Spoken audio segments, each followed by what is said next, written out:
The dragon chief of the demon realm, 1. So, in order to hide the humiliating truth of himself being a mere servant to a beast after succumbing to its might, the founder of the Sky Dragon sect deliberately changed the history text to suit his needs. Perhaps it's the boastful talks of his organization taming a dragon or whatever, but the leading grunt now suddenly found himself with courage. Picking up a hefty branch from the ground, he flings it at the family of 3 like a childish taunt. However, before the wooden object could make contact at all, the branch had suddenly halted in midair and swung around like a projectile. This scared the daylights out of the man, of course. Without being able to scream at this horrid sight, the branch had impaled itself into the leading grunt's chest and took his life away. The whole mountain base had fallen into a dead silence over this sight. Not a single person dared to move or utter a single word. That's how horrified they were at the disappearing figures of that family. Plum Mountain. Standing atop of the peak, Ling Qing Chang coldly glares at the gathered group in front of herself. What, does the Grass Heaven sect and Flying Moon sect also want to fight me for the prize? Oh Qing Chang, that's not right in what you're saying. Lord Bao of the Grass Heaven sect sneers at the leader of the Sky Dragon sect. Since when is there a rule that other sects can't aim for the dragon just because you want her? As we all know, the number of demon beasts have been dwindling in the world, especially the dragon race. Now that one is before our eyes, there's no way we would give it up. That's right. Zhong Mu Qing of the Flying Moon sect also chimes in. Lord Bao is right, there's no reason for us to yield to you, Qing Chang. You may be the leader of the Sky Dragon sect, but that doesn't mean we will do as you wish. What's more, I'm sure the rest of the world will also do the same if they become aware of what's happening here. Hearing the words of these 2 men, Ling Qing Chang's temple immediately furrowed into a knot. There's a gleam of killing intent she's trying to suppress. It looks like the 2 of you have forgotten about my sect's origin.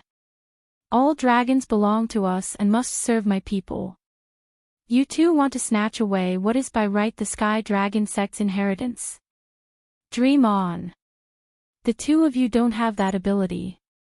Raising a smirk, this woman then shifts her gaze at the young little girl lying on the ground.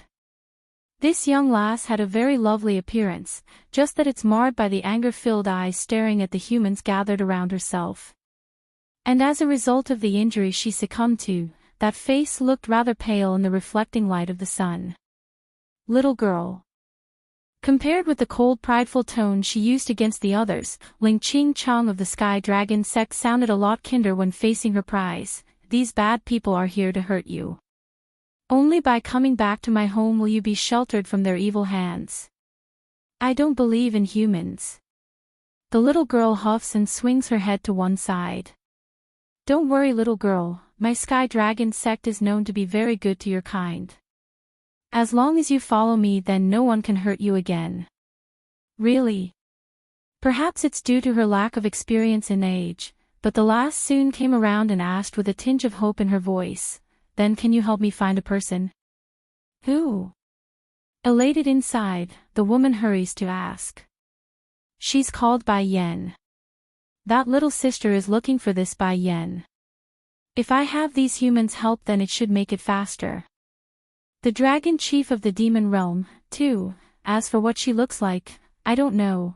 The little girl frowns and makes a disappointed face. I only know she looks very good, and that she carries a baby fox around at all times. That fox is very beautiful though, so can you help me find them? Don't know what she looks like. Flashing in the eye like she's come down with a wonderful idea, Ling Qing Chang almost broke out into laughter. What a coincidence, my Sky Dragon sect also has someone that's called Bai Yen and she carries around a fox too. She might just be the one you're seeking. Really? The girl immediately livened up with those sparkling eyes.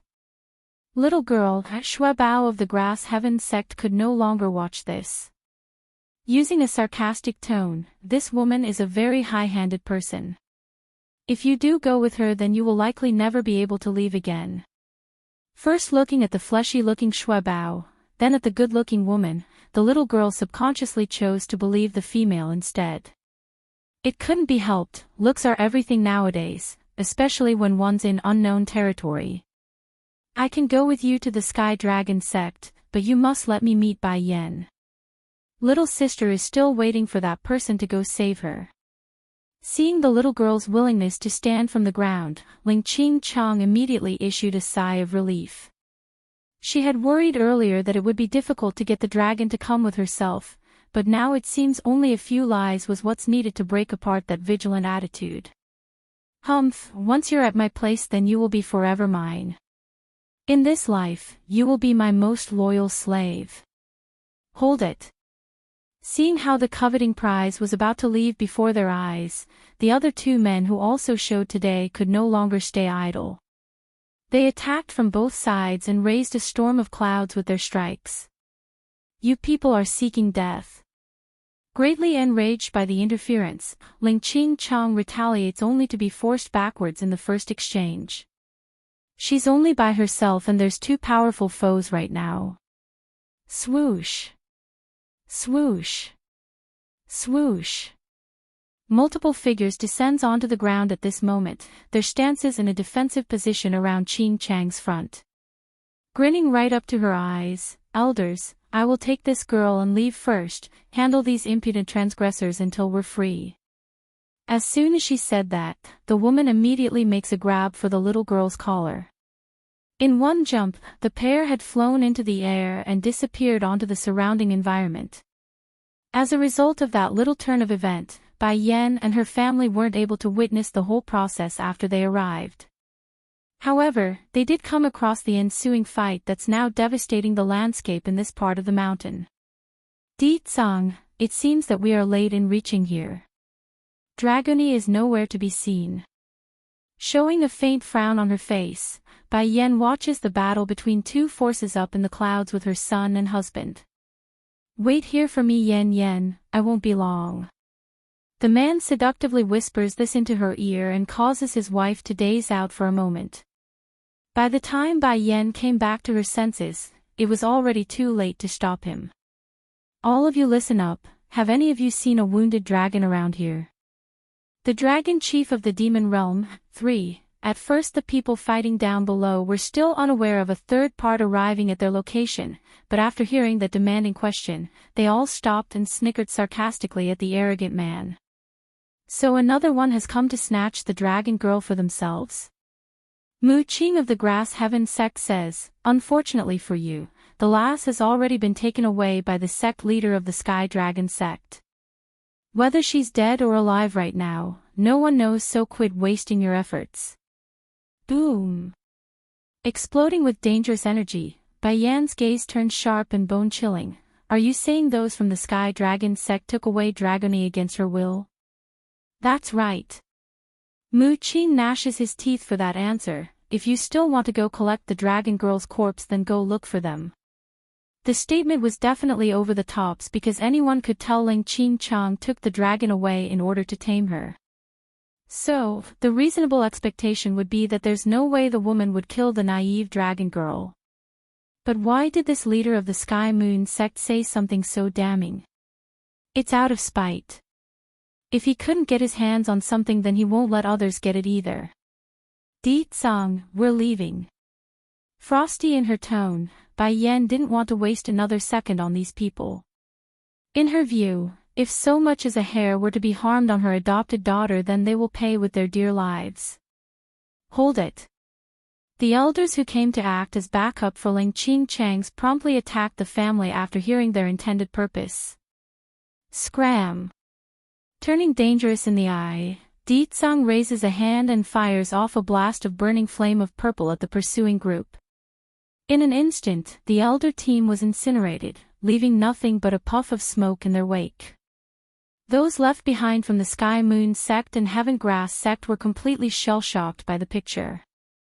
The only reason they told the truth regarding Ling Ching-chong taking away the dragon girl was because they wanted this family to act as a diversion. Then when the opening arises, the two would take the opportunity to leave and pursue the dragon on their own while the family stays behind to keep the elders' team company. But who could have guessed the outcome for their plan would be this magnificent? Do we even have a chance to win against such people? Many survivors thought and began to have doubts in their ability. For a time, none had wanted to speak, nor did they move those legs at all. In fact, they didn't even realize it when Bai Yan and her family had gone on their merry way due to being in their own little world. One hand holding his precious wife, the other his troublesome kid who threw a tantrum to tag along, Di Tsang moved at such razor-fast speed that the entire landscape had become a motioning blur. Sadly, despite the amazing pace they went at, there's no one left at the bottom of the mountain after they arrived. Son, call Goldie with your communication stone and ask him to seek your grandfather out. We need to know where that Sky Dragon sect is located. Furrowing her brow at the missed opportunity, Bai Yan's voice revealed a touch of killing intent. Okay, mother. The little steambun obeys the request with glee in his voice. He's very happy to be able to help after forcing his way for the ride. A few conversing dialogues later. Mother, grandfather said as long as we keep going forward then we will find the Sky Dragon sect. Then we'll go now. Back over at the main residence, Yun Feng had just finished communicating with his daughter and grandson when he tossed the communication stone back to Goldie, the gold dragon. Making a confused face of worry, why is Yenner asking about the Sky Dragon sect?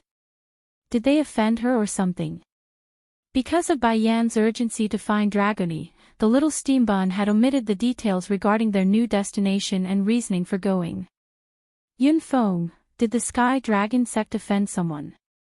It was then that Chief Wu Wei's inquiring voice cuts in from the back, causing the already perplexed man to get even more agitated. The dragon chief of the demon realm, towards this father of his, Yun Feng definitely held a certain level of resentment.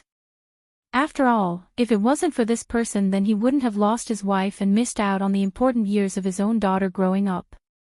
However, when he turned around to meet that deliberate flattering smile of this older man, he just couldn't help but soften into a hopeless sigh. The Sky Dragon sect offended Yenner.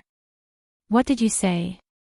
The chief flies into a rage. The Sky Dragon sect offend Yenner. Who doesn't know the girl is my granddaughter? I remember we recently took one of their elders into our ranks because the guy broke into the middle level of the monarch rank. Bring him along and go see what's happening. Yun Feng stared blankly at his old man right now. He wanted to remind the person of Di Tsang and Bai Yan's strength, but against the thought of someone trying to bully his daughter.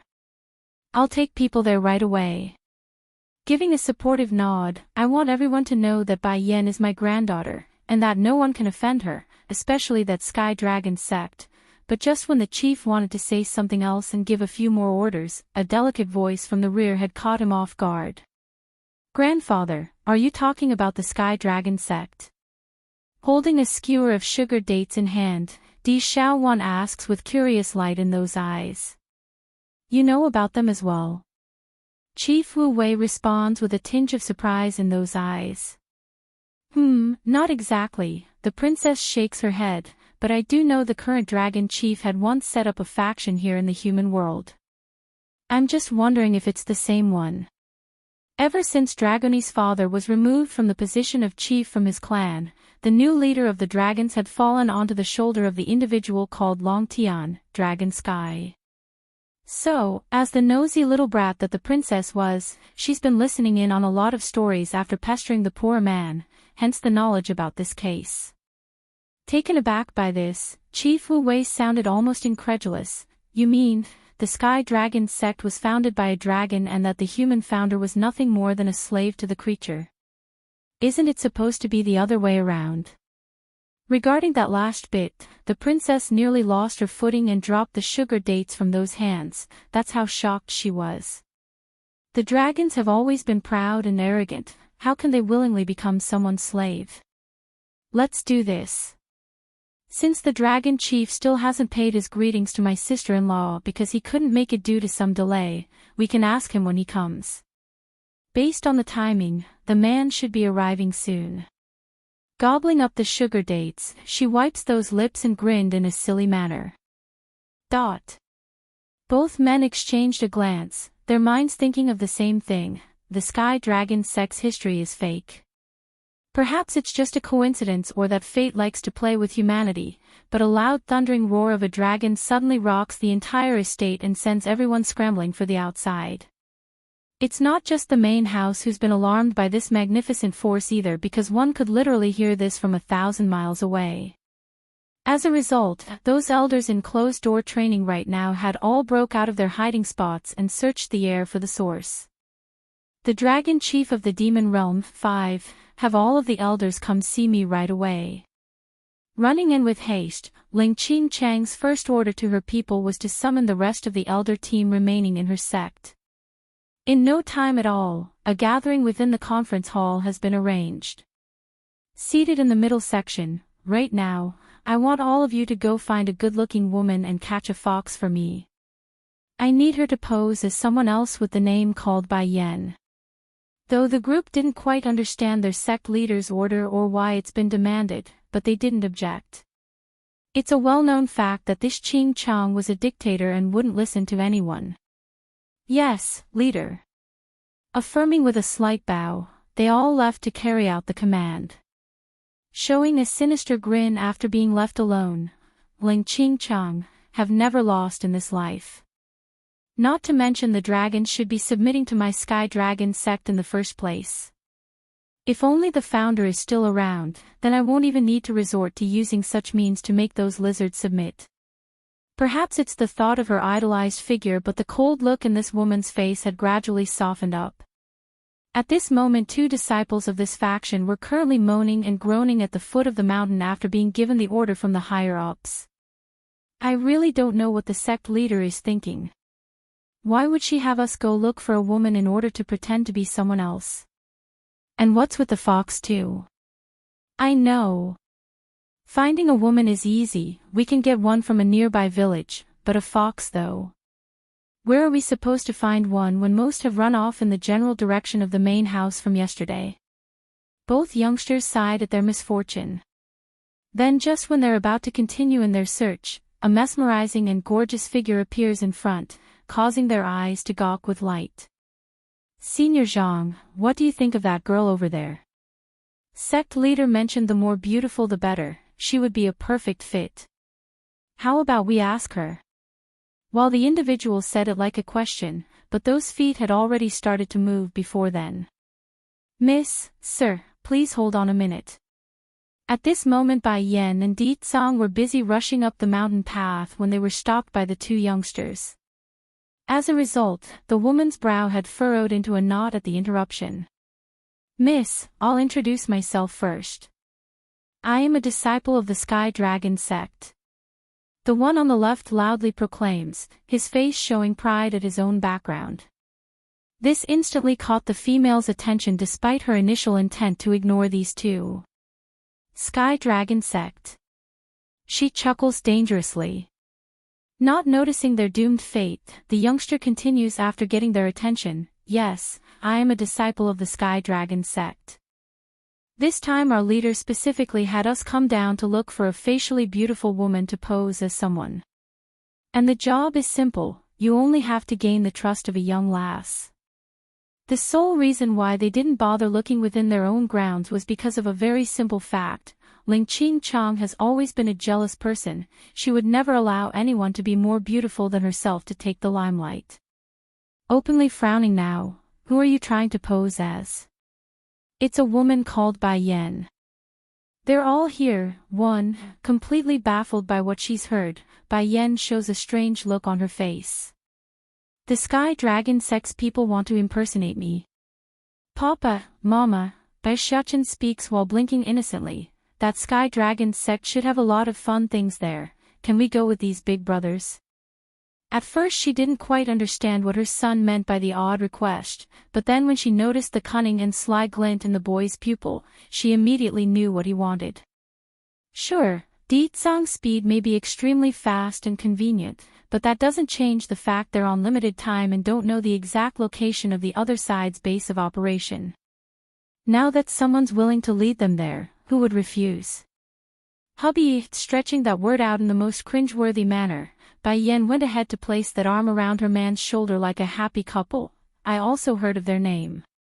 Now that we are here anyways, why don't we go up to the mountain and have a look to grow some insight?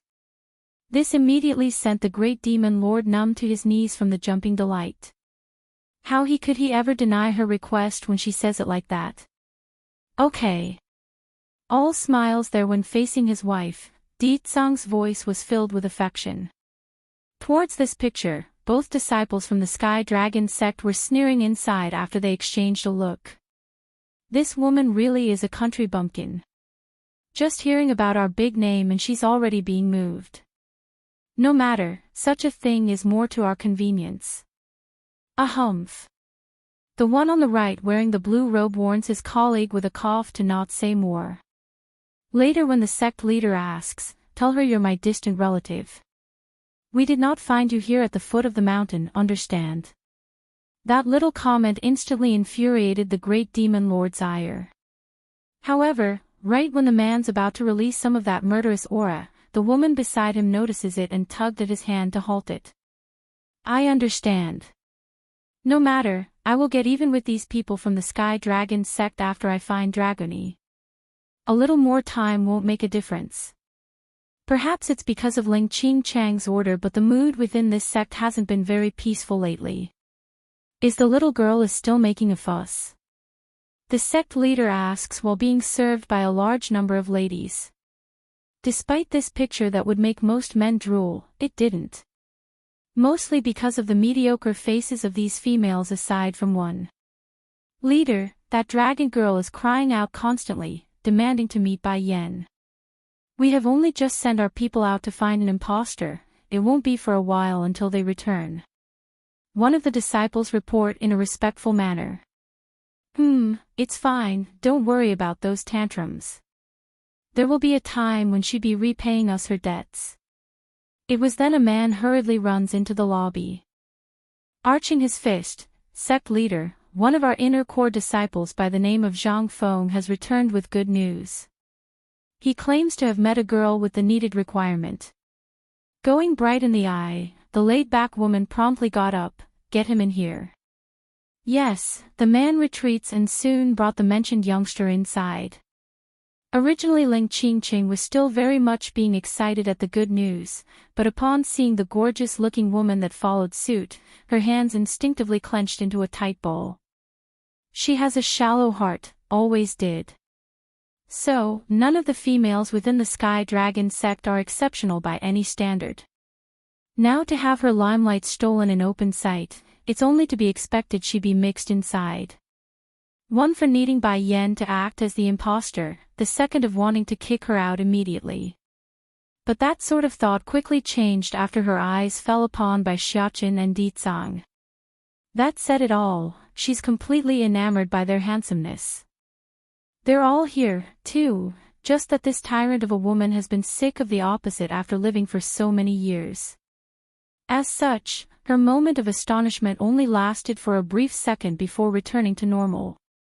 These are, sect leader, Zhang Feng steps forward, this girl is my distant cousin, she had just arrived here today in order to visit me.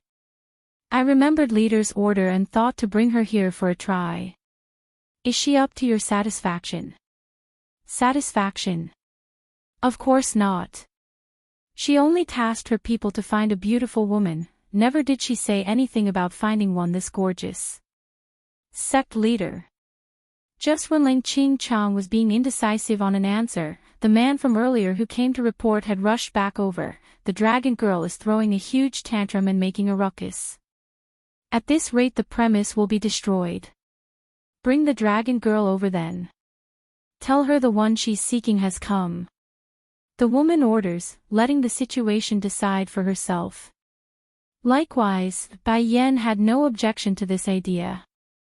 She intends to have her son take Dragony away after she comes.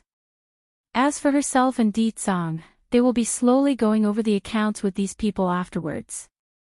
Miss Qingchang shifts her attention to Bai Yan, presumably my disciples here have already told you the details on what you need to do. Aside from what you're told, I also need you to persuade the dragon girl to contract with me. If you complete the task then I will have a hefty reward waiting for you. Giving a chuckle with her eyes narrowed into a slit, I know what to do. Of course I know what to do. You people cheated Dragony, then tried to impersonate me. When everything is over, I will make sure none of this remains. But, slightly frowning, a burst of doubt sprouts within Bai Yan's heart. Why is Dragony doing this? She knows how I look, so why did she have these people help her search without giving them a portrait? Good that you know it. Feeling mildly relieved, Ling Ching-chong issues a long sigh. Hope today will be successful, then I can take in this dragon girl and make her mine. Soon a petite little figure had stepped through the sun-shrouded doorway of the main lobby, those eyes blinking with hopeful light. Likewise, Bai Yan had also turned around at hearing the sound of her steps, but what she saw wasn't exactly what she expected. It's not Dragony. I clearly gave her portrait to my two shifis, how can they find the wrong person? Queen. Elated in the face, the strange new girl threw herself over. Queen, these people really didn't deceive me, you are indeed here. Queen. Startled by this outburst, Ling Ching-ching suddenly found unease in the unexpected situation. This dragon girl isn't just looking for any random woman, but also a member of the dragon clan, and the queen at that. Who are you? Taking 2 steps back at the pouncing girl, Bai Yan tightly furrows her brow as she asked. If she's not Dragony, then why is she looking for me? Miss Bai Yan. Snapping to attention, the mastermind of this all hurries to signal her supposed imposter. Sadly, Bai Yan acted like she didn't hear it all and continued to stare at the stranger that's clinging to her leg. Queen, it's Sister Dragony who had me come find you. The last purses her lip in a sad manner. Sister was taken away by the bad people because they wanted to catch me. Please Queen, go save Sister Dragony. They're all here. 3. Bai Yan's expression changed greatly after hearing that. Where did those people take her? They took her to the dragon clan's home. Where is the dragon's home? How do we get there? Dragony is so timid, she won't be able to help herself if anything bad happens. I must find her as soon as possible. I don't know. The little girl shakes her head with tears quickly swelling out. I don't know how to get back to my home. Originally Bai Yan was growing ever increasingly more frustrated, but against the tear-filled appearance of this one, she just couldn't do it. Sighing, son, go call Tsing-yi, I want to see her. If they want to find the home of the dragons that's living here in the Misty Fairy House, the quickest now would be to turn to another dragon. As it so happens, her azure dragon knows the way. Making a nod, Bai Xiaochen did as told and pulled out the communication in his possession. After a few words, Mother, Auntie Tsing-yi is already on her way. What the kid forgot to mention though was that it's not just one person who's coming, it's also her grandfather and his subordinates. Giving a slight nod in affirmation, son, take this little lady with you first. Okay. The little steambun's first instinct was to hold on to the other girl's hand before leaving, but at the thought of the social norm of a male and female not touching, he held off on the idea. Don't cry, my mother is here now. Your sister Dragony will be alright, so come with me while we wait. Wiping the tears from her cheek, the boy and girl quickly turned away for the doorway. Ling Ching-chong could no longer keep still at this stage. Slamming her hand on the chair handle, she snaps to the one responsible for the mess. Miss, what is the meaning of this?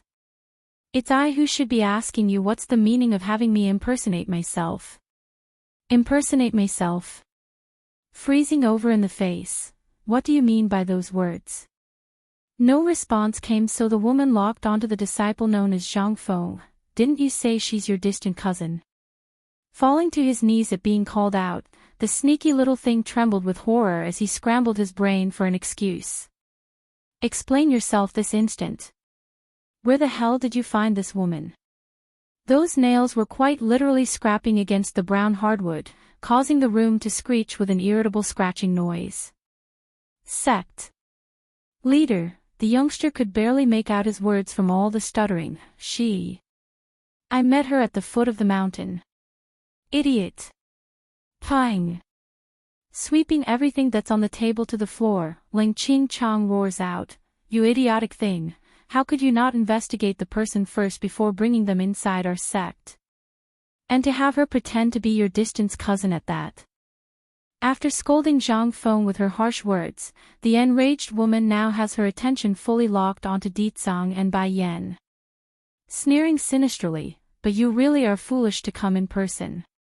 Do you think my Sky Dragon sect is a place where you can freely walk in and out? Now that you're here, you can all forget about leaving." Swoosh. In an instant, countless people descends from the ceiling beams to surround the couple from all sides. Yen, Ditsang's gentle fingers caresses through those silken threads. "Can I do it now?" Faintly nodding, "We've found the person, so go ahead. Although this girl isn't Dragony herself, but there's something good to the success. At least we now know where her whereabouts are." Bai Yan's eye began to narrow in as her menacing anger swelled from within. "They're all here, wait for me." Ditsang's kiss gently falls onto his wife's lip, thus signaling his arm to loosen around that waist and the beginning of their end. For a moment there, under that oppressive aura and overwhelming galore of dominance, none dared to move. They just stared at him and unsure what to do. "What are you all doing? Hurry and subdue him." Ling Ching-chong snaps out at her people, that face showing utter dismay at the lack of compliance. To be clear, it's not that these people are unwilling to move, rather it's their legs aren't listening at all. Bang! Exploding with bloodthirst, those still struggling to lift their feet were instantly sent to the ground with blood drooling out of their mouth. Perhaps even in death, none of these poor souls would know why they've lost their lives, only that they did. Ling Ching-chong completely froze over this scene. Moving her head mechanically upward to meet those murderous eyes, a gush of panic now grips that heart. You, she finally knew what fear was. In her haste, the woman attempts to retreat by crawling backwards. A&E elder from our Sky Dragon sect was recently taken in by the main house. If you make a move against me then you won't be escaped death. The story went like this. When the previous head of this sect passed away, that mentioned elder wasn't around to step up to the post, hence the outcome of Ling Ching-chong landing with the position. As for that senior, he continued to remain in closed-door training right up till he broke through into the monarch rank, where he was immediately snatched up by the elder council of the Misty Fairy House. Of course, the senior himself didn't object to the idea and gladly left of his own accord. "So one of your elders are now part of the Misty Fairy House?"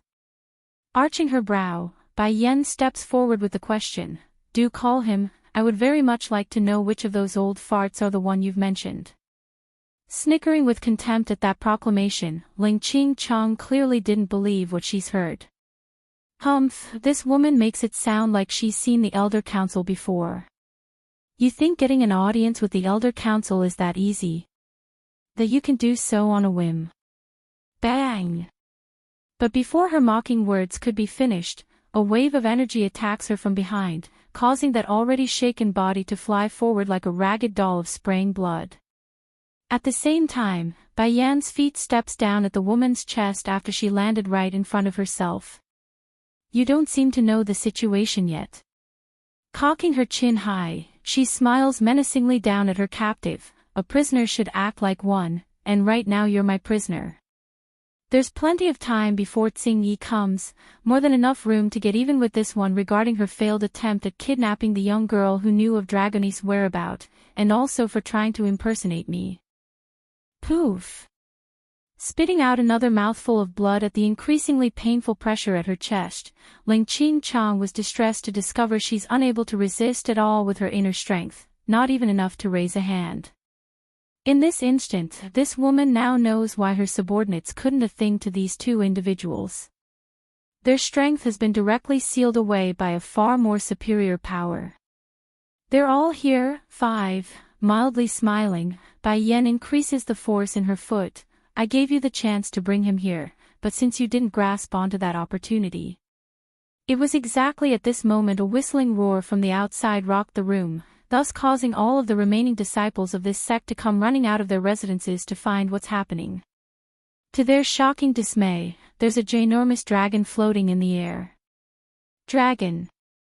How could there be a dragon? It can't be. Is it because of the dragon girl? This dragon is here for its kin.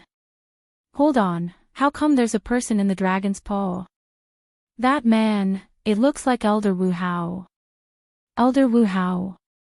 Picking up that name when the commotion from the outside drifted over, Ling Qing Chang's near-hopeless gaze immediately lit up.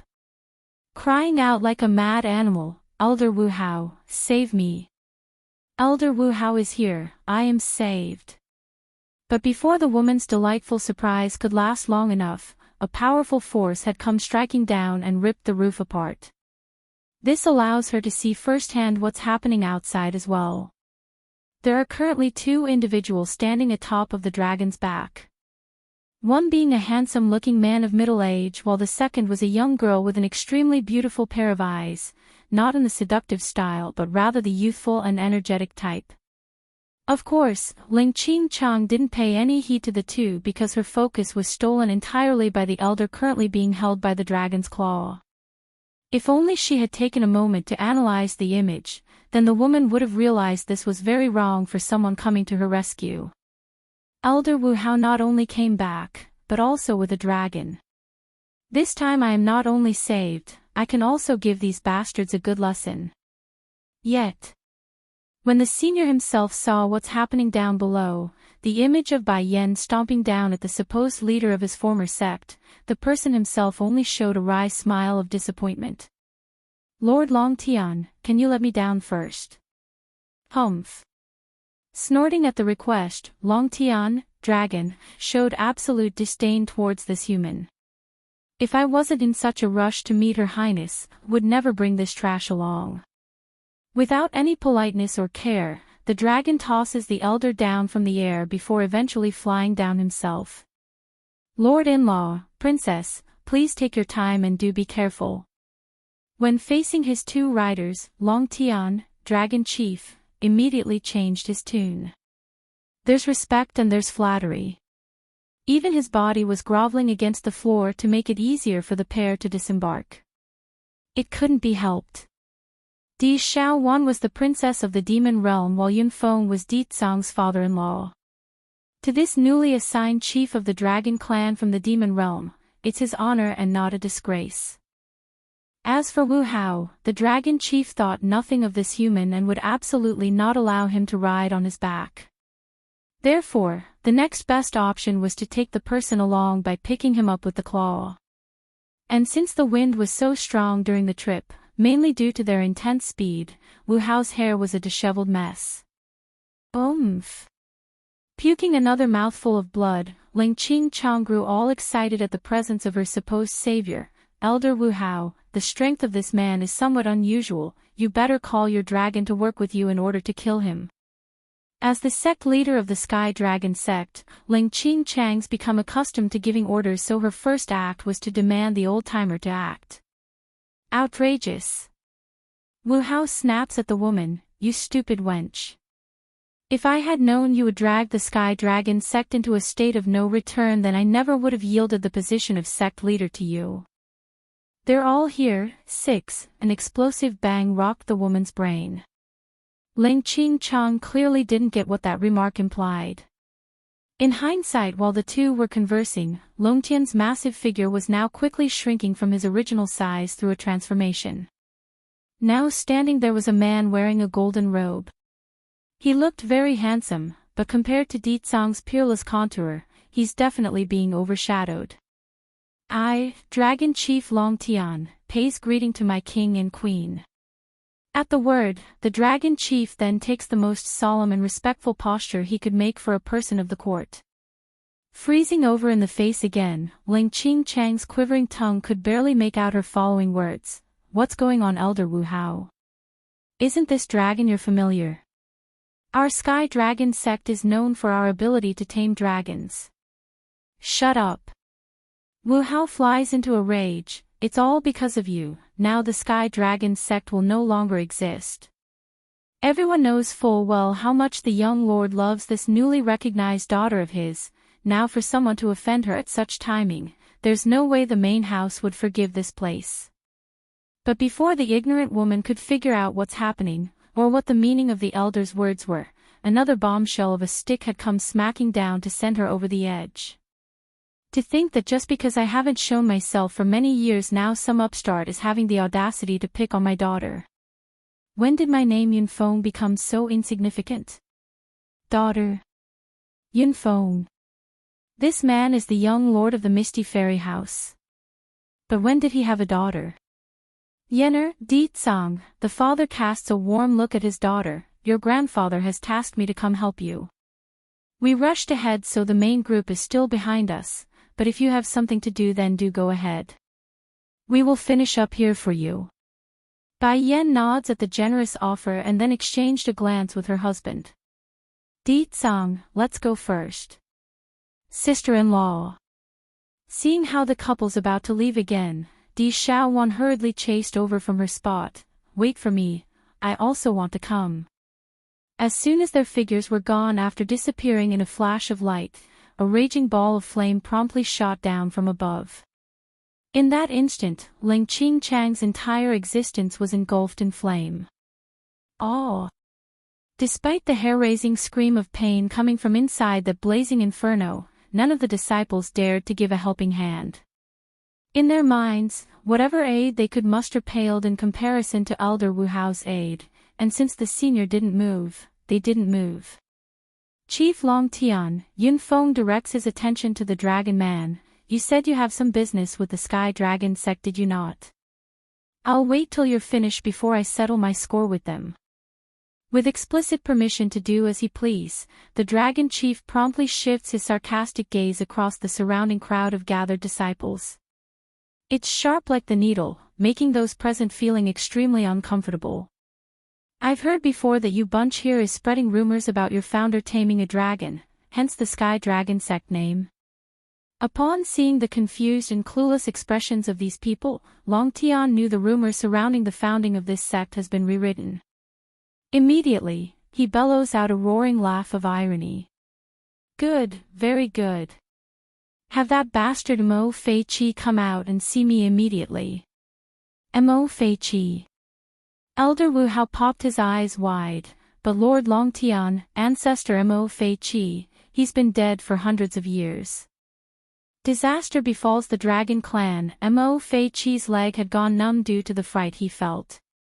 If not for the fact that he wants to keep up his image and not destroy it completely, he would have crashed to the ground already. Even so, the disciples could clearly see how much fear their so-called founder was holding. Lord Long Tian, I'm only kidding, please don't take it too seriously. Making a smile that's uglier than a crying chimpanzee, this monkey still didn't understand what sort of event managed to lure this being out. And like a stone being tossed into a calm lake surface, ripples of amazement shook the crowd. Long Tian. Dragon Sky, isn't that the name of the dragon subdued by the founder back in his days? Why is he acting so fearful of his own familiar? Humph. The Dragon Chief huffs a grunt, his voice snarling with sarcasm. Kidding. If this was a joke, then why would the history texts be recorded like that? Kidding. To think this old fart would have the face to say that aloud. I also don't believe that this is just a careless joke. Yunfeng also decides to chime in then. There has been no less than a dozen times where I've heard the Sky Dragon sect flaunting to the outside about their history. And according to the textbooks, it specifically detailed Mo Fei Chi's grandiose venture in subduing over 1,000 dragons with his wits and then taming the leader of that pack. Long Tian's complexion was growing more and more ugly by the second. Staring coldly at the monkey, no words were needed to describe the unbridled fury burning within those serpenty slits. Oh Mo Fei Chi, how come I never knew you were besieged by 1,000 dragons? More like you were delusional enough to think you can subdue a dragon and got yourself enslaved instead. And by coincidence, I ended up leaving to the demon realm and allowed you to blemish my name over the years. How are you going to pay for the damages you caused to my name? The dragon chief's voice grew increasingly more aggressive, bordering on overbearing. The monkey on the other hand was doing the contrary. Growing smaller with each word, it's almost like he couldn't even breathe at this point. Since back in the day this sky dragon sect was already enslaved by me, I believe there is no need to keep this place around anymore. Whisking his sleeve in a wide arc, flames began to burst from the grounds up, thus engulfing the entire estate in a sea of fire. However, Long Tian will never kill the innocent. Aside from Mo Fei Qi and Ling Qing Chang, the rest of you are free to leave under the condition that none of you are to proclaim yourselves as the disciples of this sect. Also, if anyone asks of you about the history again, you must tell them the truth. Dragons are very prideful creatures, so there's no way he would allow false lies to continue to spread under his nose. No. The charcoal-looking Ling Qing Chang on the floor screams out, only to be sent tumbling back to the floor by the heat wave. Watching the fleeing disciples under her charge, you people can't go. Even if you do go, at least take me with you. Don't leave me behind. Unfortunately, none bothered to lend a helping hand and instead fled even faster. Finally, the only ones remaining were but a few individuals left on this estate. Aside from the two main criminals for this mess forcibly stayed by the dragon chief, there's also Elder Wu Hao who didn't move. Disaster befalls the dragon clan, too, Lord Long Tian. The monkey's face looked absolutely flustered. Over the years I have done nothing to harm the dragon race aside from taking your name for a little fun. Please, I don't deserve to die. Treat me like a fart if you must, but please release me, I beg of you. No, I have given you a chance before already and you didn't cherish it back then. Now don't blame me for what's to come. Long Tian sneered at the utter shameless appearance of his one-time servant. What's more, the one you offended today is the queen of my demons. Do you think out of personal and business reasons, I would let you go? Now prepare yourself and stop degrading what little face you have left. If not for this bastard tampering with the history of the Sky Dragon sect, then would his descendants believe they could tame us dragons? And if not for him, then would this Ling Qing Chang try to kidnap a member of the dragon race? And if not for him, would they offend Her Highness the Queen? Understanding there's no wiggle room or excuses, the monkey didn't think twice and made a hard dash for safer grounds. Sadly for him though, before he could even make it off the premise, a giant claw had come smashing down from the sky and squished him into a pancake. Based on how flat he's become, it's quite obvious he's most certainly dead and wouldn't be climbing back up. Lord-in-law, I have settled the matter here, it's time I go to the queen now. Turning around to face Bai Yan's father, this dragon chief exposes a genuine smile towards the man. Nodding in return, you go then. Very well, I will come pay another visit when there's time. Turning to leave, the dragon chief disappears in a blink of an eye over the horizon. He's been away from the Misty Fairy House for many years already, so Long Tian figured he should go visit his descendants now that he's returned to his birthplace. Meanwhile, back on the ground, Yunfeng himself was still floating heads over heels at what's unfolded so far. For one thing, never in his wildest dream did this man expect to be able to ride atop of a dragon, let alone get shown such high respect from one of the strongest warriors among that race as well. Young Lord. Elder Wu Hao carefully arches his fist in submission, fully aware of his own awkward status. This elder's afraid the issue with the Sky Dragon sect would drag him into it as well. After all, he did hail from this power before joining the main house. If things don't turn it well, he might even get expelled from the Elder Council. Returning to attention over that call, Yunfeng soon found himself looking down at the smoldering Ling Qing Chang, who's very much incapable of getting up again lest someone tends to her burns. After today, the Sky Dragon sect no longer exists. Despite being a second-rate factionary power, in equal leagues to the mighty Demon Beast sect, it's still easily destroyed at the whim of others. Like now, they're non-existent after a single night. Done with giving his final verdict, Yunfeng figured there's no more need to stay and strolled for home. Before long, he too was gone from here, leaving only a huge burning pyre of ruins in this landscape that continued to burn for days on end before it eventually smoldered out. Disaster befalls the Dragon Clan. 3. The Dragon Clan's home of the human world lies in the northern part of the Great Ocean, where a huge mountain was submerged underwater and shielded by a spell matrix from the water. It's not that the dragons as a race feared water, they're perfected capable of living in the ocean. However, there are inconveniences that's unavoidable in that case. As such, most members of the clan preferred to stay on dry land while resting. Right now at this time within a dark damp cave, a very lovely and delicate-looking young Missy was currently being tied to a pillar, her cute big eyes showing stubbornness and anger against the taunting woman in front of herself. Little Missy, I mean you know malice, but my family's old man misses his granddaughter dearly. It was not easy to find her, and because of you she's now gone. You must take responsibility for that. Hanging her head in defiance, Dragony tightens her hands until it's a ball. Why are you tying me up then if you mean no ill will? Moreover, those people you sent are clearly coming with malice. I will not believe in your words. Also, you better release me, otherwise the queen won't let you off when she finds me. Snickering at the threat, the woman hooks her finger around the Missy's chin to raise her face up. Queen? You mean one of those queens from the mainland? A measly human queen can't even be compared to a little sect from the human world. Why would I fear such an entity? Little Missy, you need to stop being so naive. Among the demon race here in the human world, none would call themselves as king or queen, mainly out of tradition passed on from ages past. Taken aback by the retort, but both the queen and prince are very strong, they will definitely come and save me. Prince? The woman's grin grew even deeper. I knew it, she's talking about some human.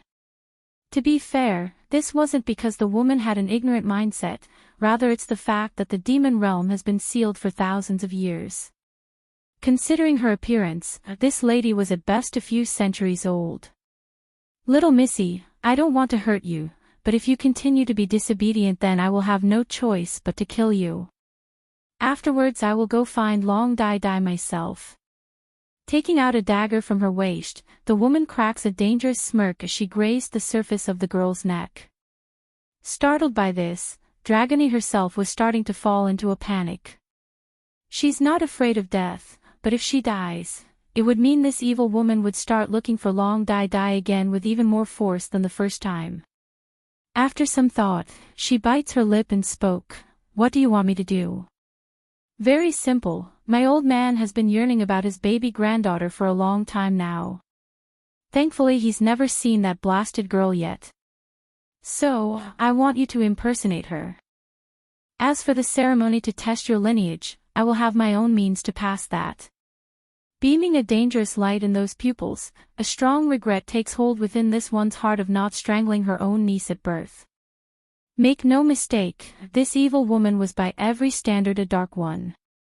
She forged the baby's death in the public's eye and went through the trouble of tossing a helpless baby into the mountain range where many dangerous critters lived. What she didn't expect though was Long Dai Dai surviving and even managed to get the attention of her old man, hence the reason why this filthy woman volunteered for the mission of retrieving Long Dai Dai. She intends to use this opportunity to finish off the mistake she left behind years ago. Yet, the hurdles and troubles just didn't stop. Because of Dragony's sudden appearance, the target was lost and now this evil woman was left with an unknown girl that came out of nowhere. Of course, this wasn't all bad. It didn't matter who it was that she brought back, she just needed someone that she could control. And if I help you, does that mean you will leave Dai Dai alone? Dragony asks with a hint of doubt. That's right, the woman smiles. I, Lone You, will never go back on my words. If you do as I demand and pretend to be Dai Dai then I won't force that lass back into Dragon Clan. Disaster befalls the Dragon Clan, for, unfortunately, Dragony didn't notice the insidious light in the woman's eye due to her own woes about Long Dai Dai's safety, otherwise she would never waver in her decision. Gently nodding, okay, I agree only if you agree to leave Dai Dai alone. It didn't matter to this Missy anyways. To her, this promise would only be temporary until Bai Yen comes to her rescue. But, frowning, can you tell me what is that thing you used against me from before? Originally these people wouldn't have been able to catch her, however, it was during the critical moment that this woman here with the name Longyu pulled out something and immobilized the Mrs. body. Fine. Actually, I don't know exactly what this thing is either. It was by coincidence that I got my hands on this item. Slightly narrowing her eyes in as she held the object up to shine against the light, rumor has it that this is a treasure handed down through the dragon clan, a drop of essence blood. Essence blood. Widening her eyes in astonishment, Dragony showed serious doubt at Longyu's claim. I don't know the origin of this blood either, probably something a former ancestor left behind. Can you let me see it then? After a second of hesitation, the Missy asked. Perhaps it's the successful negotiation, but Longyu didn't hold back and fruitfully popped the cork to the bottle holding said blood. In an instant, Dragony's body had frozen over due to the emotional feeling overwhelming her heart. To be clear, it's not the sort of limitation experienced by others of lower blood, rather it's of the heart. To describe this feeling would be difficult. There's worship, respect, and perhaps fear. Regardless of the reasoning, Dragony wouldn't be able to tell why she's being so emotional in her current state. You've seen it now, so eat this pill. Without giving the Missy any chance to refuse, Longyu promptly stuffed a round beady little thing into the girl's mouth. Are you wondering what I just fed you? I'll tell you. It's a type of poison I got from a human years ago. If you are obedient and do as I say, then I might just give you the antidote when my goal is achieved. However, if you don't obey though. Squinting her eyes dangerously, expect yourself and Long Dai's fate to be the same, and that is death. This young lass isn't as simple as her appearance implies. I must be precautious. Longyu still hasn't forgotten their first meeting. Regardless of whichever warrior from her clan it was, they would all inexplicably fall unconscious when attacking this girl. If not for the essence blood in her possession, Longyu too would have fallen. Dragony on the other hand didn't give much of a reaction to the open threat. In her mind, Bai Yen was omnipotent, so the poison didn't hold much meaning aside from a little inconvenience. What do you want me to do for you? Biting her lower lip, the Missy puts on a stubborn face. If you want me to hurt Dai's grandfather, then I won't agree. That's even if you poison me, I won't help. Disaster befalls the dragon clan. 5. Dai is my good friend, so a good friend's grandfather is also my grandfather. I cannot harm my good friend's family. Rest assured, that old man is my Shifu, so how can I bring harm to him? Twirling the strand of hair in her fingers, Longyu makes a genuine smile of resentment. I need him to nod in agreement in making my husband the dragon chief. That Tsing Yi is already gone for 100 years, it's time someone stepped up to the plate. The position of chief has been vacant for many years, yet her Shifu continued to wait for someone that's not around anymore. For someone like Longyu, whose husband was the closest to grasping onto that post, there's bound to be some friction brewing. After all, that old man was now the only obstacle remaining to obstruct the couple from reaching their goal, because the stamp seal has been hidden away. Even if the other elders agreed, it didn't matter without the precious item. Thinking about this, Longyu's face started to steam. That old thing would rather help outsiders than to help his own. Why must we wait for that bitch Tsing Yi to return? Everyone knows it was her who was behind that incident years ago, yet the old thing refuses to listen to reason. I am his only heir now after his son died, I deserve what he has. Grinding her teeth, the woman grew vicious. Now your job is to win his trust and to find out where he hid the stamp seal. Once I get my hands on it, then my husband can become chief, and you shall be rewarded with status and power far beyond whatever that human queen can give you. Us dragons should never submit to those useless mortals, understand? You mustn't talk bad about Her Highness. Exploding like someone that's eaten a firecracker, the queen is the nicest and kindest person in the whole wide world. It's the dragon clan who doesn't deserve to follow the queen, not the other way around. Going stiff in the face, Longyu was very aggravated by this blatant display of defiance. If not for the usefulness of the young missy here, she would have slapped the girl across the face already. I'm only blabbering a few words of complaint, why are you so bothered by it? I won't permit anyone to insult the queen. If you say another word about her then I won't help you. Just poison me to death if you must. The woman almost turned livid at being threatened instead. As the old saying goes, the little ones are the easiest to manipulate, however, they're also the easiest to throw a tantrum and could be quite stubborn at times. Okay, I won't talk bad about your queen anymore, is that good with you? Inhaling deeply, the woman collects her thought, prepare yourself, I will take you to meet the old man today. Just wait until I get my hands on the stamped seal, I will deal with you then. Cutting apart the ropes binding Dragony to the rock, Longyu gestures for them to leave the cave. Someone come. Take her to change out of these clothes, and also go inform the old man that we've found his granddaughter. Along the coastline of the northern sea, Bai Yan has her gaze fixed onto the vast body of water that's seemingly endless to the naked eye. Batty father, mother, are we not going to keep moving? Bai Shechen's face was full of doubt as he looked up to his parents. Tsing Yi, give me the herbs my father had you bring along. Mistress, are you going to refine the medicine to heal my injuries now? Lighting up in the face, the dragoness asks with hope in the voice. I and the dragon clan here have a lot of debt to go over. Dragony is the first one, you are the second reasoning. Showing a dangerous smile that she meant business, son, take Dai with you and go find Dragony. I need to upheaval this entire North Sea so I'll leave that task to you. Disaster befalls the dragon clan. 6. If the other side were to be humans then Bai Yan would perhaps be worried. However, dragons are also demons at the core, meaning the effect of the boy's lineage also applies. Well, that was unless the foe started using clone substitutes, then that would be an issue. Thankfully this wouldn't be a problem since the dragons in the human world aren't that powerful nor do they possess the needed knowledge to perform such a skillful art. Okay, said the little steam bun with the biggest grin that could come of a sly fox. Dai, come, we will go find Dragony on our own. Aha! Like a clever little girl, Long Dai followed the kid from behind despite the nervousness in her eyes.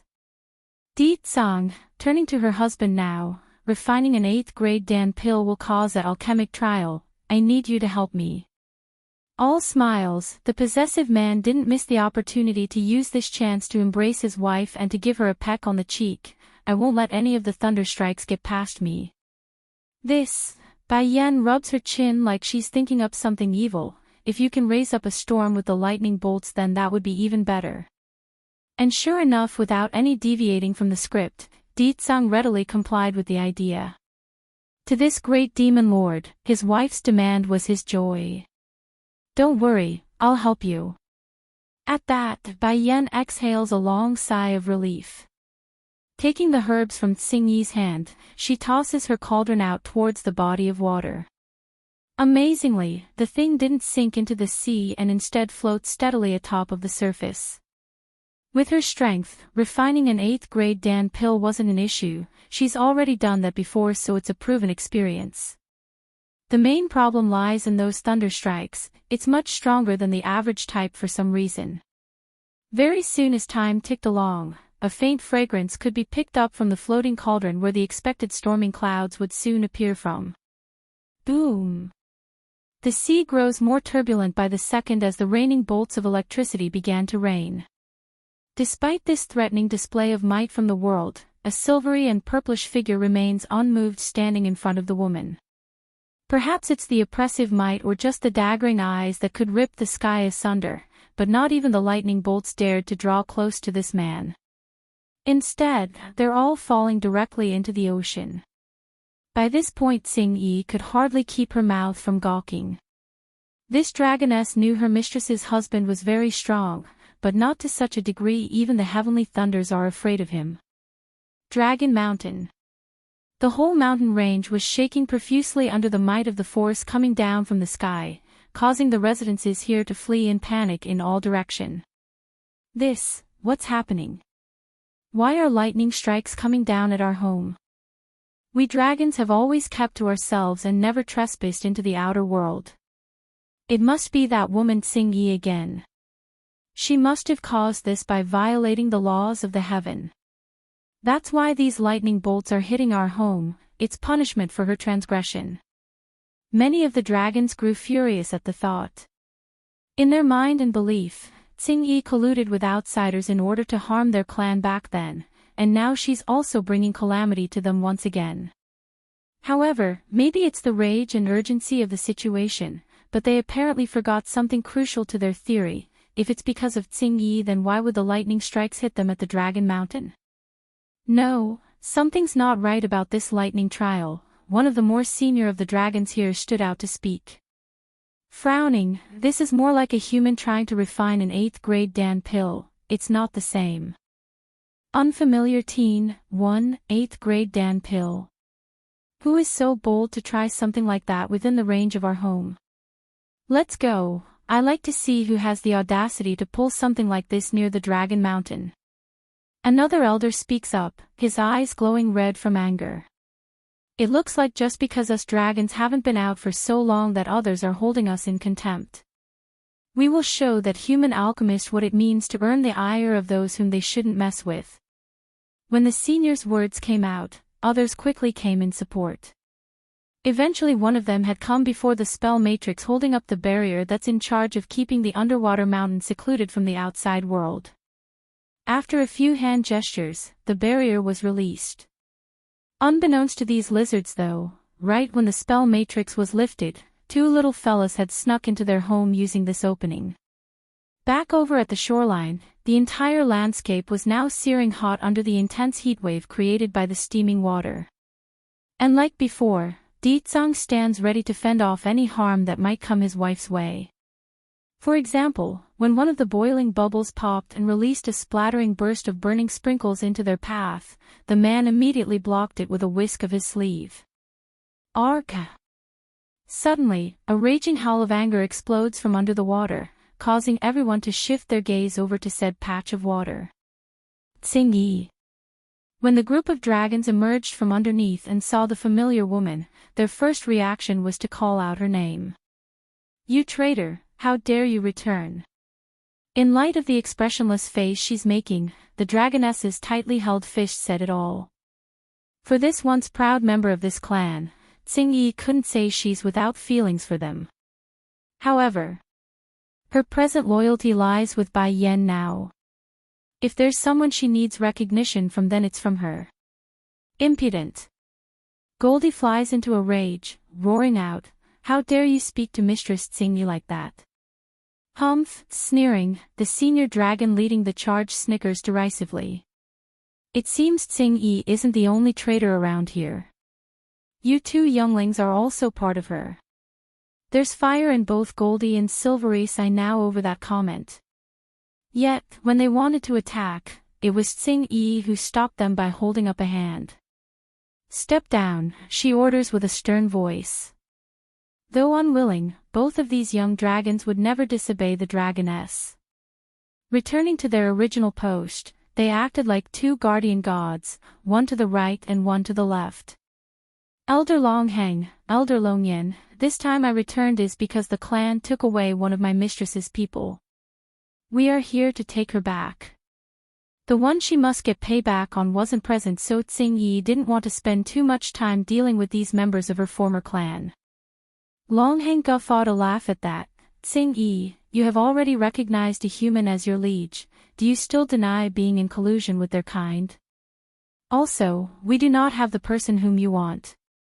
If you think you can use such an excuse to get into the dragon clan to harm us again, then think again.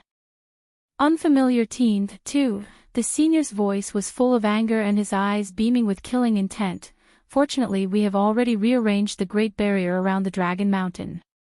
Even if you do want to enter, you won't be able to. Then after his proud speech, Longheng shifts his attention to Ditsang and Bai Yen. Since the 2 of you have the nerve to come make trouble for us dragons, then you don't need to leave either. Originally Deetsong wouldn't have bothered to instill his ire upon some clowns, but this was his wife they're talking about. That's a huge taboo in front of this great demon lord. Turning to face these couple of old seniors, the man's gaze was overbearing and horrific upon contact. Pretty much it's chilling to the bone, like he's death incarnate itself.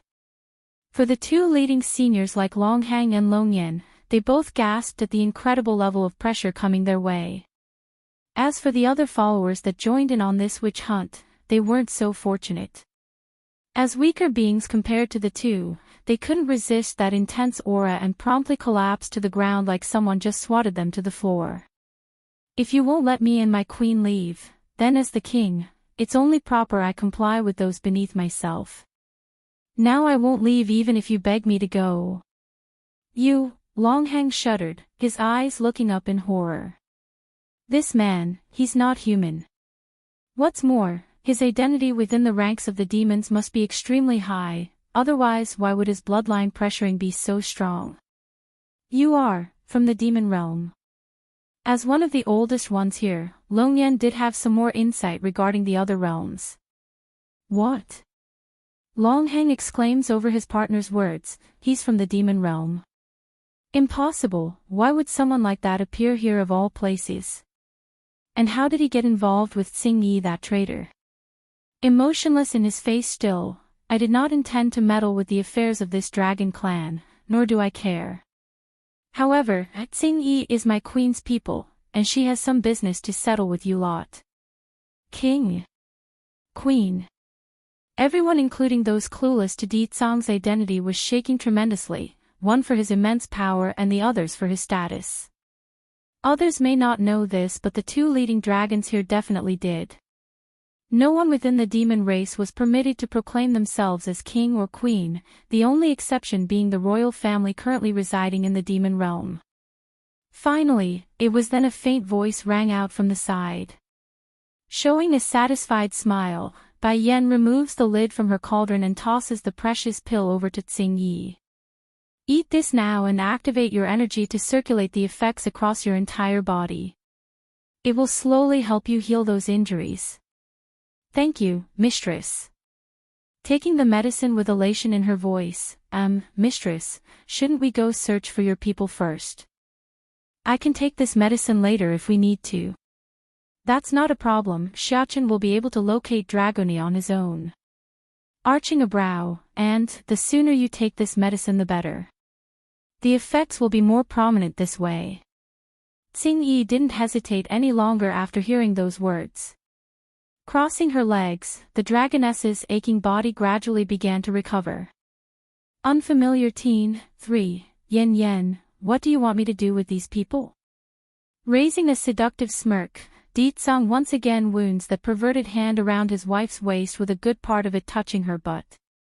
I want to know what happened back then. Who is it that framed Xing Yi as a traitor? All cold in her face, Bai Yan asks. Longhang shuddered again at the eye contact. Us dragons didn't frame Xing Yi, she colluded with the human and wanted to betray the clan. Is that so? Then I want to ask, did your people suffer any harm so far? Then how about the evidence? Did you witness firsthand Xing Yi conspiring with another to harm the clan? The dragons were all quiet at this point. They couldn't argue with Bai Yan's logic. Xing Yi never harmed any of the other dragons like she said, nor did the woman show any signs of plotting something devious. Just that, the relationship between the mentioned human was far too close to her for being mere acquaintances, hence their skeptical belief. To be perfectly honest, not even these dragons here knew why they're acting this way aside from their inherent dislike of humankind. Hubby, Bai Yan makes an unreadable smile at her man. How come I didn't know us humans have such a notorious reputation among the demon race? By merely being in contact with one is considered a traitor. If that's so, you marrying me is equivalent to betraying the entire demon realm, is that not so? Originally the great demon lord was heads over heels at being addressed in that manner, but at hearing the dangerous implication of his wife's words, he immediately grew stiff and used his killing aura to cover the entire group of impudent lizards. Who would dare?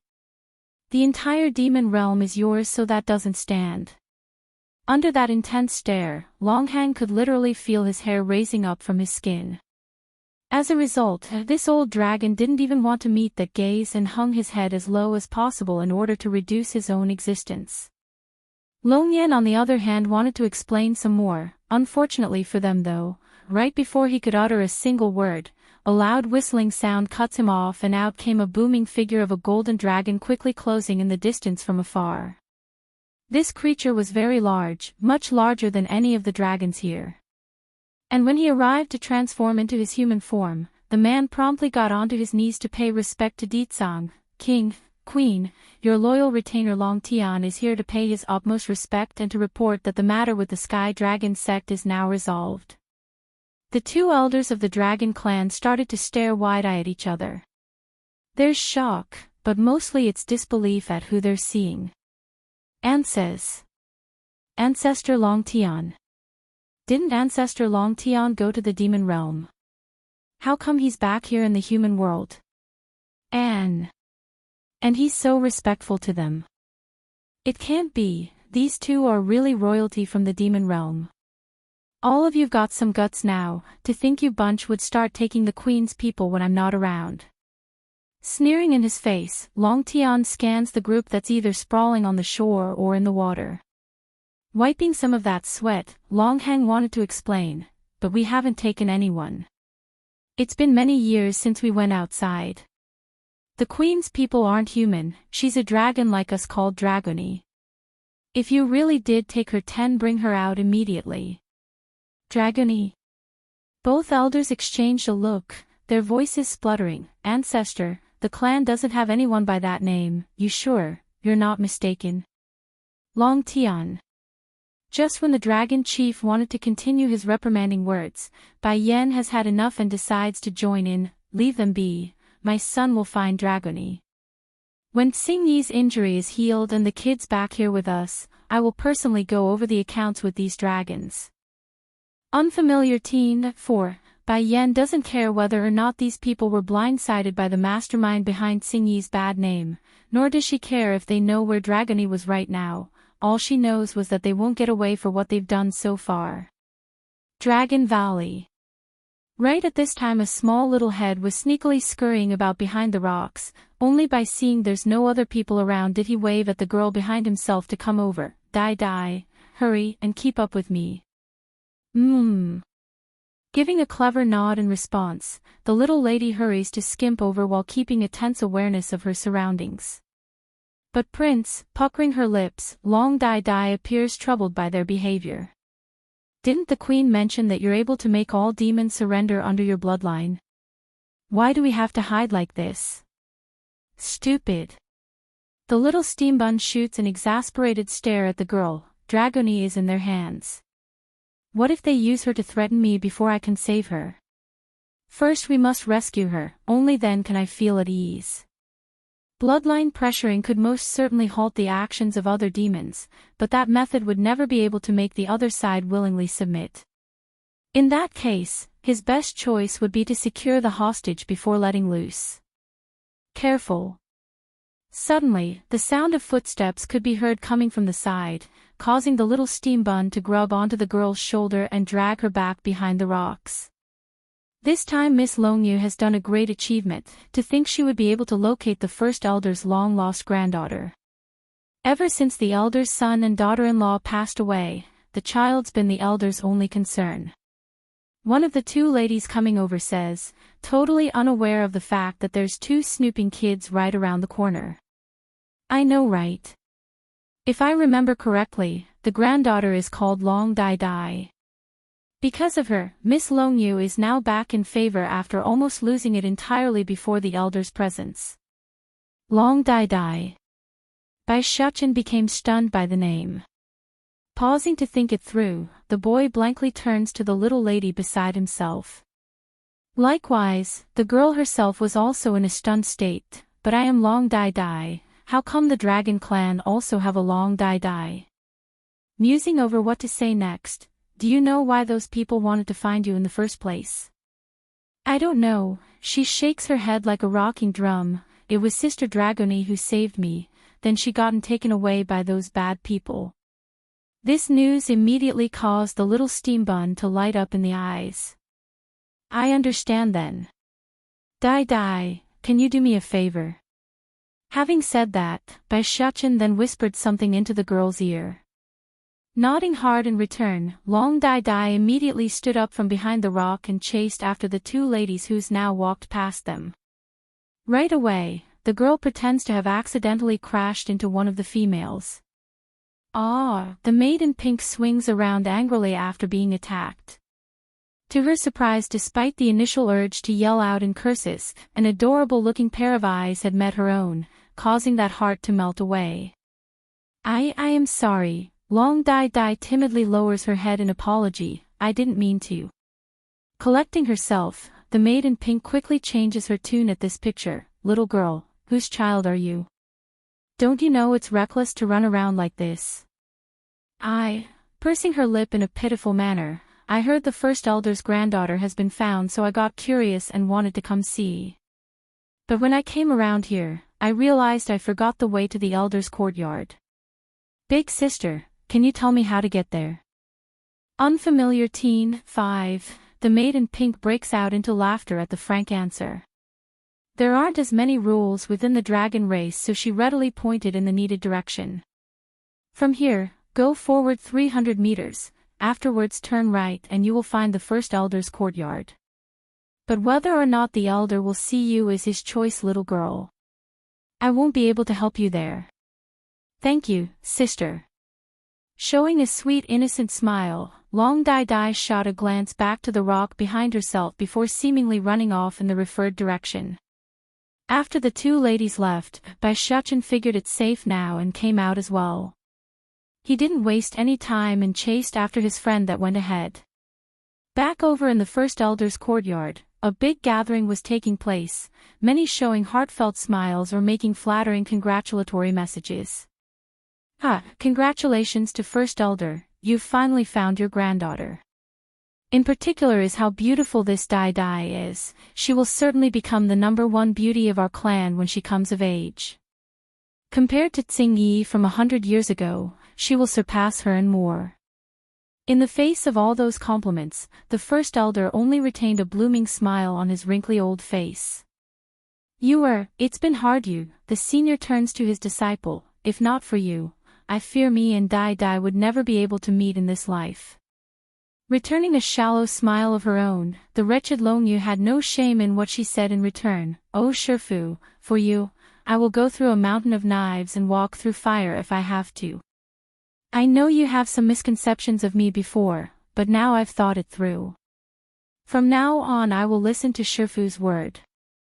Hearing the kidnapping woman's lies and deceits, the First Elder definitely relaxed somewhat inwardly. Perhaps I really misunderstood her. First Elder, you really took a wonderful disciple. I heard in order for Longyu to find your granddaughter, she had to fend off multiple powerful humans during the rescue effort and even nearly lost her life in the process. Where would one find another wonderful apprentice like so? Of course, these flattering words and stories were spread by Longyu herself, there's not an ounce of truth in them. Nevertheless, it doesn't change the fact that the shameless woman was delighted to hear it in earshot because it shows how trustworthy she was in front of the old man she's trying to sweeten up for the upcoming scheme.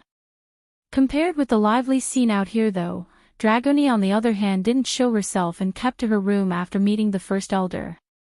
Perhaps it's the part of herself that didn't know how to confront Dai's grandfather, but the Missy felt wrong seeing the senior using her friend's identity. Who? It was then a sudden noise from the outside causes her to jerk up in alarm. Who is outside the door?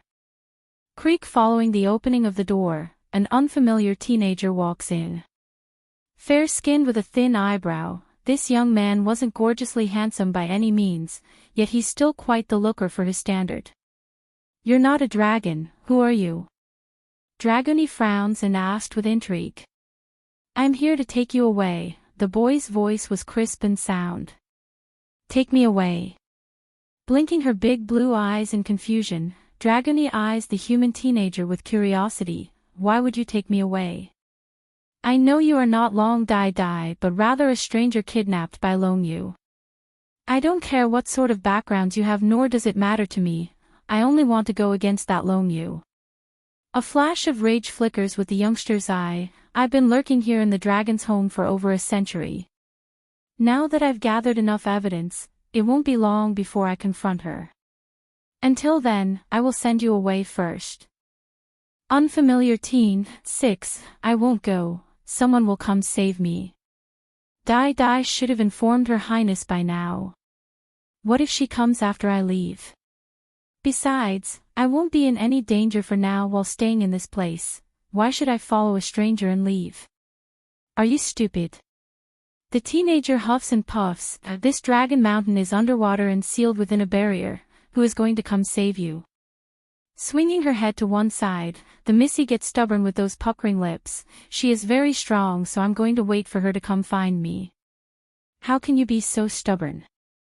The youngster stomps his feet in frustration. What I'm going to do next is to expose you as a fraud and not the first elder's granddaughter. Do you think the dragons here are going to let you go afterwards? He doesn't want to involve the innocent, that's why he's here to bring the missy away before it's too late. What he didn't expect though was the stubborn nature of this lady. Hey, Dragony suddenly turns back to the teen with curiosity. Little brother, can you tell me why you want to deal with the dragon clan here? Do you have some sort of grudge against them? Taken aback by the sudden change of topic, the teenager lowers his head in contemplation. Moments later, he quietly mutters the answer. Truth is, I'm waiting for someone. Is it little brother's lover? No, the teenager shakes his head in denial. She's a good friend of mine. Back then we would talk about anything and travel the world in good company. Then one day one of the dragons here framed her, saying she colluded with me and intended to plot against the dragon clan. How ridiculous, I never wanted to harm them or anyone for that matter. In the end, those old bastards believed those lies and betrayed my friend. They wanted to kill her. Slowly closing his eyes, the teenager revealed the sort of long-standing pain that could only come of someone whom lost an important friend. I want to avenge her, make those people who hurt her pay the price and to make those old bastards regret what they done. Showing a razor-sharp glare upon opening his eyes again, this man intends to see through his resolve to the end. That person, are they related to Lone Yu? Pursing her pink little lips, Dragony asks inquisitively. Yes, it's Lone Yu and her husband who framed her. Their aim is to kill her and then take over the position as the chief. The teenager's face grew cold and seething. So, can you leave this place now? I don't want to hurt any innocent in my plan. This lass is also a pitiful being.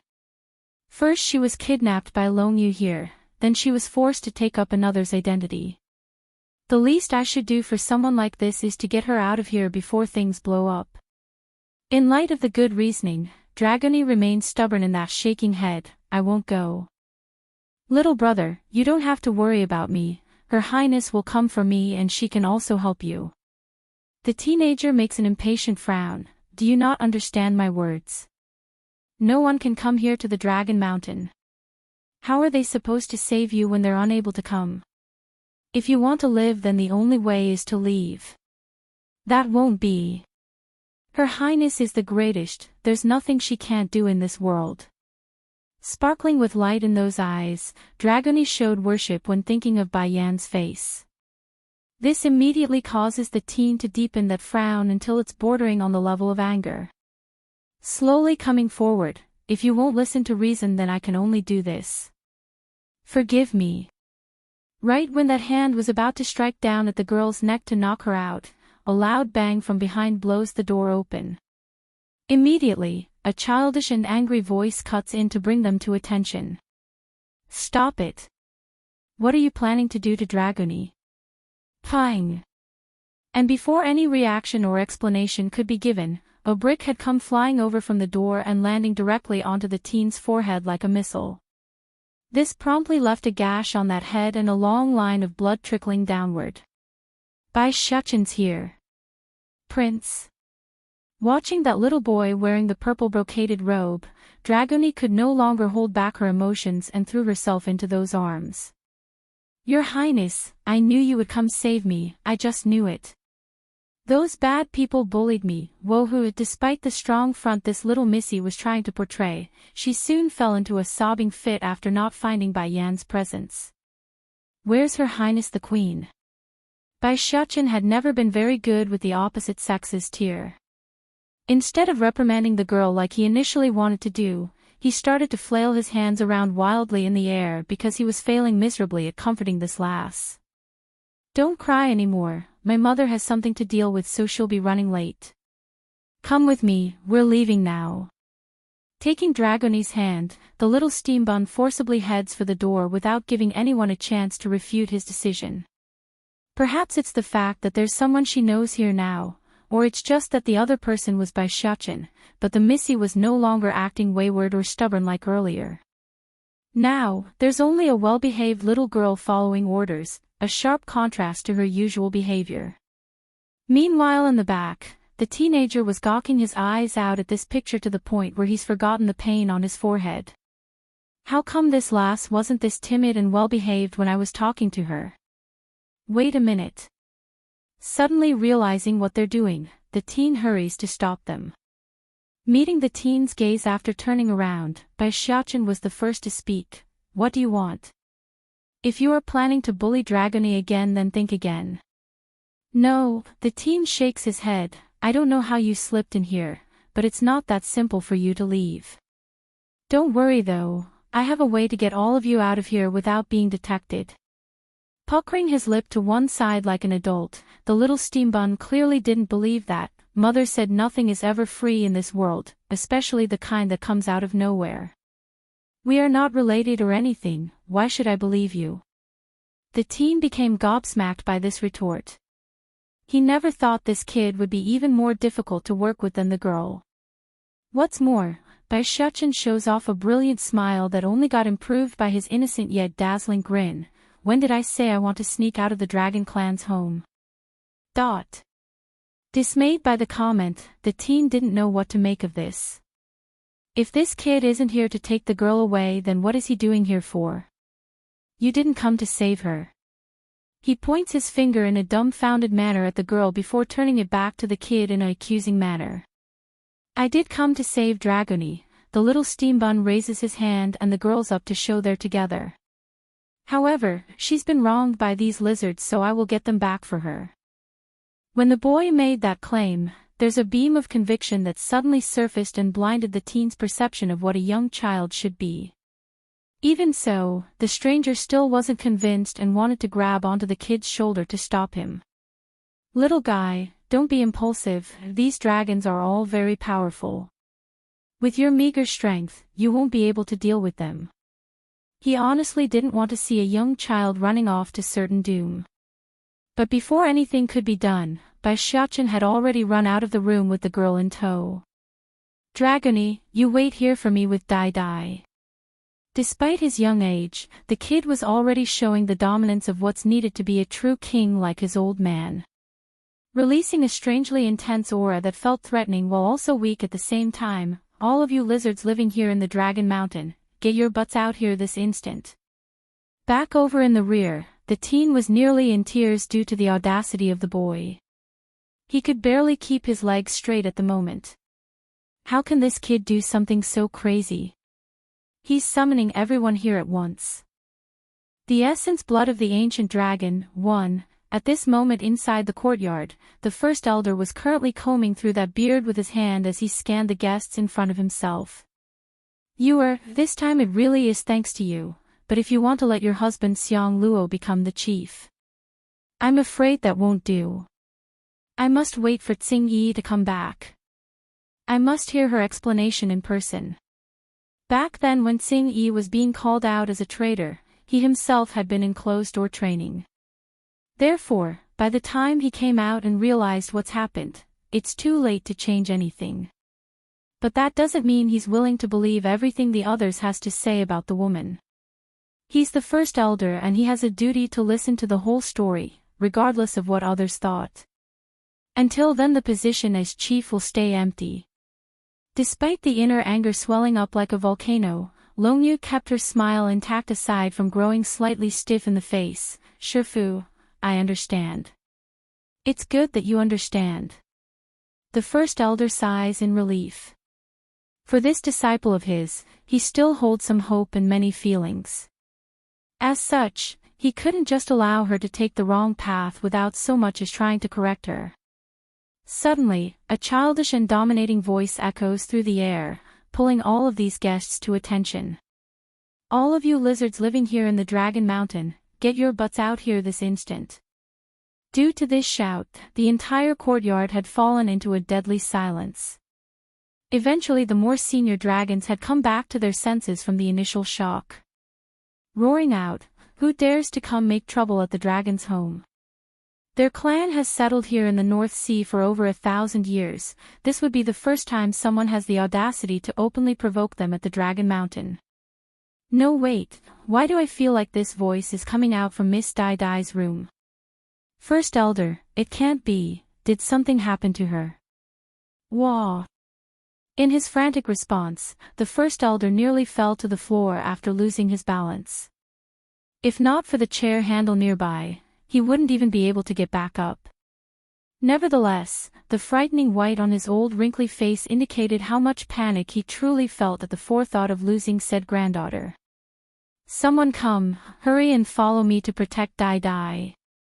His son and daughter had died several years ago due to some unexpected circumstances.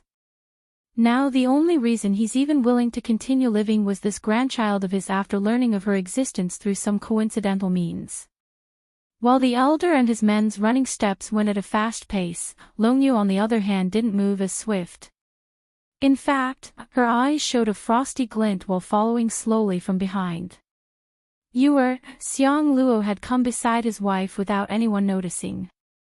Showing a dark expression, "Are you sure that girl you brought back is going to be fine?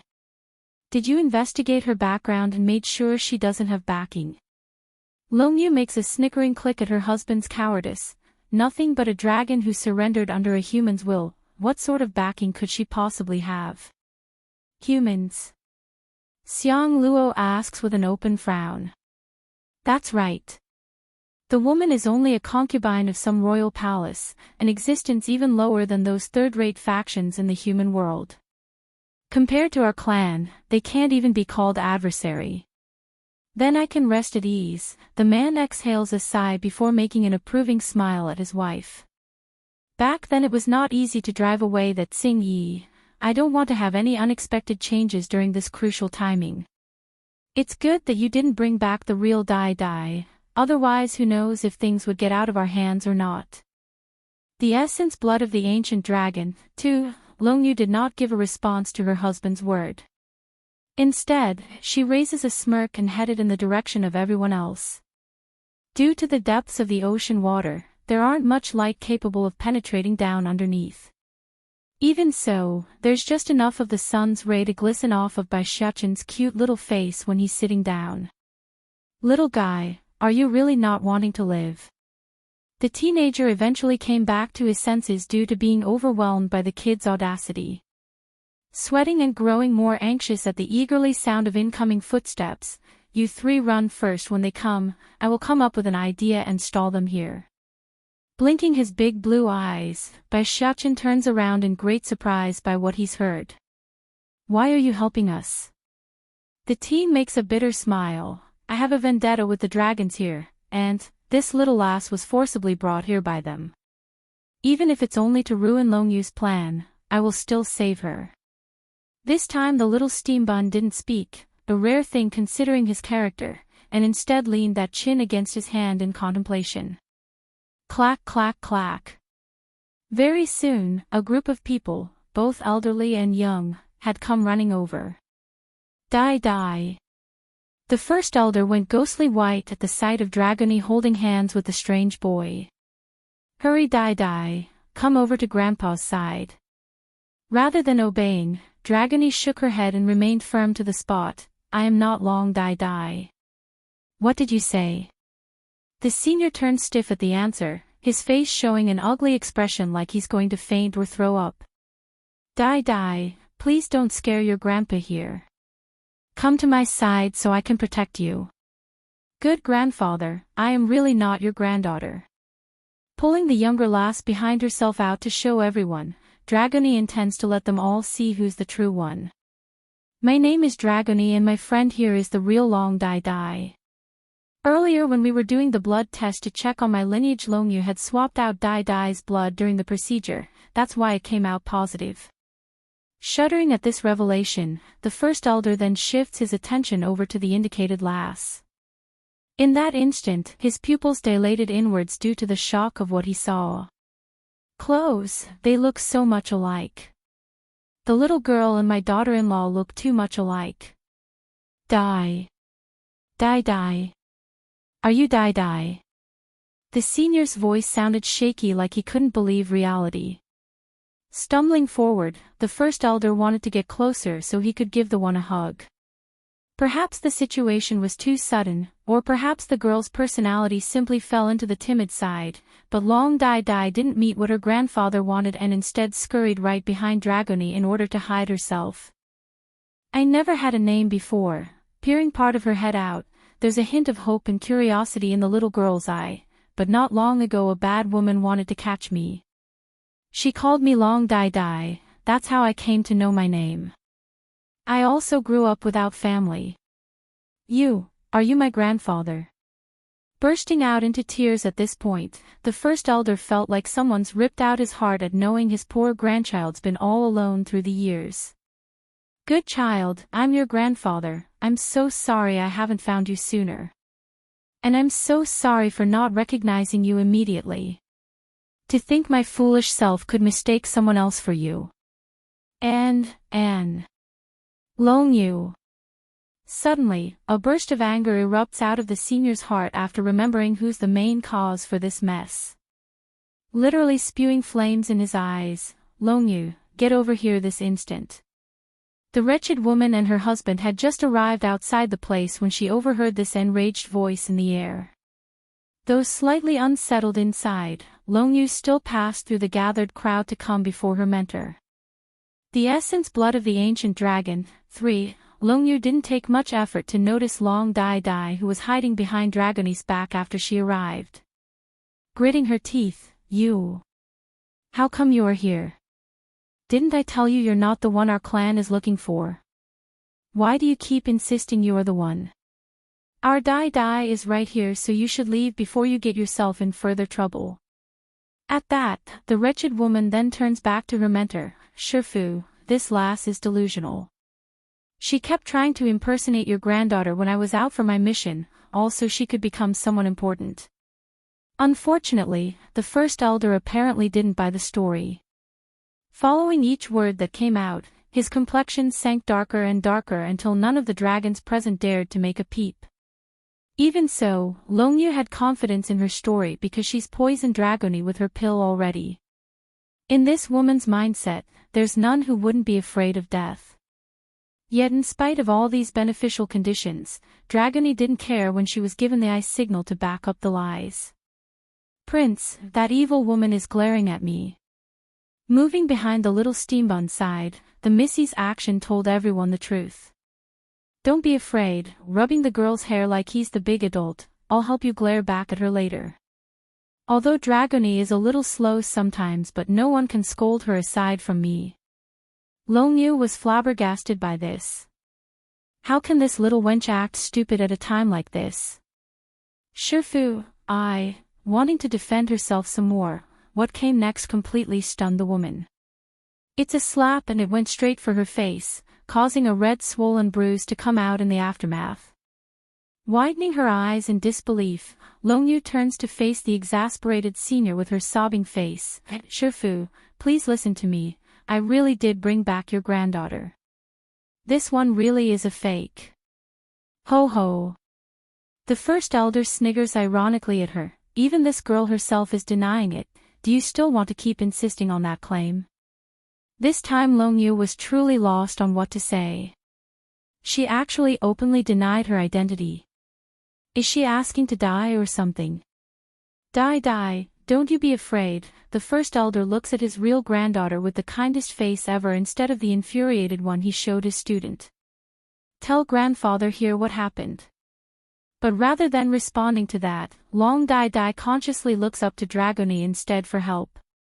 Dai Dai doesn't know what's happening, so I will explain.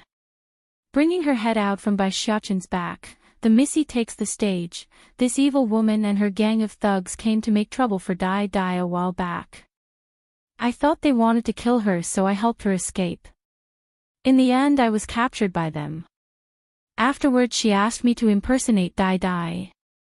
I refused, so she used Dai Dai's safety to threaten me, saying she will kill her, and then fed me some sort of poison as precaution. Poison. A flaring anger erupts out of the little steambun's face at the news. Dragony, this evil woman forced you to take a poison. Donning a brilliant smile at the added attention, I'm not afraid, Prince. Her Highness the Queen will surely come save me and cure the poison. She promised to stay here out of care for Dai Dai. As for the poison, this Missy didn't worry one bit. The essence blood of the ancient dragon, and, ignoring Longyu's ugly expression, Dragony bears her two tiny fangs. That bad woman had me impersonate Dai Dai because she wanted me to find that whatever seal so her husband can become the next chief head. Also, she had more than once scolded this old grandfather here, calling him an old bastard that only knows how to help outsiders instead of his loved ones. One hand pointing at the woman, the other holding his heart, the first elder trembled profusely. You. This traitorous thing. Traitor. Based on that gasping and huffing for air motion, the old elder clearly didn't take this well.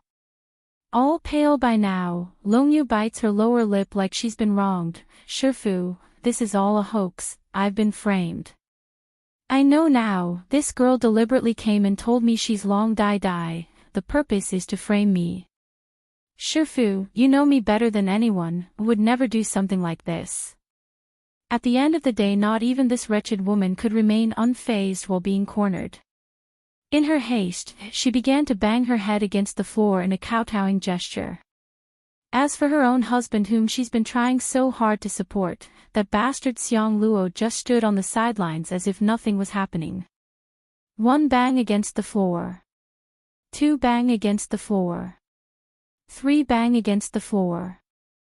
Eventually that forehead had become a purple bruise with no pity from anyone. Towards this level of indifference, Longyu revealed a ray of pain on her face. Shifu, are you really going to believe these outsiders than your own disciple? Dai Dai isn't an outsider, he snaps at that inappropriate comment. Taking in a deep breath, the first elder's complexion finally returns to normal. She is my only family. Only family. Closing her eyes, a look of immense pain grips the wretched woman who's still refusing to give up. Laughing out, if she's your family, then what am I? What am I to you? This time she didn't get to wait for the senior's reply, instead another voice from the front had answered it for her. You're the murderer who killed his son and daughter-in-law. Now everyone's attention had shifted to the teen leaning against the doorframe. What did you just say? The first elder shoots a death glare over to the teen, his voice radiating murderous intent. Repeat what you just said to me. Longyu recognizes this person after seeing that face and knew this might spell the end of herself. Showing extreme panic, she yells out to stop further discussion. You shut up. You're the one who colluded with Xing Yi back then, and now you want to murder our clan by spelling out lies and deceit. Don't think for a second anyone here will listen to you. What point is there in wasting more words on such people? The husband Xiang Luo beams out a frosty glint. Just kill him and it will be fine. Perhaps it's the human's confident attitude, but this cold heartless man didn't feel good at what's to come. There's an ominous sensation quickly budding within his heart, causing that face to go all gloomy and dark. Bai Xiaqin on the other hand had a different reaction after hearing who this teen was. There's shock and disbelief. This guy, he's the human teenager Xing Yi mentioned before. No wonder he hates Longyu and the dragon clan here so much, he's her acquaintance. Ha ha ha. The teen didn't notice the strange expression coming off of the steambun's face and continued with his speech. Whether or not I'm spouting nonsense is not important. Once I show the evidence, then everything will be cleared. Shut up. Turning her shame to bitter anger, Longyu has had it and wanted to attack. Unfortunately for her though, the first elder got in her way before that could take place. The essence blood of the ancient dragon, 5. I want to see what sort of evidence he can produce. Until then, no one can touch him. After that order, the rest who were foolishly wanting to attack were stopped in their tracks, their eyes angry and fuming. At first they didn't recognize the teenager that they've been ignoring until now, but after hearing Longyu's outcry they most certainly do now. They haven't forgotten about the reason why Tsing Yi betrayed them, and it was all caused by this person who seduced the proud woman. This was especially true for the younger male generation here because the woman was considered the most beautiful among their age group and was highly sought after. That year, the young man's gaze fell upon the elder's shaky appearance. Your son Long Shi and his wife stumbled upon a ruin. Through their investigation and deciphering of the hieroglyphs left behind on the walls, they realized there's a drop of essence blood hidden there from an ancient dragon. Whoever possesses it will rule the dragons, that's the prophecy described by the ruins. Afterwards, maybe it was coincidence or pre-planned, but Longyu too had somehow managed to learn of this matter and proposed to accompany the couple with her own husband Xiang Luo. The young man's face hung a ridiculing look when he turned to face the woman in question. Sure enough, there's fire spewing out of Longyu's face. It's a pity, but Long Shi trusted this traitorous woman too much. In the end, not only did your son and his wife lose their lives at the hand of this backstabber, the essence blood had also fallen into their hands as a result. You're talking nonsense. Baring her teeth in utter rage, do you have any proof that I killed him? The teen sneered in return. Long Shi is a very talented and powerful member of the dragon clan, second only to Tsing Yi. Do you think he wouldn't leave behind a precautionary measure when he realized you betrayed them? It took me years though, but I finally managed to find out where the four of you went back then, and guess what? I found a wisp of his soul inside the ruins. That story instantly causes Longyu to gawk in horror at the hated teen. No, impossible. I've long destroyed Long Shi's soul when I killed him. How can he leave behind a wisp of his soul? This person must be trying to provoke me into making a mistake, that must be it. You say you have a wisp of Long Shi's soul. Fine, take it out and let everyone see then. Grinding her teeth, Longyu asks. For a moment, all eyes had fallen onto the teen's face. Sighing at the attention, this Longyu is really seeking her own death. Alright, there's no reason why I shouldn't oblige her. Not bothering to waste any more words now that it has come to this, the teen raises up one of his ringed thumb fingers to rub against the item. In no time at all, a transparent entity emerges from within. This was a handsome-looking man that held strong similarities to Long Dai Dai, which immediately causes the first elder to shake with sorrowful sadness at the sight. Son. There's immense emotion mixed into that word, and it also showed the infinite pain of a father that has lost their son. Others were also stunned by this scene. The reason being that the one floating before their eyes was exactly like the teen explained, the second most talented member of their clan who passed away several years ago, Long Shi. Sheer, my son. The old grandfather wanted to reach out to touch his precious son. Unfortunately for this senior though, his fingers didn't make contact with anything, only passing through the air despite the ethereal existence of his son being right in front of his eyes. Father, Long Shi takes to his knees using the utmost solemn manner while keeping an equally sorrowful voice. I've been unfilial for not being able to accompany you any longer. It was my mistake for going after that ancient dragon's essence blood and allowed Longyu to backstab me at the crucial moment. Thankfully I was able to leave behind a precautionary measure prior to heading into that ruin. Now I can finally tell the world of her evil deeds and character. The essence blood of the ancient dragon, 6, boom.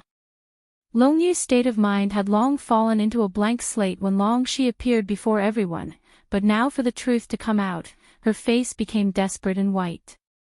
It's over this time, I'm done for. Shifu, snapping out in frustrated coldness, we can't believe what he says. Just because he says he's Long Shi doesn't mean anything. I say he's Tsing Yi's scheme of destroying our unity, how about that? Shut up. Red in the eye, the first elder radiated intense killing intent. You think I can't recognize my own son? How dare you and your husband harm my son, unforgivable. Father, Long Shi's soul speaks again after landing those ghostly eyes upon his murderer. Before I died, Long Yu confessed another matter to me as a way to gloat. The reason why Dai Dai disappeared was because of her. She did it out of spite because you wouldn't give her the chief's seal. She wanted to spite you and make you grieve. For a simple reason like that, this wretched woman would throw a newborn baby into the mountains. If Dai Dai didn't have luck on her side and somehow survived, then who knows what would have happened to the girl. Long Yu had her eyes closed now, not in regret for the crimes in which she's committed though, but rather for not strangling Dai Dai back then. To think my momentary softness would come back and haunt me like this today. Humph, not going to continue the defensive lies anymore now that the situation has devolved into this, the husband Xiang Luo sneers with contempt at everyone.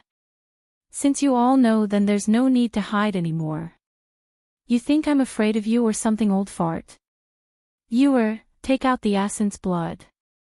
The wife stares in shock at her man. Xiang Luo, do you know what you're saying?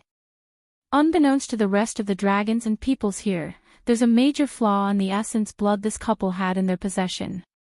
With each use meant the depletion of its potency, meaning it won't be able to keep them protected forever. There's going to be a time where it runs dry and everyone would swarm at them in seconds when that day comes. Seeing his wife's inaction, the man frowns. You don't need to show mercy to these people after the way they're treating you. If you don't bring out the essence blood, then it will mean our death. Biting her lower lip, Shifu, it's you who are non-benevolent first, so don't blame me for the injustice. At that, this wretched woman quickly took out the bottle containing said item and popped the cork. In that instant, an immense pressure grips the air around the entire Dragon Mountain, causing all of the residences to take to their knee. Also, Long Shi's residual wisp of his soul had also dispersed into nothingness under this shock. Son. The first elder wanted to defy this power after seeing his son's soul dispersing into nothingness due to the pressuring might. Unfortunately for this senior, the most he could muster was to keep himself from prostrating like the rest despite his shaky appearance. Long Yu, I won't let you get away with this even if I have to throw myself at you.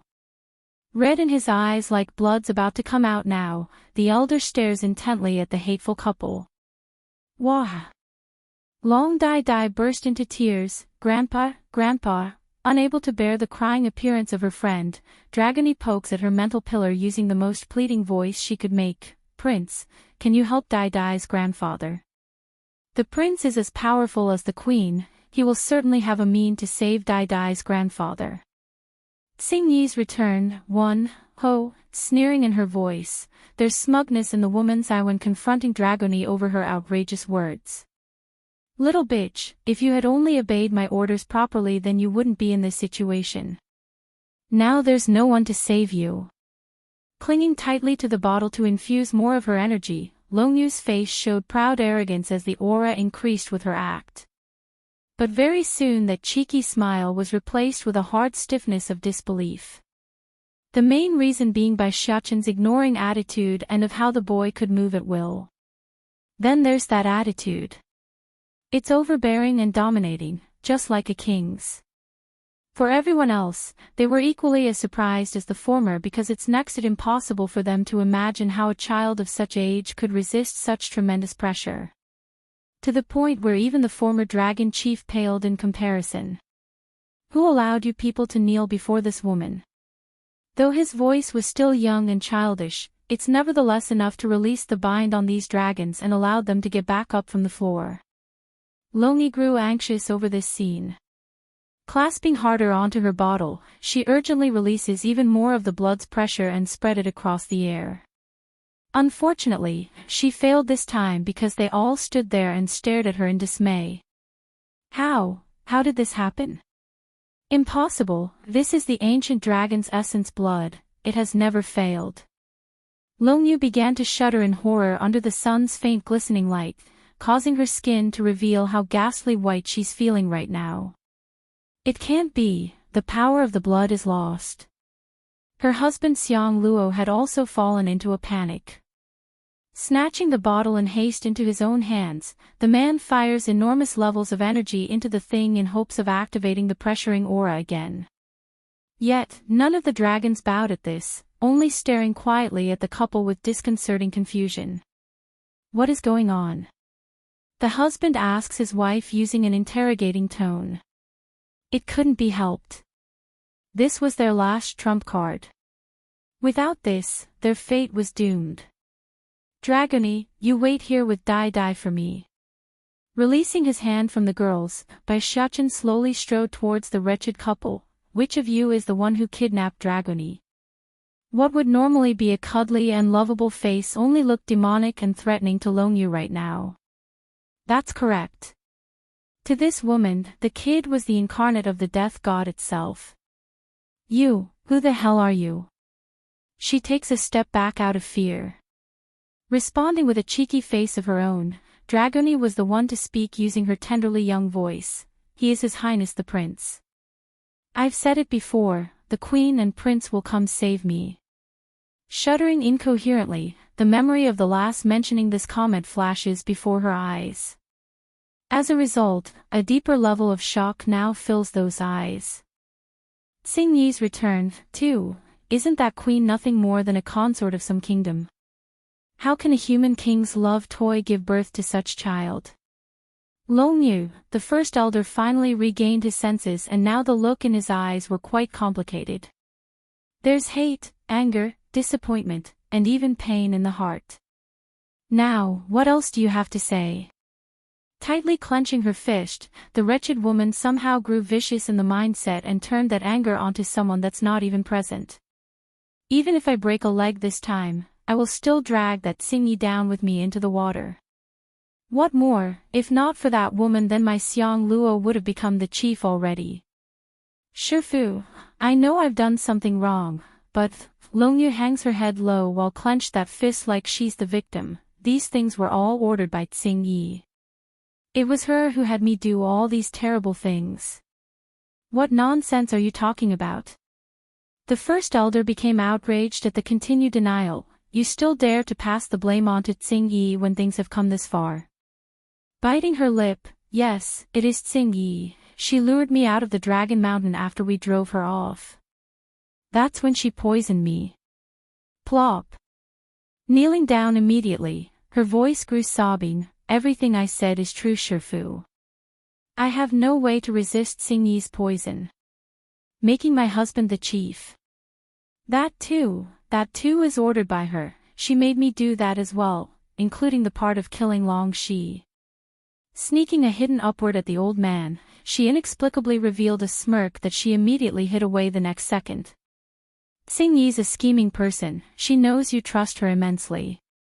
By killing Long Shi and then forcing me to make my husband the chief, everything would fall into place, a perfect setup for when she returns to take over the position. Leaking tears like a waterfall, Longyu's false sincerity had an effect and left some of the clan members swaying to believe that story. In comparison to a human, they would much rather believe in their own kin and detest someone who's assumed to have betrayed their clan. I'll tear your mouth off if you keep spouting nonsense. In his desperation, the teen wanted to attack to stop that foul mouth from dirtying his friend. However, before he could take action, a small little hand had reached over to grab at his sleeve to stop him. You let me go. The teenager glares in exasperation. Xing Yi is such a nice woman, why do these people keep trying to frame her? She clearly did nothing, yet someone would always throw dirty water at her. You shut up. Puffing up his cheek, Bai Xiachen forcibly drags the teen behind himself and locks onto the foe. Since you say your orders are the result of Xing Yi's scheme, how about you call her here to compare the story then? Compare. Longyu's expression darkened. I don't even know if she's still alive or not after she fled. How am I supposed to find her? Firstly, whether or not Xing Yi would come doesn't matter because that woman would never admit it. The various dragons nodded in agreement to that comment. Long Yu is right. That Xing Yi is such a cunning woman, there's no way she would return when things are not looking good. You not being able to call her here doesn't mean I can't. Out of everyone's expectation, Bai Shuchen throws out this grenade in front of the crowd using the most innocent and naive face ever. Yet, to their eyes, that face only looked sinister and dark like the devil itself. Xing Yi's return. 3. What did you say? The unease intensifies within Long Yu's heart. Her only wish right now was to drag Xing Yi down with her. This way she could still have an opportunity to get even in the afterlife, since she knows escaping unscathed was next to impossible now.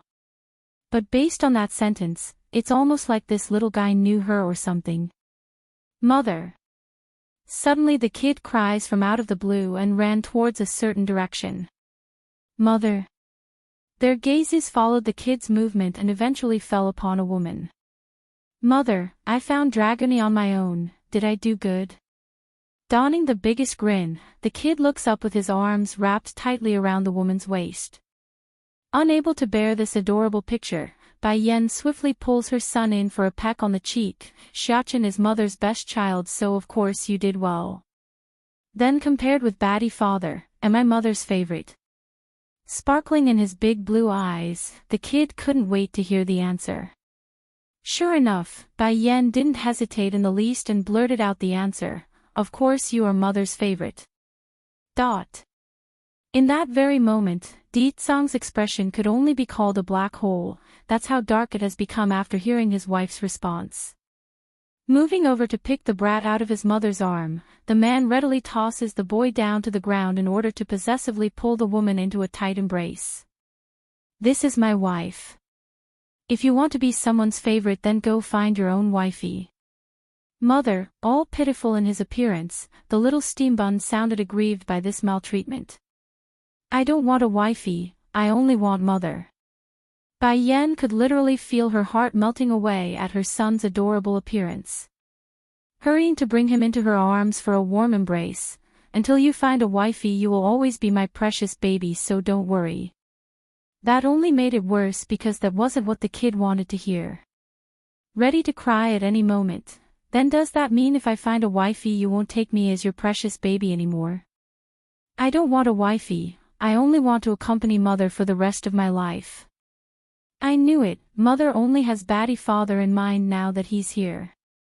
If I had known this would happen then I wouldn't have helped him. How could he forget what I did when mother didn't want him anymore? This is unfair. Queen, a young tender voice suddenly drifts over from the front, causing Bai Yan to release her arms and gaze over to the little girl standing before her eyes. Sorry, I'm late. Pulling Dragony in as well, she lets that tearing face rest firmly against her chest to act as a comfort zone. No matter how much this young lass has lived in life since her hatching from the egg, the girl only recently opened up her mind to the world. Therefore, in terms of mentality, Dragony could only be considered a child at heart. Whatever courage she had to endure the days away from everyone has been spent, and it's time for the pent-up emotions to be released. This was especially true while being in front of Bai Yan, Dragony's only real family. Xing Yi's return. 4. Queen, I just knew you would come save me. Leaving that warming chest, Dragony speaks out in a sobbing tone, that evil woman force-fed me a poison in order to make me help her, I'm scared. I don't know anyone here. Bai Yan's expression abruptly changed for the worse at this sudden news. Hurrying to test the little missy's pulse, her tense heart eventually subsides after seeing it's nothing serious. It's okay, that poison is nothing special. Take this detox Dan pill, it will remove the toxin within your body as soon as you eat it. Long Yu's face went ice hard there. A simple detox Dan pill is enough to remove the poison. Didn't that human say it's uncurable when I bought it off of him? But this was no time for this wretched woman to dwell on such small matters, because the following second her eyes had fallen onto the new arrival. Gawking her eyeballs out, you. How is it possible? Why is Xing Yi here? How dare this woman return to the Dragon Clan? Xing Yi. The teen was the first to cry out in astonishment, his face showing excitement and disbelief. Tsing-Yi's not dead. She's alive. This is great, she's really alive. Failing to wipe away the tears from his eyes and cheek, the teen eventually gave up and allowed the emotions to run forward like rapids through a river. You child. Finding her acquaintance as well after scanning the area, Tsing-Yi removes the uptight persona she almost always has and changed it to a soft warming look. You're already so old and still crying like a child.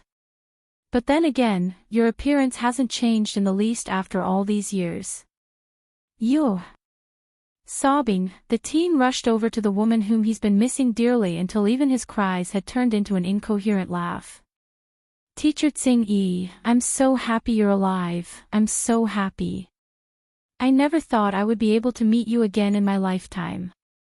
It's been over 100 years, so any hope has been drained away within this teen's heart. The only support keeping his body going was revenge. Tsing-Yi wasn't only this teen's close confidant, she's also his teacher and tutor. If it wasn't for the dragoness's appearance back then, his fate would have ended long ago by his enemies. So, whether it be personal or for business, he owes her everything to the point where even death wouldn't be a big price. While the two were sharing a wonderful momentary reunion, all eyes had fallen onto Tsing-Yi's presence by this point. Tsing-Yi, how dare you return to us? Did you not do enough already back then by betraying the clan? We can leave your life intact out of consideration for the late chief's sake, but you will still have to pay the price for your mistake. Emotional anger has clearly washed away the fear instilled onto them by the kid already because their voices were sharp and stinging. A total disregard for Bai Shechen's might and threat. For the dragoness herself, this was akin to a second slap across the face. Though she may have already heard these words once back then when they drove her off, but it's still painful for it to be said a second time. Suddenly, a hand lands onto her shoulder in a reassuring manner. Turning stiff, she swings her head around to find that wondrous woman behind herself. Tsing-Yi's return. 5. Tsing-Yi, those who don't believe you doesn't deserve your loyalty. Those who don't believe you doesn't deserve your loyalty. Glimmering with light in those eyes, Tsing-Yi's pained soul gradually returned to normal after hearing Bai Yan's word. Sweeping her gaze across the interrogating crowd, she imprints the faces into her head for the future. Eventually that focus had locked onto a certain old face. First Elder, how have you been lately? How have you been lately? Though nothing but a simple greeting there, it's still more than enough to make the senior release that waterfall from the eyes. I've been doing well. Tsing-Yi, where have you been all these years? Others may not believe you, but I won't doubt you. Why didn't you come back to see me earlier? Tsing-Yi could only make a bittersweet smile and return to that question. It's not like she didn't want to return here to the land that raised her, but under those circumstances, not only would she be unable to protect herself, she would also place this trusted elder into a bad position. I wasn't able to return because of my injuries. Oh yes, First Elder, where is Long Shi? How come I don't see him around?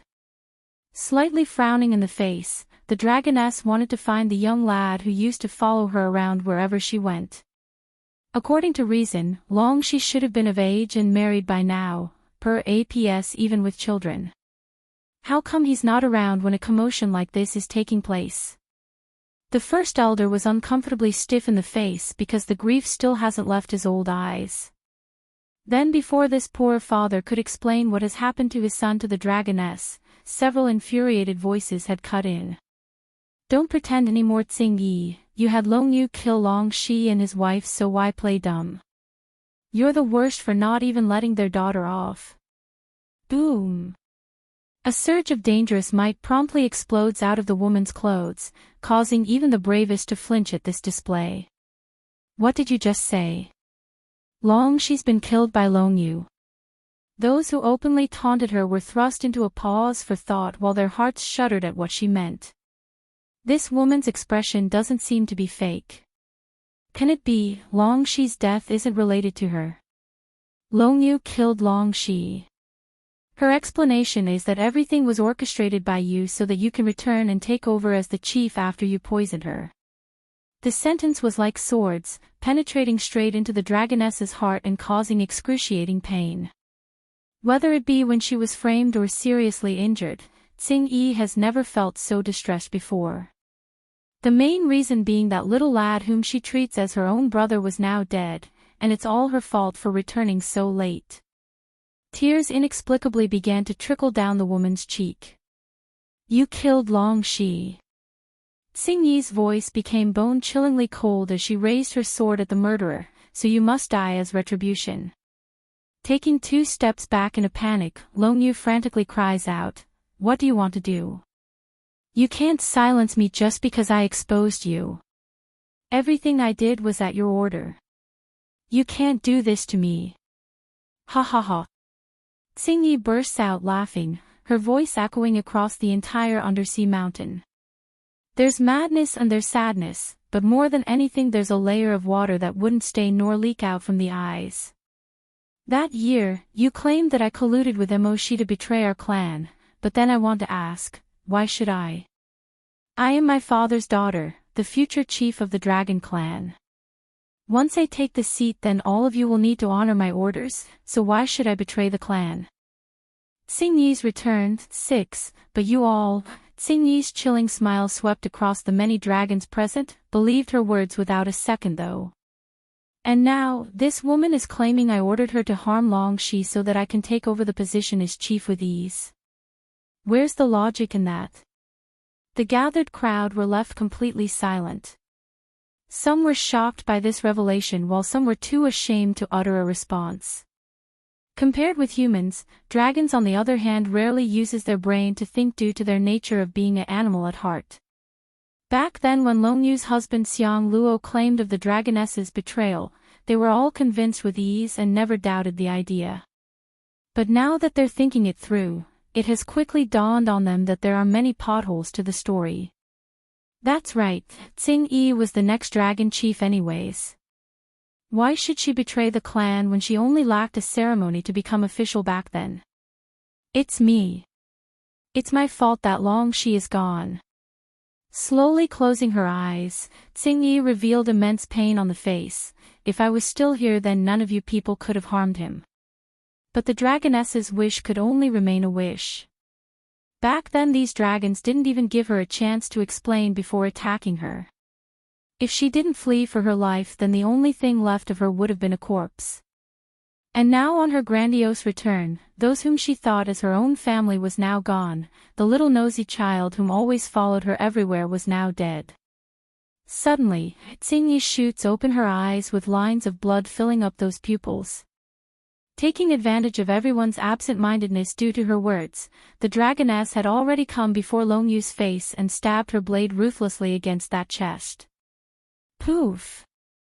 Spitting out blood from the mouth, Long Yu looked upwards in disbelief at that incredible contour. Shaking her head in a muttering tone, your injuries, it's healed. She didn't get to wait for a proper answer, the reason being Tsing-yi had begun to slash down repeatedly at the wretched woman's body. This was the dragoness's form of retaliation. For all the years of indignation, frustration, and pain, she's letting it all loose like a crazed whip towards the foe. Elder Long Huang, what is the meaning of all this? One of the stronger and braver dragons stepped over to ask one of the seniors who came back with Bai Yan's group. These people, where did you find them from? Weren't your group investigating the lightning trial? Ahumph. Long Huang awkwardly coughs to stop the man from asking any more dangerous questions. That year, it was us who misunderstood Tsing-yi. When he spoke, the senior made sure to measure the reaction from Bai Yan and Di Tsang's face. Seeing there's none, the poor guy felt relieved and heaved a long sigh. Misunderstood Tsing-yi. The male frowns and continued to ask. I ask you then, in addition to Xiang Luo's word about her betrayal, what other evidence is there? Did you see it with your own eyes, or did you hear their conversation personally? After a moment of thought, the senior Long Huang threw out the same set of questions Bai Yan used to question their group back at the surface. Sure enough, the crowd had fallen silent. It's exactly like the senior predicted, none of them had seen or heard it firsthand, only blindly believing one of their own about Xing Yi's betrayal. And, the senior's mouth began to twitch at his own shamelessness. If you don't want our clan to be destroyed, then keep your nose out of this matter. Don't drag the clan down just because of Long Yu and her husband's crime. That said, Long Huang didn't forget to sneak another peek at Di Tsang and Bai Yan. These two are from the demon realm. If they want to destroy our clan, then it's only a word away. We'd be stupid to protect Long Yu and her husband at a time like this. The demon realm's disturbance. 1. Long Yu, Xiang Luo. The first elder flies into a rage, his eyes burning with hatred until he could barely keep his breath together. These two, they both betrayed him. One being his once proud disciple and the other a trusted confidant. Ha ha ha. Thinking up to here, the first elder breaks out into a roaring laugh towards the water surface, thus leaving the courtyard echoing with his eerie voice. Someone come, take Xiang Luo to the dungeons for later disposal. Clutching onto his chest, the senior almost couldn't breathe. Seeing this, the granddaughter Long Dai Dai did any filial child would do and came over to soothe that heaving body with her small little hands. Based on her eyes, it's obvious she's full of worry for this old man. Dai Dai, turning soft at the concern he's getting, Grandpa here is fine, you don't have to worry about me. Thankfully I am able to figure out the murderer of your parents and got you back before anything happens. So what else do I have to regret? Suddenly, the bluishly light-colored water above their heads had turned dark, causing them to look up at the reasoning. To everyone's surprise, the shadow was caused by countless creatures circling around and leaving their presence known. Arching her brow at this sight, Bai Yan was the first to react. Di Tsang, are these the demon beasts you brought along to the Misty Fairy House? No, they're not. Showing a heavy expression, the man grew all serious. Something must have happened in the demon realm. Prior to my departure I left behind a talisman, so there shouldn't be any reason for them to seek me out. For so many demon beasts to appear, there can only be one plausible reason, and that is something majorly wrong must have happened. First Elder, what's going on?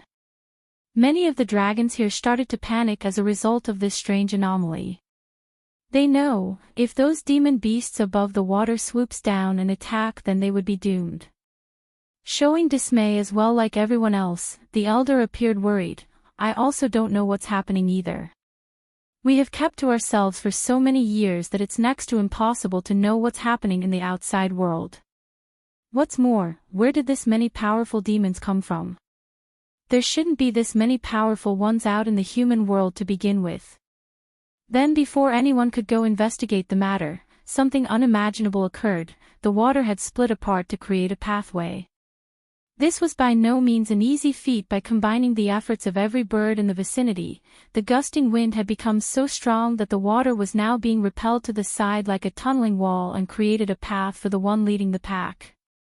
It's a golden dragon and it's radiating a dazzling light like the sun itself. In the following roar created by this magnificent creature, even the great barrier surrounding the dragon mountain was shattered into 1,000 pieces. Ha ha ha. Xiang Luo breaks out into an exaggerated laugh. Don't you all get it yet? Xing Yi betrayed us, and this is the army she brought along to destroy our clan. Why do you think disaster is striking at us as soon as this group of humans came to our home? Ha ha ha. The demon realm's disturbance, too. The faces of the dragons were extremely ugly. Whatever doubt and suspicion they had of Xiang Luo was now reversed and shifted towards Xing Yi instead. Wait, suddenly, the first elder's eyes grew wide. There's dismay and there's incredulous at the golden dragon leading the pack. This is Ancestor Long Tian. Long Tian was a legend to this dragon clan here in the human world. According to their tales, the dragon had left for the demon realm centuries ago, hence the reason why there aren't many who's still alive who could recognize him. Even so, Long Tian's portrait had long become a mainstay among the younger generation due to his glorious achievement. Ancestor Long Tian. Hiss. Multiple gasps of shock filled the air as they all watched the massive dragon quickly closing in on their location. Despite the excitement that's apparent on his former clan, Long Tian didn't pay them any heed. Transforming into his human form upon arrival, he promptly got on his knees to give a respectful greeting to Ditsang and Bai Yan. King, Queen, these denizens of the demon realm wish to see you, so I brought them through the barrier. Long Tian didn't make any eye contact with the others still. Ever since he left here centuries ago, he had already discarded his past and welcomed the new world he's in. Therefore, he in fact didn't want to show his presence at all if not for these demon beasts seeking an audience. The whole scene had turned deadly silent right now. Like everyone else, Xiang Luo's face had frozen over as well because if he did not mishear those words. Demon realm. Isn't that the sacred lands of us demons? An ancestor Long Tian. The first elder quickly crawled over to the golden-robed man, his face shaking with excitement. You are ancestor Long Tian. Clearly unhappy at the disruption, the dragon chief knew he had to address this old senior if he wants to continue his business. We will speak later, do you not see I'm busy? That's the equivalent of admitting his identity, and the sensational news promptly causes the dragons here to break out into admiration and respect. To them, Long Tian was no different than a god. As for the dragon chief himself, he's very bothered by this reaction because his liege was standing right before his very eyes. If they continued to act this way, it would be no different from an insult to Ditsang. Meanwhile, at the same time, all of the demon beasts that arrived had taken to the ground in a prostrating position, causing the entire dragon mountain to be filled to the brim with members of the other races. Your loyal followers pay respect to the queen, king, and the prince.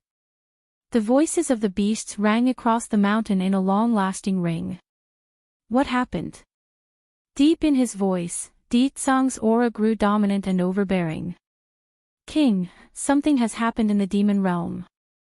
One of the leopards at the front raises its head to speak, his voice full of worry.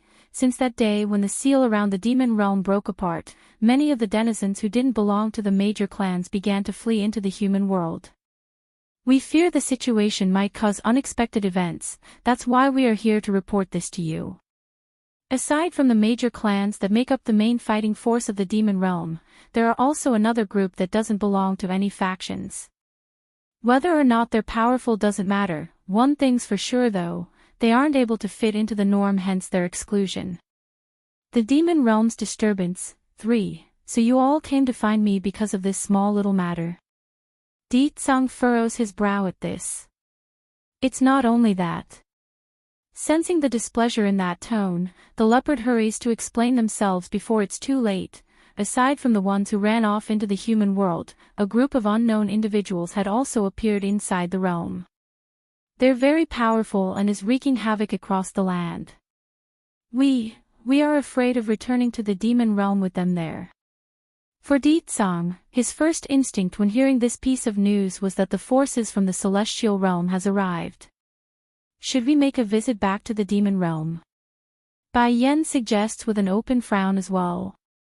As her husband's main supporting foundation, she too doesn't want to see anything bad happening to the place.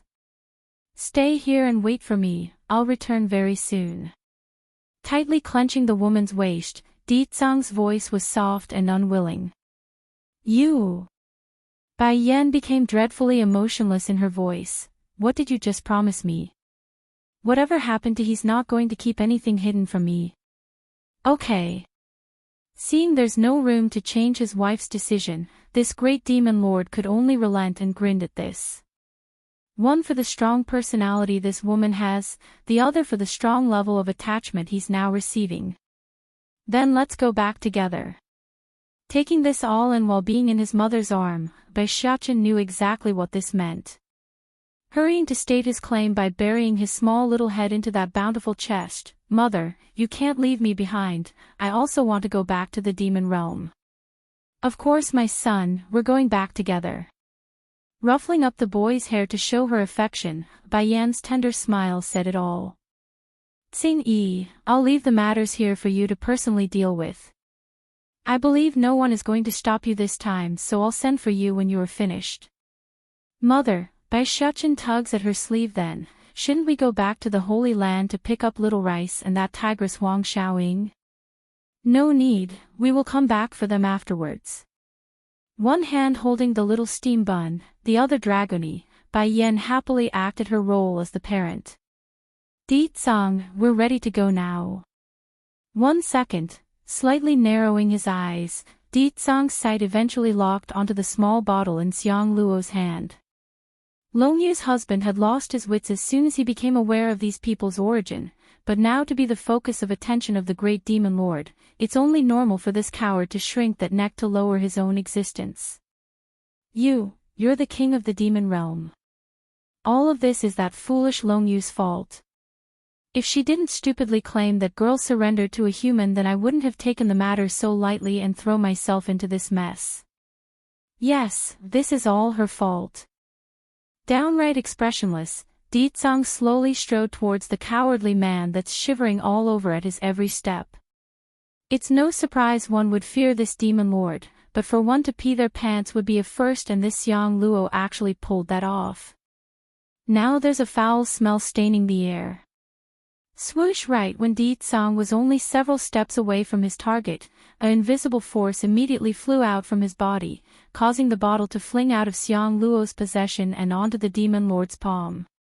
Normally such a scene would rouse quite the stir from all these dragons, however, this man's tyrannical aura superseded their desire to claim that essence blood. Here, this belongs to you. Saying only that, the man readily tosses the item onto Dragony's hand and returned that attention back to his wife. Yen, I'm done now, let's leave. The demon realm's disturbance, for Dragony blinks in bewilderment, not understanding why she's been given the item. Di Tsang, does this bottle of essence blood have anything to do with her? Raising a brow, Bai Yan asks with a soft voice of her own. Smiling mysteriously in return, she will know on her own when the time comes. Due to this matter not being directly part of herself, Bai Yan didn't dwell on the issue and left it as so. After all, there's no way her husband would hurt the lass that's under her care. Come, we're going home. Bringing Dragony back over her to side, the woman's face glowed with a heart-stopping light under the reflecting water from above. Warmed by this, the lass almost looked like she's fallen into a daze-like state before uttering only a single word, okay. From now on I also have a home. Wherever Her Highness is, that will be my home. The matters with the dragon clan here in the Misty Fairy House has now come to a close for Bai Yan and her family. However, for those remaining behind, their anger has only just begun for the ones responsible. Long Yu had curled into an almost fetal shape right now due to the numerous blade wounds across her body. She's been scarred and bloodied by Tsing Yi's whipping attacks earlier. That just goes to show how much of a hopeless situation this woman was in. That woman whom Dragony call Queen is the real Queen of the Demon Realm. And that little steam bun is the prince. And Tsing Yi is now under said being's protection. And Ancestor Long Tian appeared as well. Quivering in the lips, Long Yu unwillingly closes her eyes in acceptance. Which part of me is inferior to Tsing Yi? Why is it that I'm always overshadowed by her? Aside from my husband whom I chose, she always outshines me. It's always been like this. Thinking of Xiang Luo, the woman promptly jerks open her eye again and turns towards the man whom she's loved over the years. That's right, I have Xiang Luo with me. He said he will never abandon me no matter the consequences. This is something Tsing Yi can never compete with me in. Xiang Luo, struggling to climb up from the floor, Long Yu's frail body looked like she's going to collapse at any moment while her legs swayed towards the man.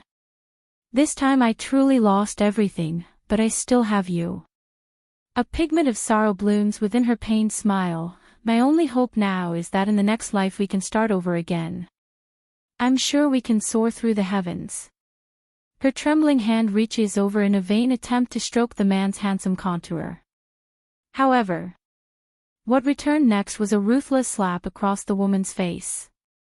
This impact not only destroyed her last wisp of self-esteem, it also slapped away her self-deception. Stumbling backwards at this sudden twist, Longyu's gaze finally devolved into utter despair from the initial shock. "What are you doing?"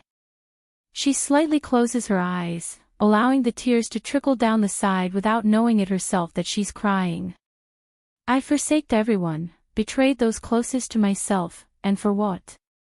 A slap at the final moment. The Demon Realm's Crisis 1. What am I doing? Xiang Luo throws a sarcastic snark at his own wife. "Shouldn't you know better than anyone else on what I want to do?" "Longyu, if it wasn't for a stupid woman like you, then I wouldn't be in this miserable state." Hatred now burns like a blazing pyre inside this cowardly man.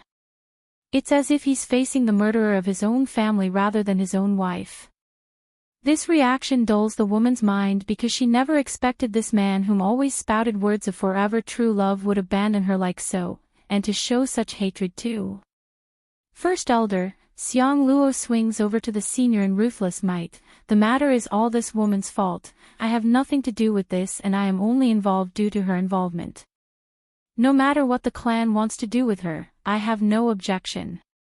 Staring at that desperate face of her own husband's, Longyu suddenly pounced at him without giving anyone a chance to stop her.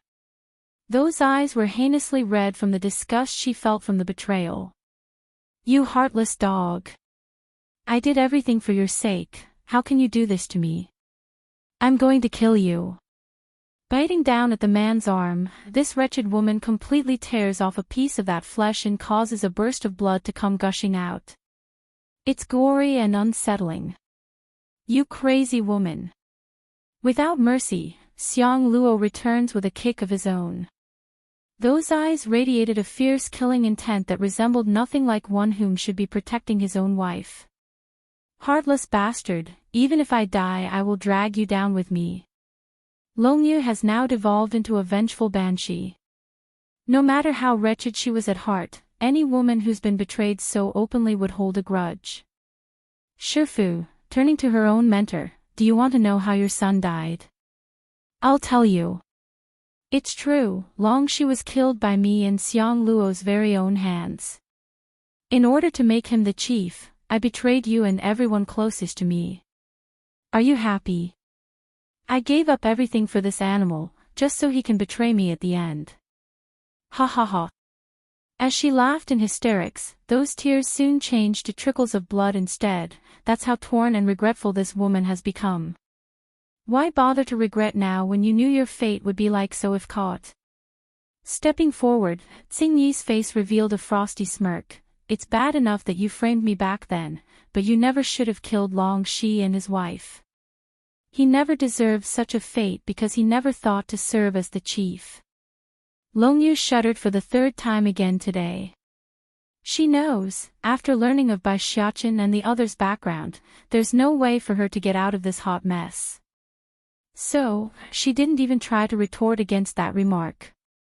Tsing Yi, still stuck in his hopeless delusion, Xiang Luo rushes over to cling onto the dragoness's leg. "I really didn't know anything. All of the things were done by Longyu herself. I was manipulated by her. She only told me I could take the chief's position and nothing else, you must believe me." This only irritated the dragoness rather than help his case. Flashing a dangerous light in those eyes, "The both of you are going to die, don't think about escaping. The both of you are going to die, don't think about escaping." Losing his grip at the death sentence, the coward no longer had the courage to continue his act.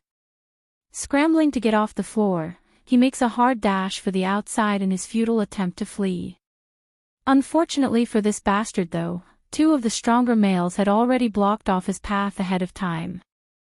The Demon Realm's Crisis 2. The First Elder was the first to take the lead in kneeling down at the dragoness to show his respect.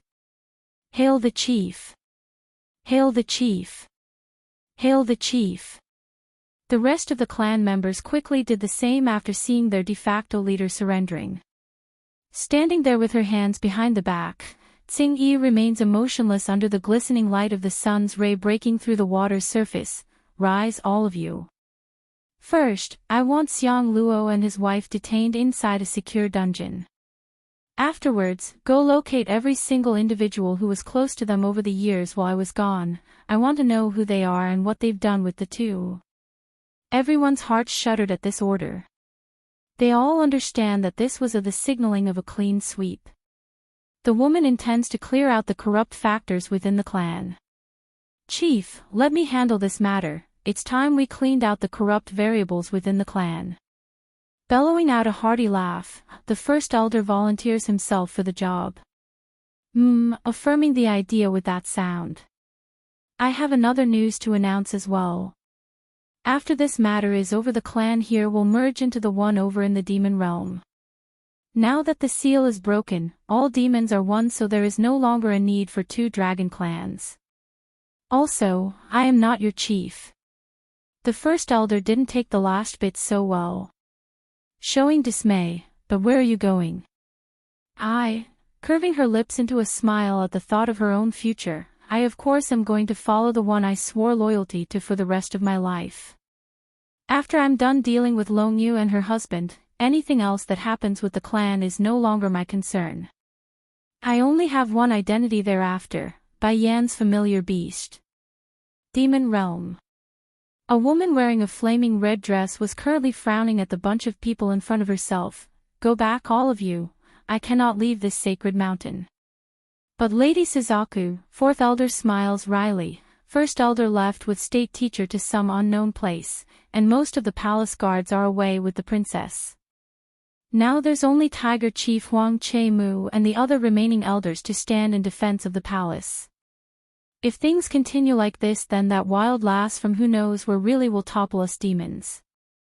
If either one of those two were to remain behind, then none of these demons here would be afraid and be stuck in a passive state. Sadly, that's not the case, and now there's no one left who could contend with the powerful people that's currently causing havoc across the demon realm.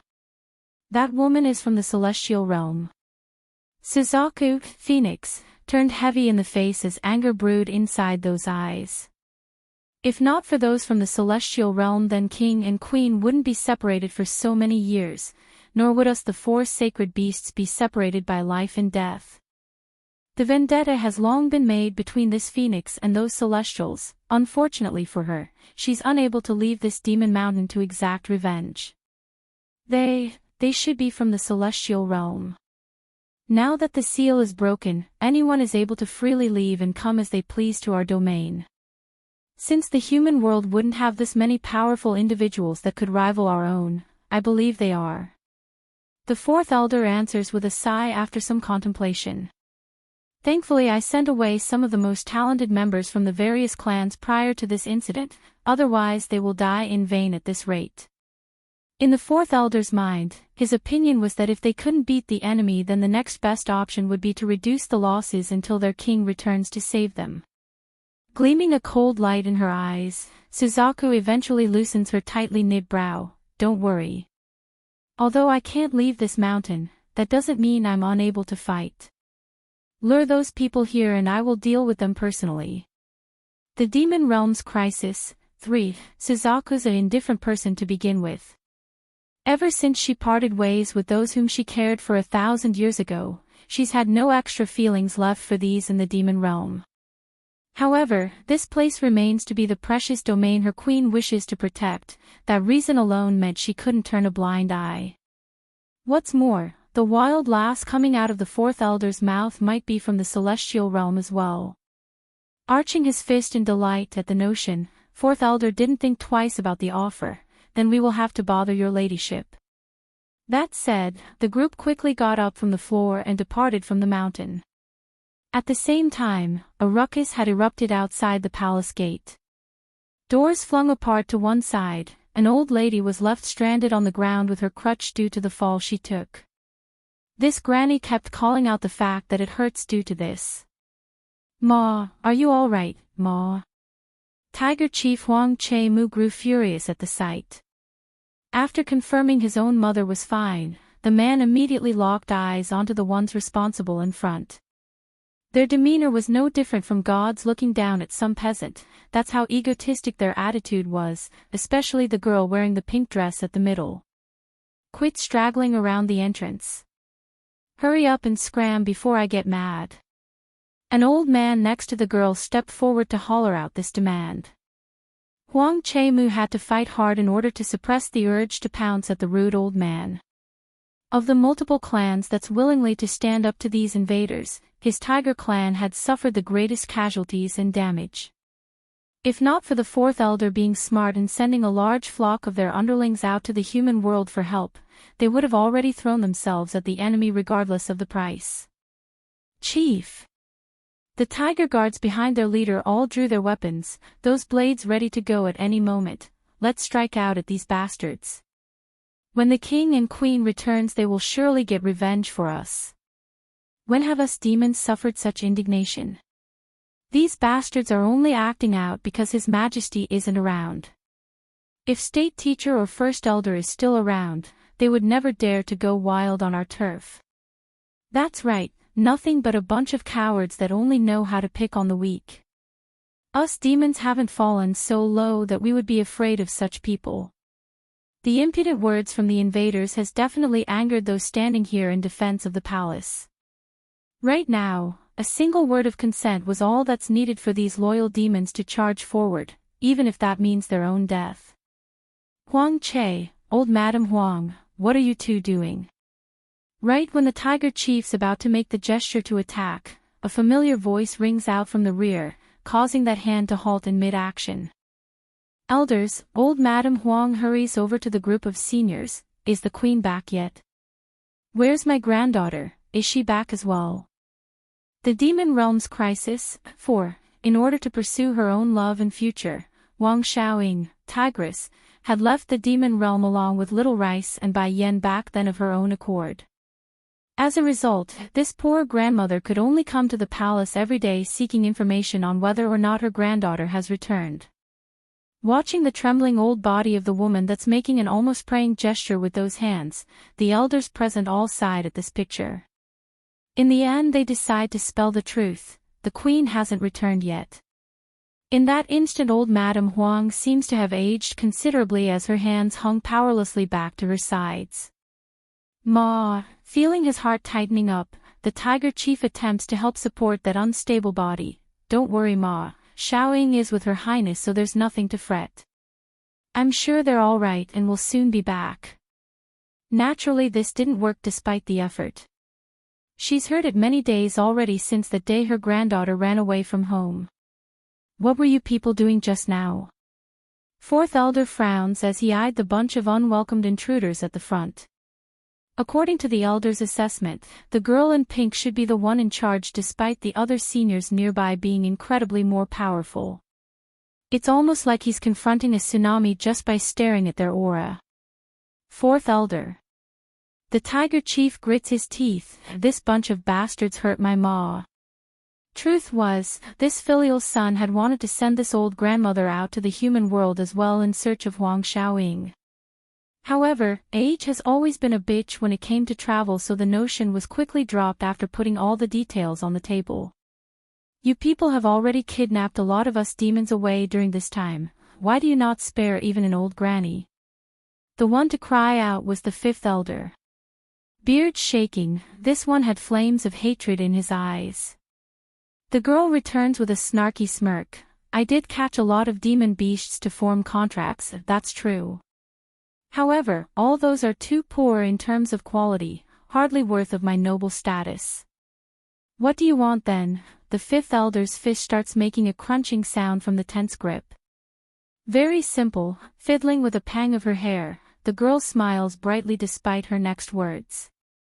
I heard your king is very powerful. I'm sure he would make a wonderful pet for myself, how about that? Those arrogant words literally left everyone bulging their eyes out. To these demons, that fine contour only looked disgusting and grotesque because it's not the face of a beautiful damsel, but an executioner. Half a month ago when the seal to the realm shattered due to the eye being destroyed, it was this girl and her people who first charged in here and wreaked havoc across the land. Those who were most talented and young was immediately sent out to the human world in search of help, but for those who were slow and incapable of fleeing with the main body, they were promptly captured by these invaders. The ending for those poor souls were either death by torture or forcefully tamed by a blood contract, forever sealing their fate as slaves to be used at will. The Demon Realms Crisis. 5. Outrageous. How dare this female even think about making the king her pet? Ridiculous, absolutely ridiculous. Ha ha ha. Fourth Elder bursts out laughing, his eyes full of mockery and contempt. Little lass, I'm afraid you are nowhere as capable as you think you are. Tame our king. The remark obviously didn't leave a good impression on the pinkly dressed girl that's in charge of the invaders.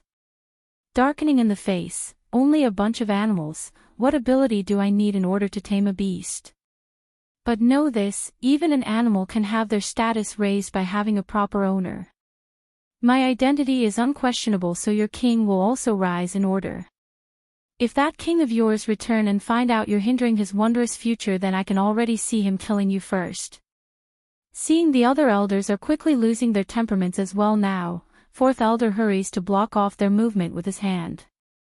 Cold in the face, it's possible to let you meet our king, however, I'm curious if you're brave enough to follow us to him. What would I fear? Cocking her chin high, the girl stands ready like a proud peacock. Lead the way, you lowly beast. Miss. One of the elderly men beside the lass hurries to stop this by tugging at her sleeve. This isn't a good idea. I heard there's also a lot of powerful masters in the demon realm, so I suspect they are luring us into a trap. Masters. The girl shows a despised grin in return. Senior Wei, why do you look down at yourself before even meeting the foe? I've been here for so long and haven't met a single master yet, not to mention some whatever king. If that king does show himself, I will make him surrender to me for sure. A beast should have the awareness of a beast. Nothing but animals, how dare they start pretending to be royalty and whatnot. Seeing his words won't have any effect, Senior Wei could only smile wryly as he followed the girl inside the palace. Maw. Supporting his own mother's back, Huang Che-mu makes a bittersweet face. You should have left with the group at that time. Leave. Old Madame Huang shakes that head in disagreement. No, I'm not leaving this place. This is our home, where can I go? Also, Xiaoying will definitely come back on her own, she will. Having said this, the granny suddenly slaps her own son across the head like she's thought of something infuriating. Why didn't you help Her Highness that day? If the queen didn't leave, then Xiaoying wouldn't have chased after them as well.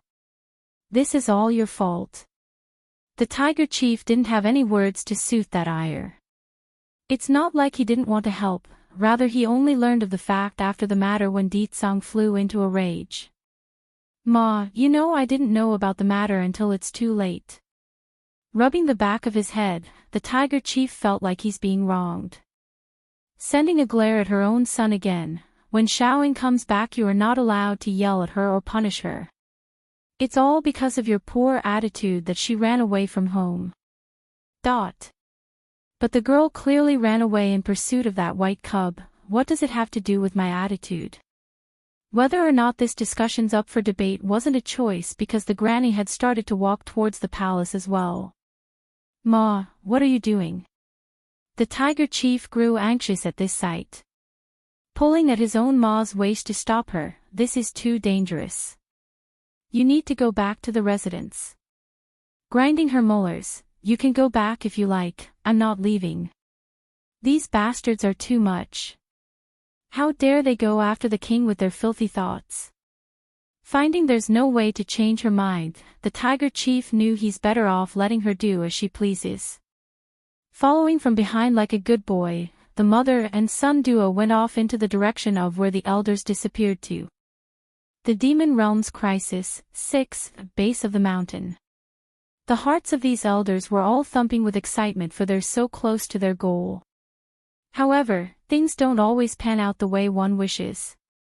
Right when they're about to head inside and succeed, Senior Wei promptly got hold of the girl in pink to stop their movement. You all are certain the king is inside this mountain? His eyes scanning the demon elders with suspicion. Growing heavy in the face, fourth elder flashes a beam of cunning in his eye. Of course he is, you only need to come with us to meet him. The senior chuckled at this blatant lie.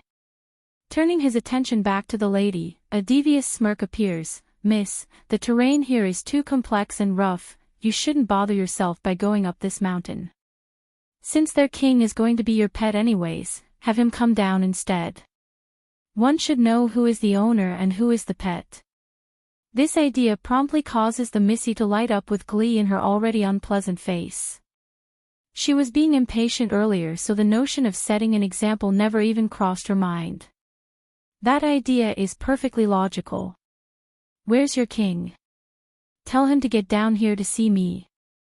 Whisking her sleeve as she took a seat at one of the tree stumps nearby, she looks down at the several demon elders whom were completely taken aback by this sudden turn of event. We were so close. Only one step away, only one step. If they go up the mountain, then Lady Suzaku can definitely slay these invaders. The demon elders all thought of something similar and dreaded their own failure. From what I see, your so-called king isn't even here in the demon realm, am I right? Senior Wei begins mocking the other side with his smug grin. Stunned by this idea, the girl immediately swings her head around to the senior before turning back to the demon elders. One could clearly see the surge of anger swelling up from within. You old farts dare deceive me. Someone come tie these animals up. I like to see if their so-called king will come to save them or not. At the same time while that was occurring, a group of people had just arrived at the border between the human world and the demon realm. Yen, we're almost there. Di Tsang's iris had sank in after seeing the mountains of corpses lying across the ground. I only left for a bit, how dare these people make a mess of my world. Bai Yen as well was showing a frown at this horrid sight. Where are the powerful masters of the demon realm? Shouldn't they at least defend the weaker demons? When flying over here, the group has already learned of the details and what's happening. According to the reports, there's a girl who suddenly barged into the demon realm after the seal was broken. Together with her followers, they captured every demon beast they could get their hands on. The strong would be forcibly bound to a blood contract to be used as slaves, the weak murdered without a second thought. That's the main reason for the huge flock of demons coming out to find Di Tsang. They needed his help. Di Tsang's complexion got heavy at his wife's question. The elite fighters have all been sent away to a secret domain for training, so they're not around to defend the realm. Aside from First Elder and State Teacher, there's no one capable of putting up a fight. Suzaku couldn't leave the mountain, so of course she's not included in the man's equation. As to why Di Tsang and his followers would be so careless as to leave their home base defenseless, that has to do with the seal as well. Over the years, no one could readily attack the demon realm due to the place being secluded from the rest of the world, making it almost pointless to keep exceptionally powerful individuals at ready. Batty father. Lighting up in his big blue eyes, Bai Xiaochen shoots up like a kid who's found a new toy. I also want to go into that secret domain for training. I will enhance my strength and protect mother. He's the demon king, one, okay, raising his hand, Di Tsang ruffles the boy's hair in consent. The main reason he didn't send his son into the secret domain before was mostly due to that being inside the boy's body.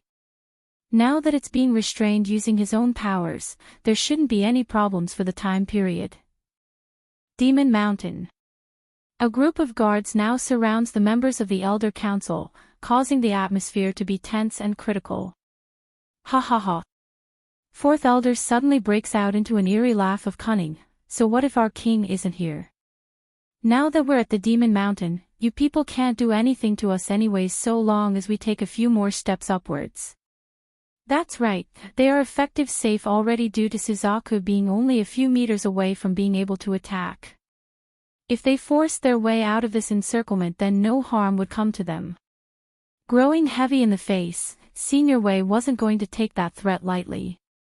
He's also sensing an ominous sensation when peering up towards the peak of the mountain, like something frightening lies in wait. Retreat. Waving his hand to order everyone to move, Fourth Elder knew this was their best opportunity to make a run for it. Sure enough, their assault easily catches one of the enemies off guard. thus creating an opening for their escape. Unfortunately, right when the elders were already steps away from reaching their goal of fleeing, an unexpected variable had caused them to turn around.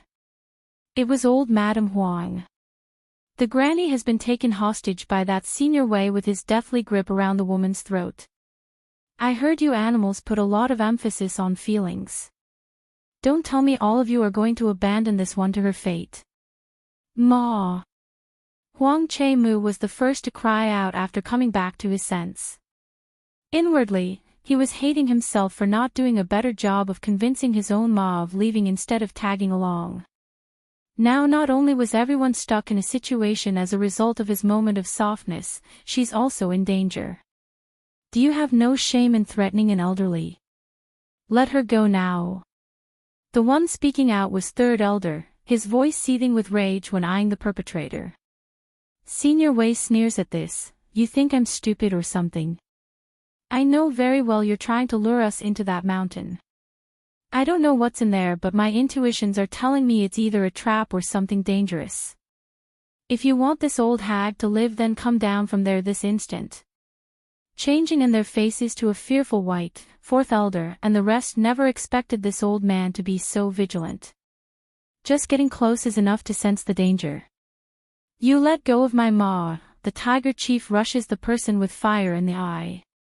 However, before that punch could even make contact, Senior Wei's one little sweep of the hand was enough to send out a wave of force to subdue the enraged chief.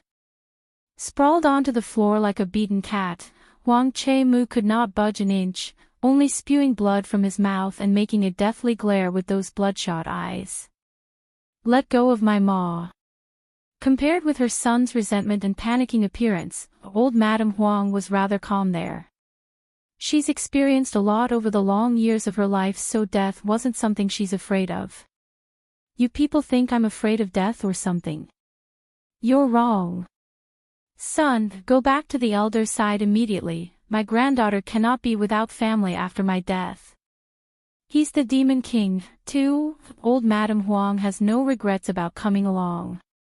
To this granny, these people are here to destroy her home, so of course she must stay and share the fate of this realm. Ma. Huang Che-mu cries out using an excruciating voice like his lungs about to give.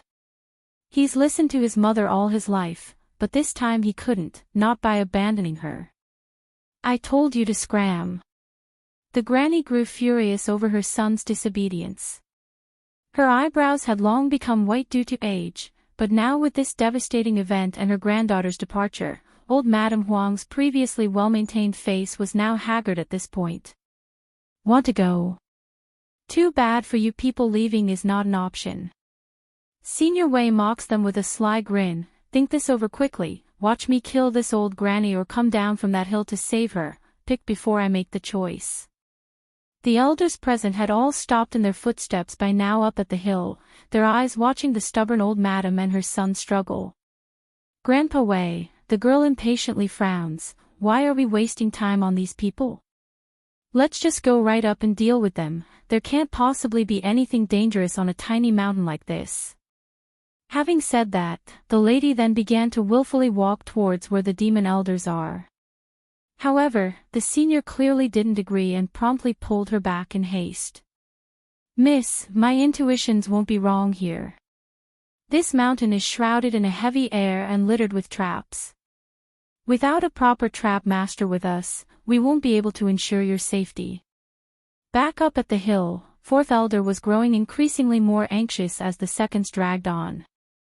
He's not able to stand idly by and watch the tiger chief and the old madam die in front of his eyes. That's not something he could get past his conscience.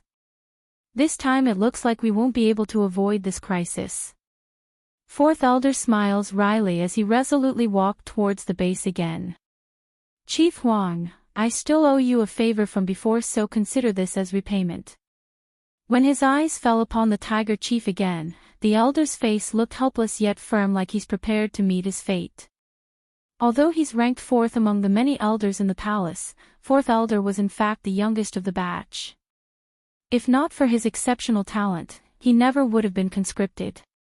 As for the favor mentioned here, it was by coincidence, but he had suffered a serious injury at one point in his life. When that occurred, it was Huang Che-mu who inadvertently saved himself, hence the favor. Old Madame Huang was now starting to panic after seeing that figure coming down to them. "What are you doing? Hurry and leave, I don't need anyone to save me." Despite that, the fourth elder didn't slow or become hesitant. In a blink of an eye, he's already at the mountain base again, causing the old madam to be filled with regret due to this ending. The granny doesn't fear death, but she does fear dragging down others with her due to a simple mistake she caused. That's a sin and a shame she wouldn't be able to put down. Ha ha ha. Senior Wei hasn't fallen so low to lose his humanity yet. Pushing the old granny aside with one palm strike, the old man zooms forward like a burst of lightning and instantly stood before the fourth elder. "He's the Demon King." 3. The fourth elder didn't have time to react due to the stiffness in him when confronting this overwhelming aura. Next thing he knew was a loud bang against his chest that caused himself to flinch backwards in pain, blood dripping down the corner of his mouth. Making a poignant smile, "You people from the celestial realm are only so much, and here I thought you would take my life with that strike. Impudent beast." Senior Wei flew into a rage, his attacks coming down like a storm. Due to the fourth elder being prepared this time around, he did not get hit right away. Nevertheless, the tide still lies with the enemy, leaving the young elder on the defensive. Bang! In a careless exchange, a hit lands and causes that already pained face to turn even whiter. Fourth elder. Suddenly, a hand reaches over from the side and supports him from behind. Turning stiff at the realization, the elder promptly swings his head around to find a familiar face. Quivering in the lips, "Old Five, what are you doing here?" Without hesitation or fear, the rest of the members of the Elder Council had also returned from the hill, their faces firm and unyielding. "You guys, Old Four, all of us are one, that's what makes the Demon Council strong. First elder is away and second elder is being punished, that makes me the leader here." The third elder coldly confronts Senior Wei, who's eyeing himself with contempt. "So, we will leave together if we can, and if not then we will perish here together." The fourth elder couldn't help but smile at his brethren's stubborn yet heartwarming decision. "Okay, we will live together or die together." The lady in pink didn't miss this scene. Caressing her chin in contemplation, "I knew animals are more emotional and closer together than us humans. Interesting. If I bind that Demon King with a blood bond, wouldn't that make the entire demon realm my slave?" "Yes, that will do nicely." "But wait, wasn't the queen of these animals also a human?" Another old man nearby nods in affirmation. "Yes, that queen is a human." "Then that's a pity. If that person is a human then she can't be my pet." The lady sighs at the notion. "I don't like others tarnishing my things, not even my pets. When I subdue the demon realm's queen, killing her is just a matter of a word. Demon beasts are known to protect their owner with ferocity. If I become their mistress then they will surely obey my orders. Afterwards I can just find that king another wife from among the batch of females." "Miss, that demon king and the human woman seems to have produced a child as well." The old man explains with a furrowed forehead. "Child." The lady snarls. "If that child's talent is excellent then it can stay, but if not then remove it as well." What a shame, for the Demon King's bloodline to be tainted by a common woman. Although she too was a human and holds the demons here in contempt, but this lady couldn't deny that Ditsang must have a lineage superior to all the rest. And now it's being tarnished by an outside source. Regarding the dialogue between those two, the battling elders didn't hear it because they're far too focused on the enemy. But if they did... He's the Demon King, for, with the added addition of the other elders into this fight, Senior Wei himself was now forced to a standstill as well and couldn't do anything to them. Making an involuntarily frown at this lack of progress, the girl in the back shoots a signaling look to the other subordinates under her charge. The old men understood immediately. Drawing their weapons, they rushed over to join the fray. Old 8, careful. Fourth elder tenses up at the sight of an enemy trying to attack his brother from behind. In his haste, the young man could only push the person aside to take his place. Because of the exhaustion in his stamina and the duration of the fighting being dragged on, fourth elder honestly didn't have any ability to escape that strike anymore. Next thing he knew, a blade had pierced right through his back and out through his chest. Blood came gushing forward like a column as a result, causing everyone's eye to be dyed an anguish red. Rushing the assailant like a mad dog at this sight, third elder fuses all his power into that palm strike to repel the enemy.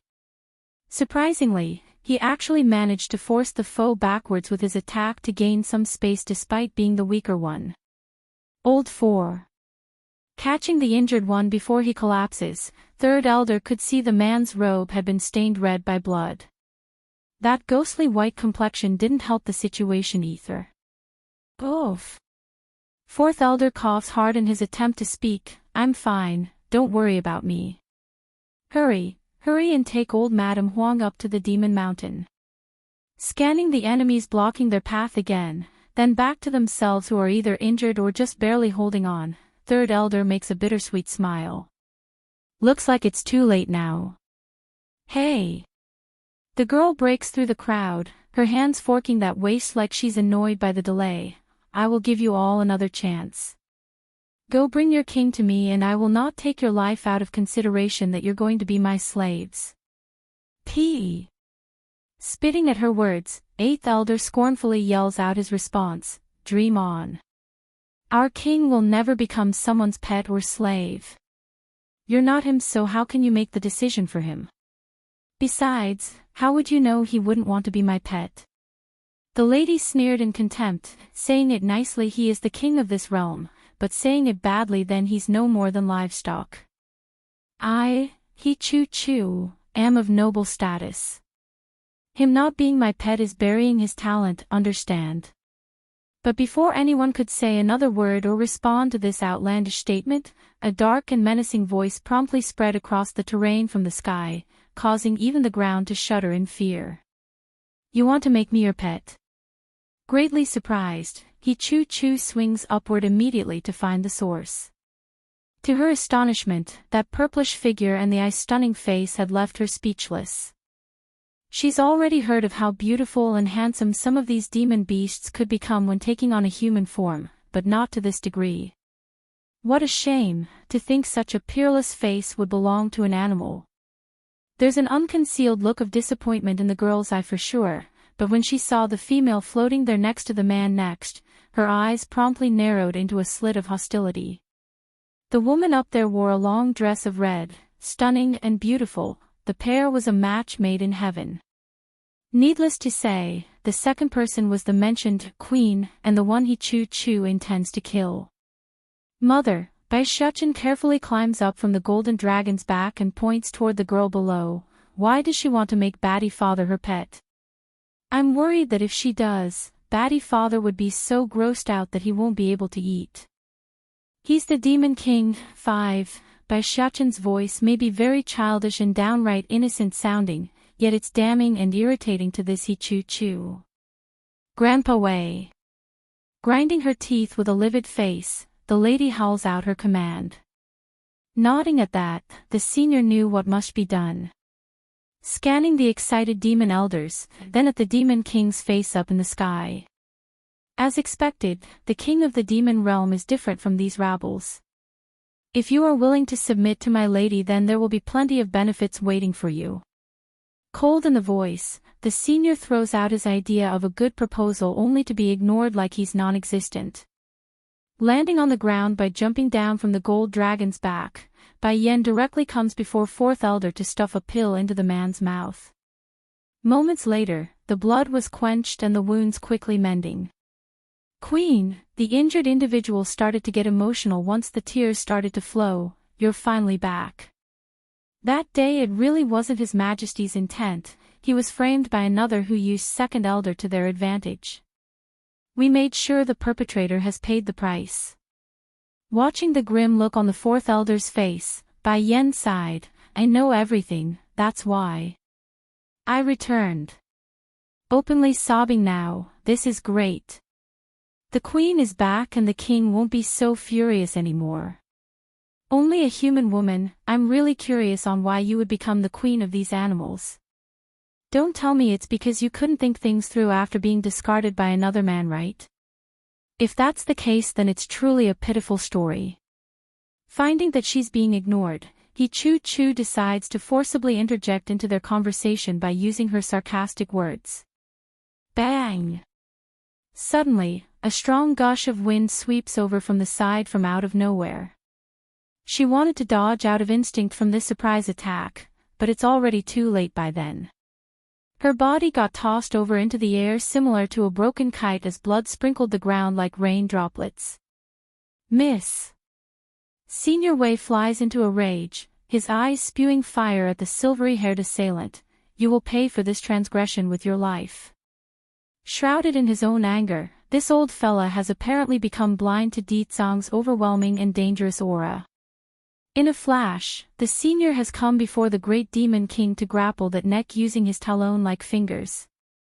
Unfazed and unafraid, the demon king didn't even flinch at this direct attempt at his own life.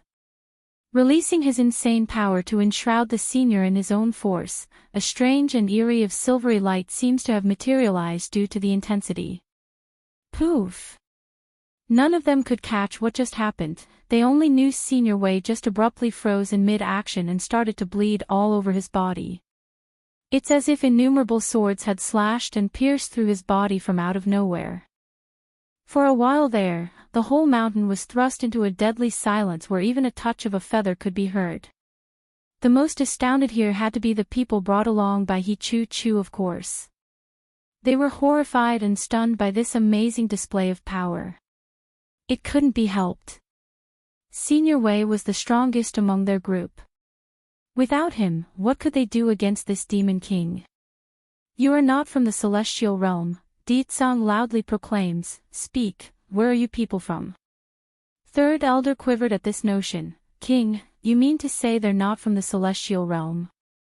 That's right, showing an evil smirk. Those cowards know very well of the demon realm's strength. They would never dare come invade so openly, let alone claim they could subdue me. Tire them to death. One, not from the celestial realm. Everyone had to take a momentary pause to take in this astounding news. If she's not from the celestial realm, then where? Another higher realm. Loosening his arms around Bai Yan's waist, Ditsang slowly came before Choo, who still sprawled there on the floor after his attack. It's dreadful for the lady. Not only did she suffer a severe injury by that strike, the ominous air felt suffocating in her current state like she's being pressed down by a mountain. In addition to the human world, demon world, and celestial world, there's also other worlds in between these three. Since you're no ethereal being from the underworld, it's safe to assume you're from the spirit world, or spirit realm by its official name, am I correct?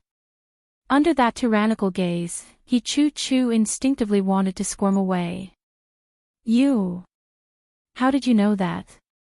The spirit realm was located at the outermost edge of the demon realm. It's also the main channel to the other realms like the human world. Due to the fact that the various realms were sealed and cut off from one another 1,000 years ago, the spirit realm was also left in seclusion during long period of isolation, hence the reason why the demon elders didn't realize this fact. But now that the barrier separating the various worlds has been shattered at the hands of Ditsang's will, everything was quickly coming undone and returning to its original state from eons ago. I've said it already, those cowards from the celestial realm doesn't have the guts to come make trouble for me. Feeling the man's violent aura coming down above now that they're only inches apart, Choo starts flustering in a panic. Someone, quick, save me. The old followers that came with the lady trembled at the thought of confronting this menacing foe. Even so, they are the girl's guardian and would carry out their duties as needed. With a stern heart, they force themselves to move forward. Have you asked for my opinion in making trouble for my man? Bai Yan's hand caresses her son's head. She suddenly chuckles and interrupts the moment. You are nothing but a monarch rank. Do you think you can stop us? One of the seniors snaps at her. I can't, but they can. Pointing to the members of the Demon Council, her face showed confidence in them. Infuriated by this mockery, don't think just because Senior Wei is dead that you can insult us like so. They are nothing but beaten dogs that lost to us. In the world of demons, they are only afraid of Ditsang. As for everyone else, they don't even consider them a target. Ignoring the rude remark, Bai Yan comes before the fourth elder again and tosses over a storage bag. Fourth elder made a surprised and confused face after inspecting the content. Smiling, these Dan pills are something I made while staying at the Misty Fairy house. They're called Limit Breaker Dan pill. Take one and your physical strength will exceed your original limits. For example, fourth elder, you are currently at the upper level of the monarch rank, am I correct? With this you will be able to have the arm strength equal to a celestial rank. Hiss. A pour of gasping sounds washed over these people, their looks filled with disbelief when facing Bai Yan's gorgeous contour. A pill capable of raising one's arm strength by a whole rank. Where did she get such amazing recipes from? Bai Yan didn't do much to explain because in her view this wasn't all that amazing. Sure, it does bring the user's physical strength up by a whole rank after consumption, but this 7th grade alchemic pill doesn't truly change one's inner power, making it somewhat superficial after the expiration period. Also, the other one in there is a type of 8th grade alchemic pill called Mending Dan pill. You guys saw its effect earlier already when I threw one into fourth elder's mouth. It can speed up one's recovery if consumed. Tire them to death, too, Bai Yan smiles devilishly. In addition to those two, there are also a couple of other pills in there. Some can help rejuvenate your internal energy, some will regrow your limbs if you must, they're all yours now. I only have one condition though, kill these people even if you guys have to tire them to death. Fourth elder and the rest of his brothers were all showing an unbelievable level of excitement on their faces. Staring at the ones who mocked them earlier, those seniors who came to invade their home no longer looked so menacing or dangerous, rather they have become praise in their eyes instead. My brothers, these bastards dare come make a mess of our home, for that, we will show them the price of this transgression. Yes, we need to exact revenge for the innocent lives lost at their hands. The elders frantically rushed the group of old-timers and directly stopped their act of attacking Ditsang as well. With the effects of Bai Yan's support, the fight played out exactly as she wished. Though their strength remains inferior to the enemy, but their physical strength was up there. Besides, no injury mattered anymore aside from a direct death blow. At the same time, it's unsure where the kid managed to find a bench, but Bai Xiaochen had managed to take a seat with a bottle of pills in hand. His image right now was no different from a boy currently in the theaters munching on popcorn. Talk about ridiculous. Dragony too. As the young lass watched her friend's yummy appearance, her mouth just could resist salivating. Thankfully the little steambun didn't act like his usual gluttonous self. Here, one for you. These are snacks mother made for me, so I have a lot here. Towards the opposite sex around his age, Bai Xiaochen had always been very generous, especially when his lifelong dream was to get a lovely little sister. Thank you, Your Highness. All smiles in the eye, Dragony happily sat down on the bench with the boy while they watched the show play it. The old seniors were getting more and more desperate as the situation dragged out right now. Ignoring the fact that the Demon Elders has a huge advantage due to the stash of replenishments lying around, the arm strength has either become on par with their own or even surpassed some of them. At the rate they're going, it's just a matter of time before they fall. Miss, we really can't hold on anymore. A yellowed-robed senior makes a bitter smile. Like her subordinates, He Chu was also showing despair on the face. How can this woman come up with so many powerful Dan pills? And her son and the little maid is able to use them as snacks. This is ridiculous. Even back in the spirit realm, most of the people of power would break their heads for a single one. Don't stop, keep fighting.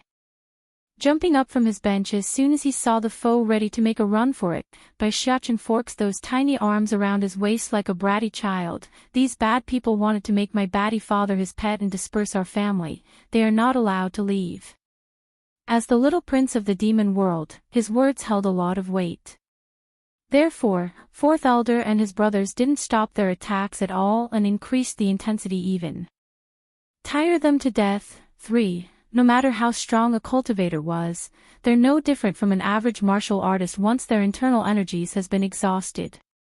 And sure enough, the weaker guards that came with He Chu Chu were the first to fall after they depleted their strength.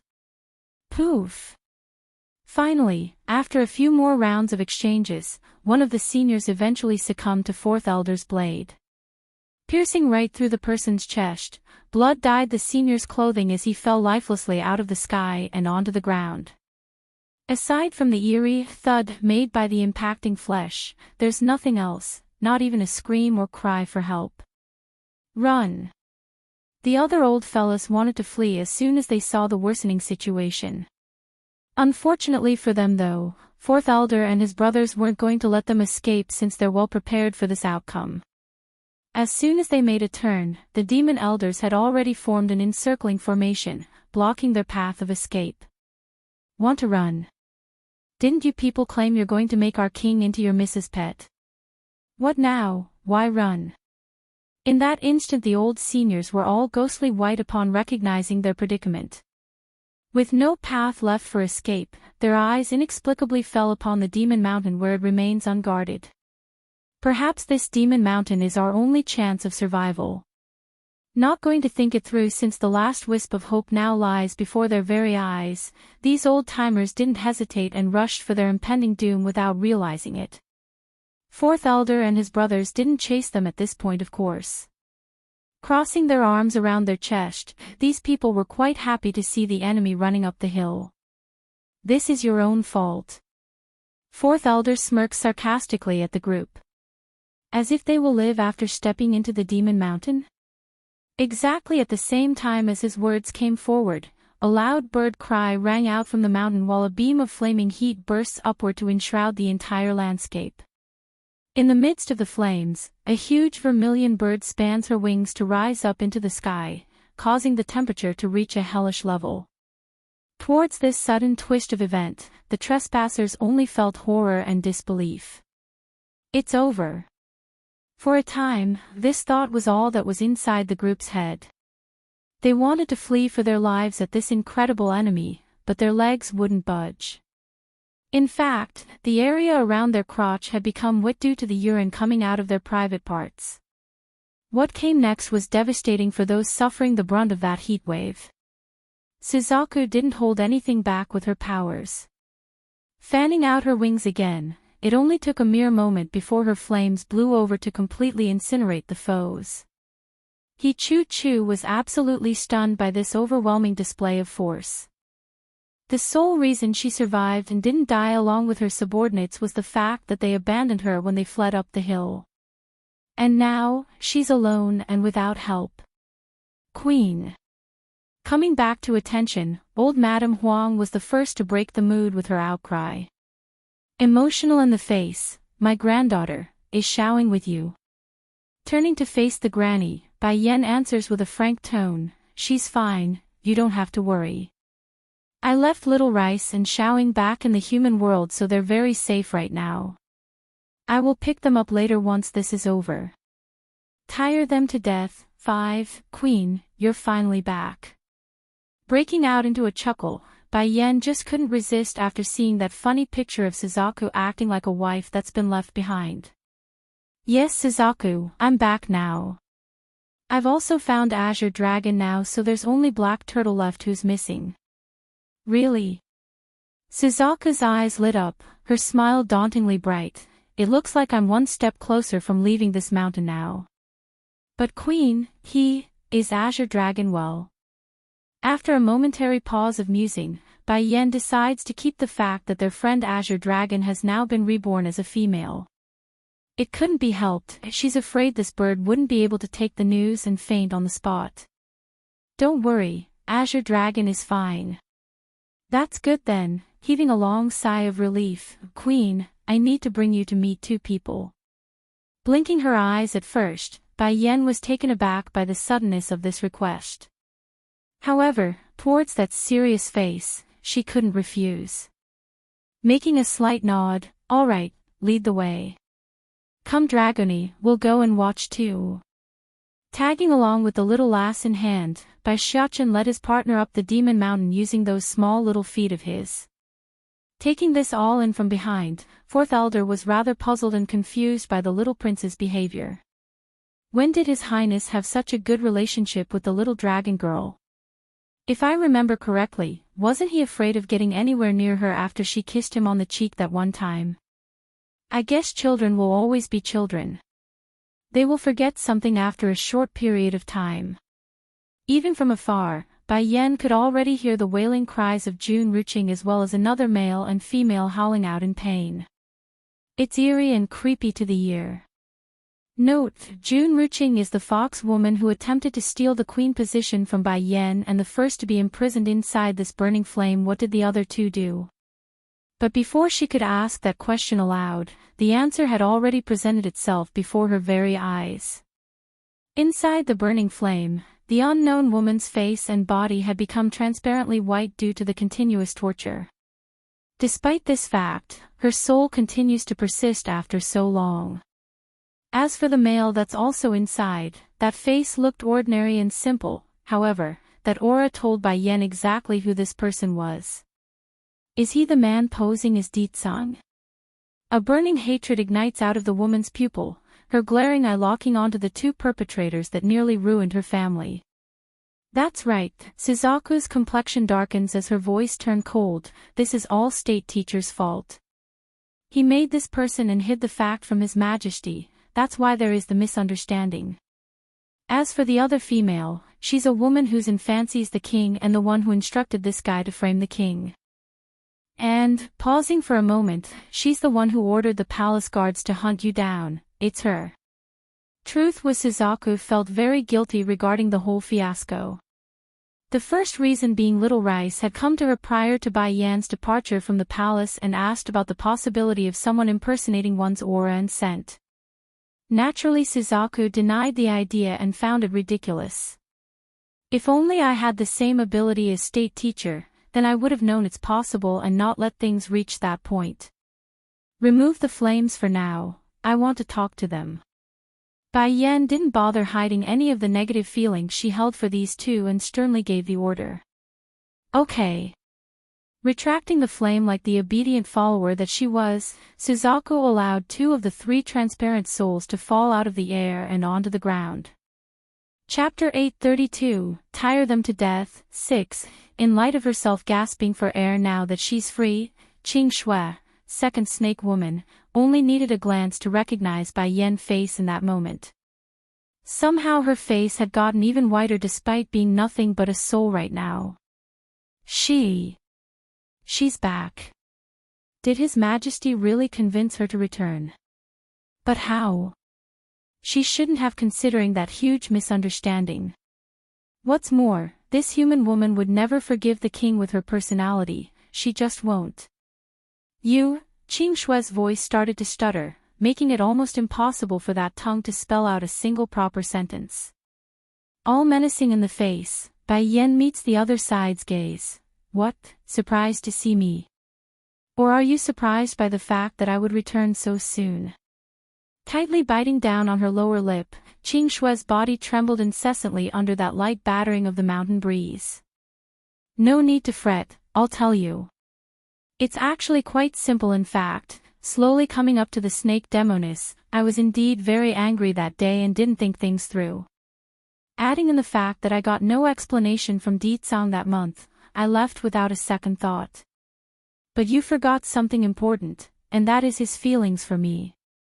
In order to keep me safe, my man had secretly given me a protection talisman to keep me out of danger. If that's the case, why would he try to kill me when he's so desperate to protect me?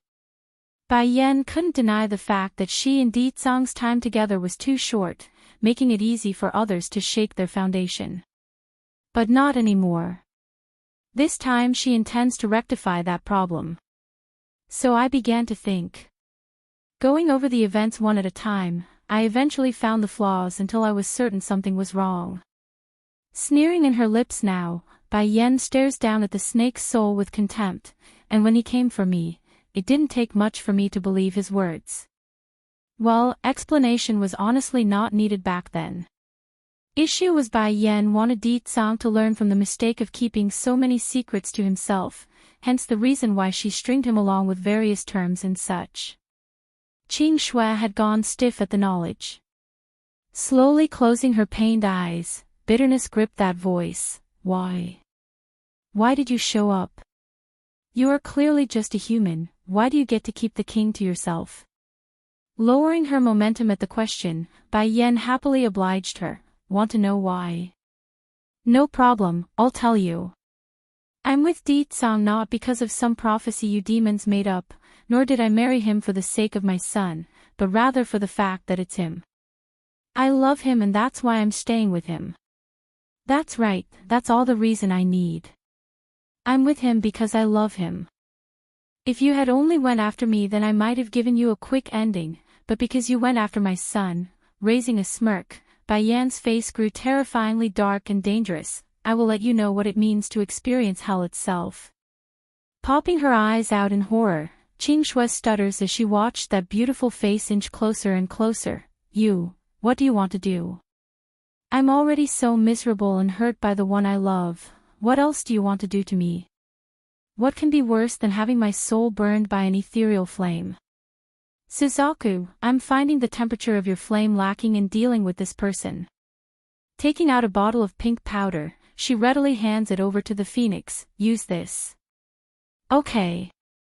Waving her hand, the flaming cage once again imprisons the two souls and allowed Suzaku to easily pour the content inside. In that instant, a heart-wrenching scream once again rang out from within. If it said that the pain from before was 10 times the normal level, then this time it would be over 100. Worse of all, her soul's unable to be destroyed or disintegrate, making this perennially eternal damnation.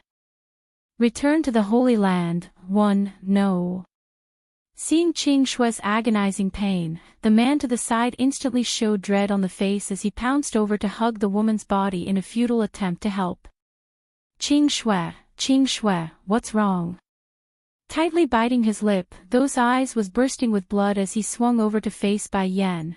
No matter how much wrong Qing Shui did, she's already been punished enough.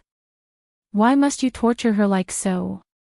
The more this man watched the woman whom he loved suffer, the more hatred there was in his eyes.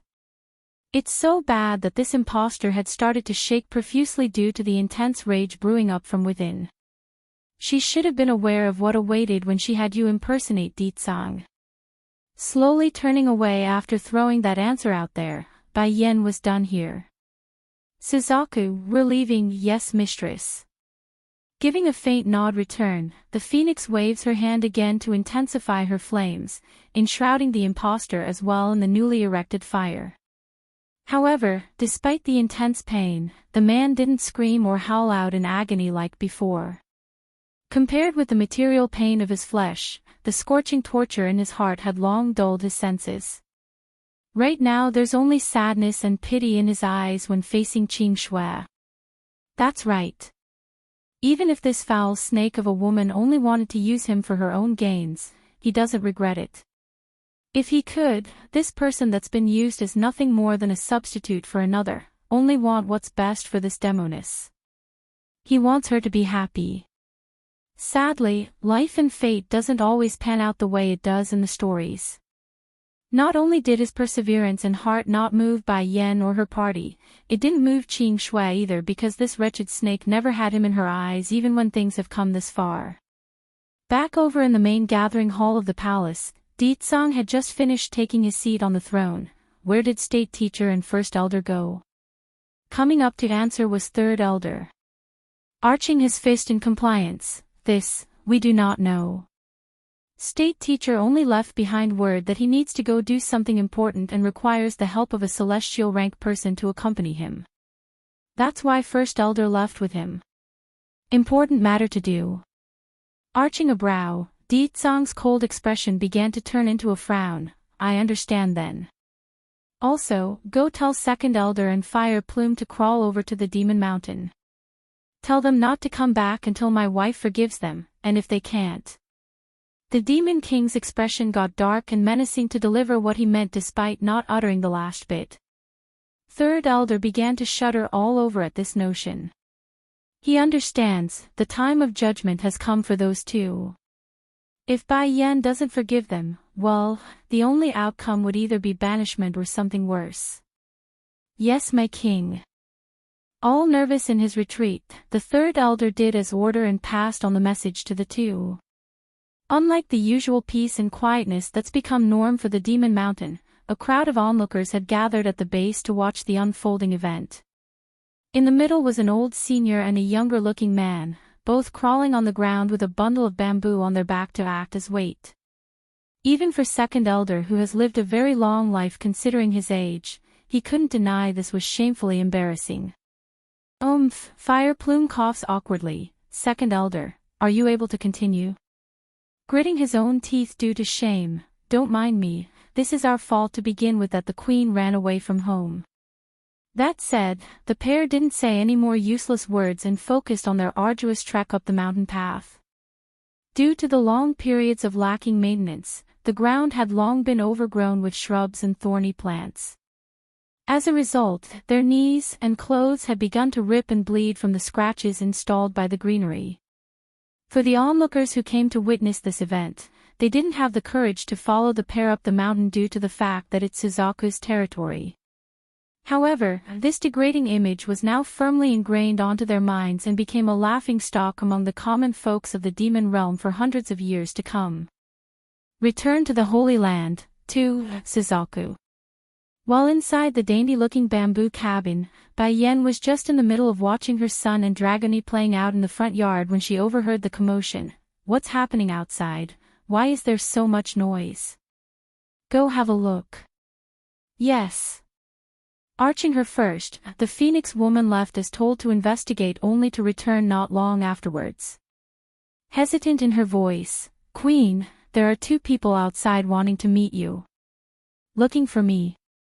Raising a brow, Bai Yan was rather surprised by the answer.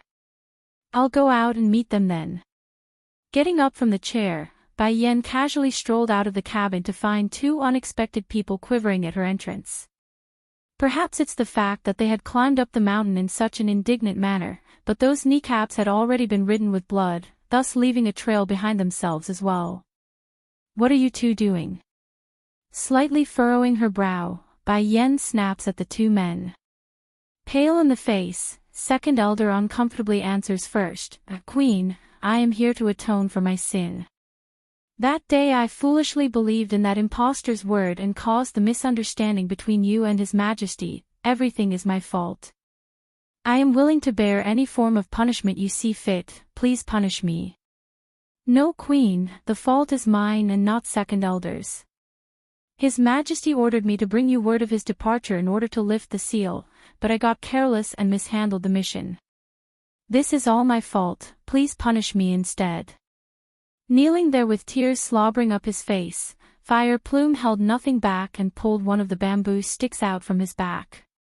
Presenting it before his queen, it's obvious he wants her to whip him with the damn thing. But words are words. When the item finally left his hand after Bai Yan picked it up, his body inherently froze over for the impending strike. Yet nothing came of it.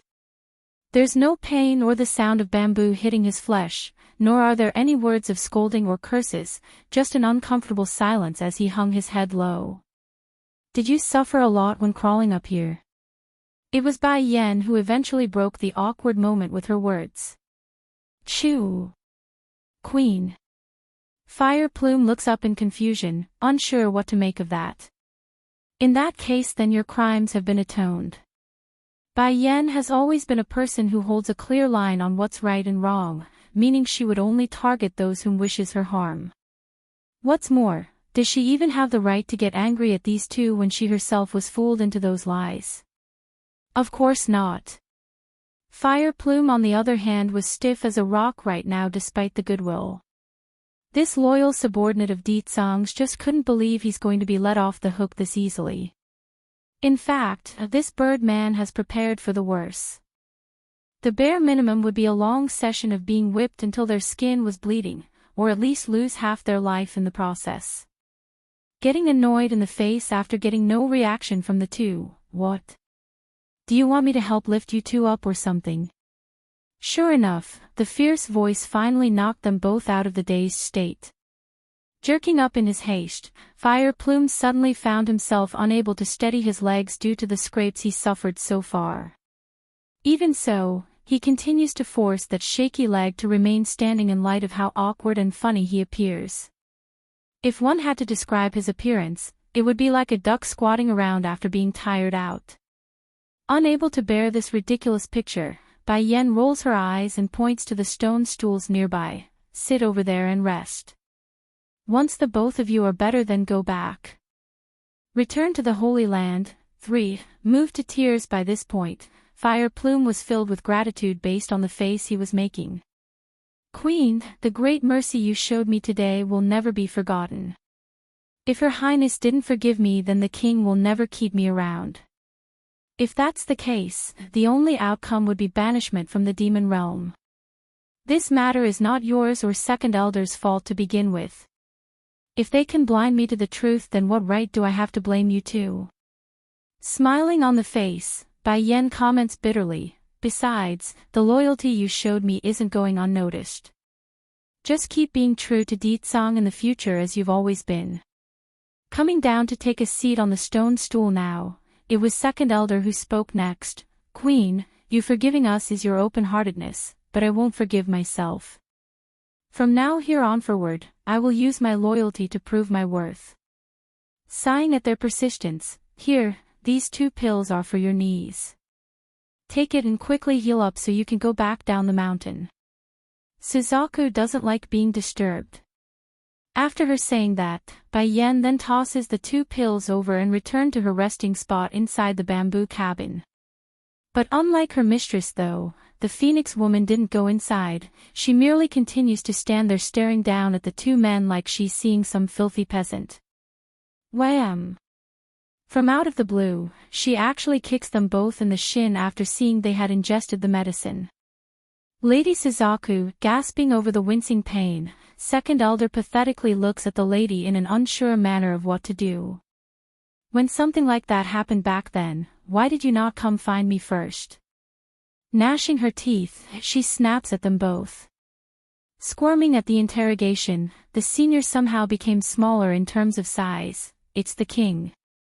No wait, it's the imposter. He wouldn't let me tell anyone including First Elder and you Lady Suzaku. He said he didn't want the news landing in the queen's ear. Stupid. Seething at this point upon hearing that ridiculous answer, if Her Highness didn't forgive you then it wouldn't be just a kick. Since your wounds are healed now scram, I don't want to see your faces. That's no different from amnesty for the pair. Scrambling to get off their butts, Second Elder and Fire Plume practically fled like a ferocious predator was behind their back.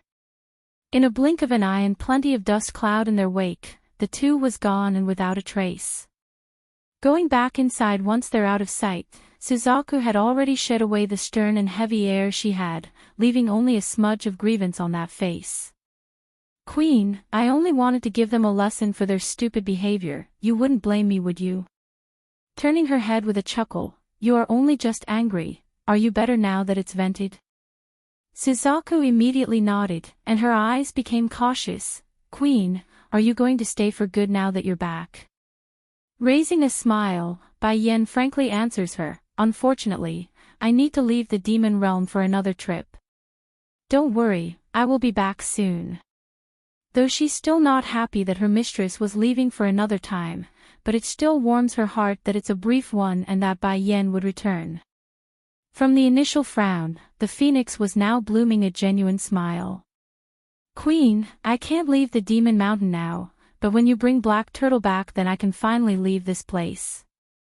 As I did 1,000 years ago, I will accompany you to the battlefield. Seemingly recalling back to their time together, Suzaku's gaze showed yearning and hope for the glorious days they shared. Return to the Holy Land, for Fictional, Dragony, let's go. One hand holding her son, the other holding the Missy, Bai Yen was all smiles on the face as she led them to the doorway. But mother, where are we going? Blinking his big innocent eyes, the little steam bun tilts his head as he eyed his mother. We're going to your father, she answers readily. Now that the crisis with the demon realm is over, I want to go back to the Holy Land for a trip. Back to the Holy Land. The kids' eye began to sparkle. Does that mean we're going to see Godfather and Sister Yi? I really miss them. Knocking on the boy's forehead with her knuckle, Bai Yen uses a doting yet stern voice to lecture him. How many times have I told you not to call your godfather's sister that way? If you call her Sister Yi, then it would demote her by a generation. Covering his head with both hands, Bai Fictional sounded pitiful and wronged. But Sister Yi won't let me call her auntie, otherwise she won't make fire with me. Quickly realizing the mistake he did there, the little steambun hurries to backpedal on his own words. You've heard me wrong, mother, I didn't say anything about fire. No need to explain. She huffs at her own boy. I had assumed it was Yi who was a bad influence on you as a child, but to think my own son is bad to the bone when it comes to being an arsonist. Very well, I'm sure your grandchiefess will have plenty of things to say to you when they learn it's your own idea to burn down the treasury vaults. Mother, making a scared and aggrieved face, the kid pulls at his own mother's sleeve as a form of pleading. Please don't tell them, I know I'm wrong.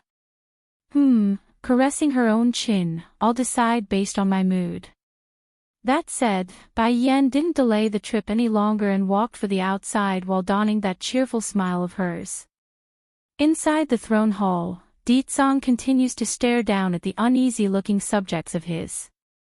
Due to that overwhelming aura that's enveloping them all, most had long been drenched in sweat purely out of reflex and not because they are worried for their lives. Then suddenly, a ray of shining hope has come to save them from the uncomfortable situation. Gorgeous in her rosy red dress, the Demon King didn't need any form of urging to fly over to sweep this woman into his embrace. How come you're here? Didn't I tell you to rest at the Demon Mountain while I finish up here? Gentle as ever in his tone, Deetsong never ceases to amaze his subordinates on how quickly his attitude could change when presented with their queen. Actually, I've come to tell you something. I need to go back to the Holy Land for a while. Clearly unwilling based on the initial frown, the great Demon King nevertheless relented and raised a brilliant smirk like he's thought of something devious. Okay, I will accompany you. No need, shaking her head, Bai Yen blankly refuses the offer. I'll be back real quick, you don't need to deliberately come with me. I'm sure there's still a lot of things for you to take care of here. In that moment, Bai Yan's brain unconsciously recalled back to the message the Lord of the Holy Land left her prior to her initial departure. And now, she and Deetsong's strength has become too far apart. In order to keep up with him, Bai Yan must improve if she wishes to fight alongside him in the future. And to achieve that, the only solution would be to return to the Holy Land. Are you afraid I would fight with Chui Feng? The man's voice sounded all sour and jealous. Deetsong understands very well that person holds an unusual position within his wife's heart. Mainly for the fact that Chui Feng was there during Bai Yan's hardest period while he himself remains out of the picture. That fact remains a threat and he didn't like it. Be the judge, one. As soon as Deetsong's words were finished, the woman in front of him had already tiptoed that feet to sink her rosy red lips onto his. By combining two of her fingers against that chin, the picture was akin to Bai Yan taking advantage of her man and not the other way around like usual. An eternity later. Be good, I'll be soon, so stay here and wait for me. Despite this tone being no different than that of a owner comforting their pet, it's damn well good enough to make this wife's slave numb to his feet. Unable to refuse that request, the man's voice falls into a whisper. Okay, I'll come find you after I finish my business here in the demon realm. Nodding with a smile, Bai Yan lets go and turns around. Fictional, Dragony, we're leaving for the Holy Land now. Batty father, Bai Xiaochen suddenly runs forward to confront his old man, those eyes shining like a twinkling star. Don't forget what you promised me. I will come back after I go see Godfather and my grandchiefess. At that time, you must send me to the secret domain for training. Actually breaking out in laughter, the Demon King smiles proudly at his own boy. When have I not kept my promises to you? When you come back, I'll personally send you to the secret domain for training. Okay. That brought on a wave of smiles to the kid, making him all the more adorable at the moment. I will strive to enhance my strength until I can become Mother's wing. I will shelter her from the rain and wind. Determined and firm, those big eyes left no room for doubt because he meant it. As long as I can protect Mother, then I'm not afraid of anything, let alone some secret domain. Bai Yan had wanted to speak up to stop this situation multiple times, but when seeing how excited her son has become, she just couldn't bear to crush that hope. Perhaps able to sense his wife's mood as well, Di Zhang's next action was to wrap his hands around her shoulder in a reassuring manner. Don't worry, he won't be in any danger. He's the prince of the demon world, his responsibility is to protect his mother and sister. That's something he can't avoid. Shooting a look at her own man regarding the last bit, where is his sister? Grinning like a sly fox that he was, Di Zhang's ambiguous voice easily gave away his scheme. We can make one anytime you like. In that instant, Bai Yan's ear had directly turned a feverish red. Making a cough, this embarrassed woman didn't want to meet that yearning gaze, because if she does, she fears this perverted bastard would just rip into her clothes and carry out the deed. It's getting late already, I should leave now. Then, as if thinking of something, Bai Yan swings around again to meet his. Also, I have already forgiven Second Elder and Fire Plume, you mustn't make trouble for them. Di Zhang frowned at that. In the man's opinion, his wife wouldn't have run away from home to begin with if not for those two. However, now that Bai Yan has spoken up for them, he could only respect that decision despite the unwilling heart. Bye-bye batty father. Waving at his old man as they left, the little steambun somehow seemed more receptive at having a father compared to before. He's actually bothering to do what a son does in a parting situation. Wait a minute. Turning around at the sudden call of her man again, Bai Yan makes a rather confused look. Di Zhang, is there something else you need? I'll send you. Among his proud face, there's a glint of pleading like he won't have it any other way. Okay. This time Bai Yan didn't refuse him. All smiles in the face. Why are you acting so nervous? It's not like I'm not coming back. I only want to cherish every minute I have with you. It's true he would respect her wishes and not force along, but that doesn't mean he won't take advantage of every possible second that's within reach. Be the judge, too, quietly following behind the two females in his group.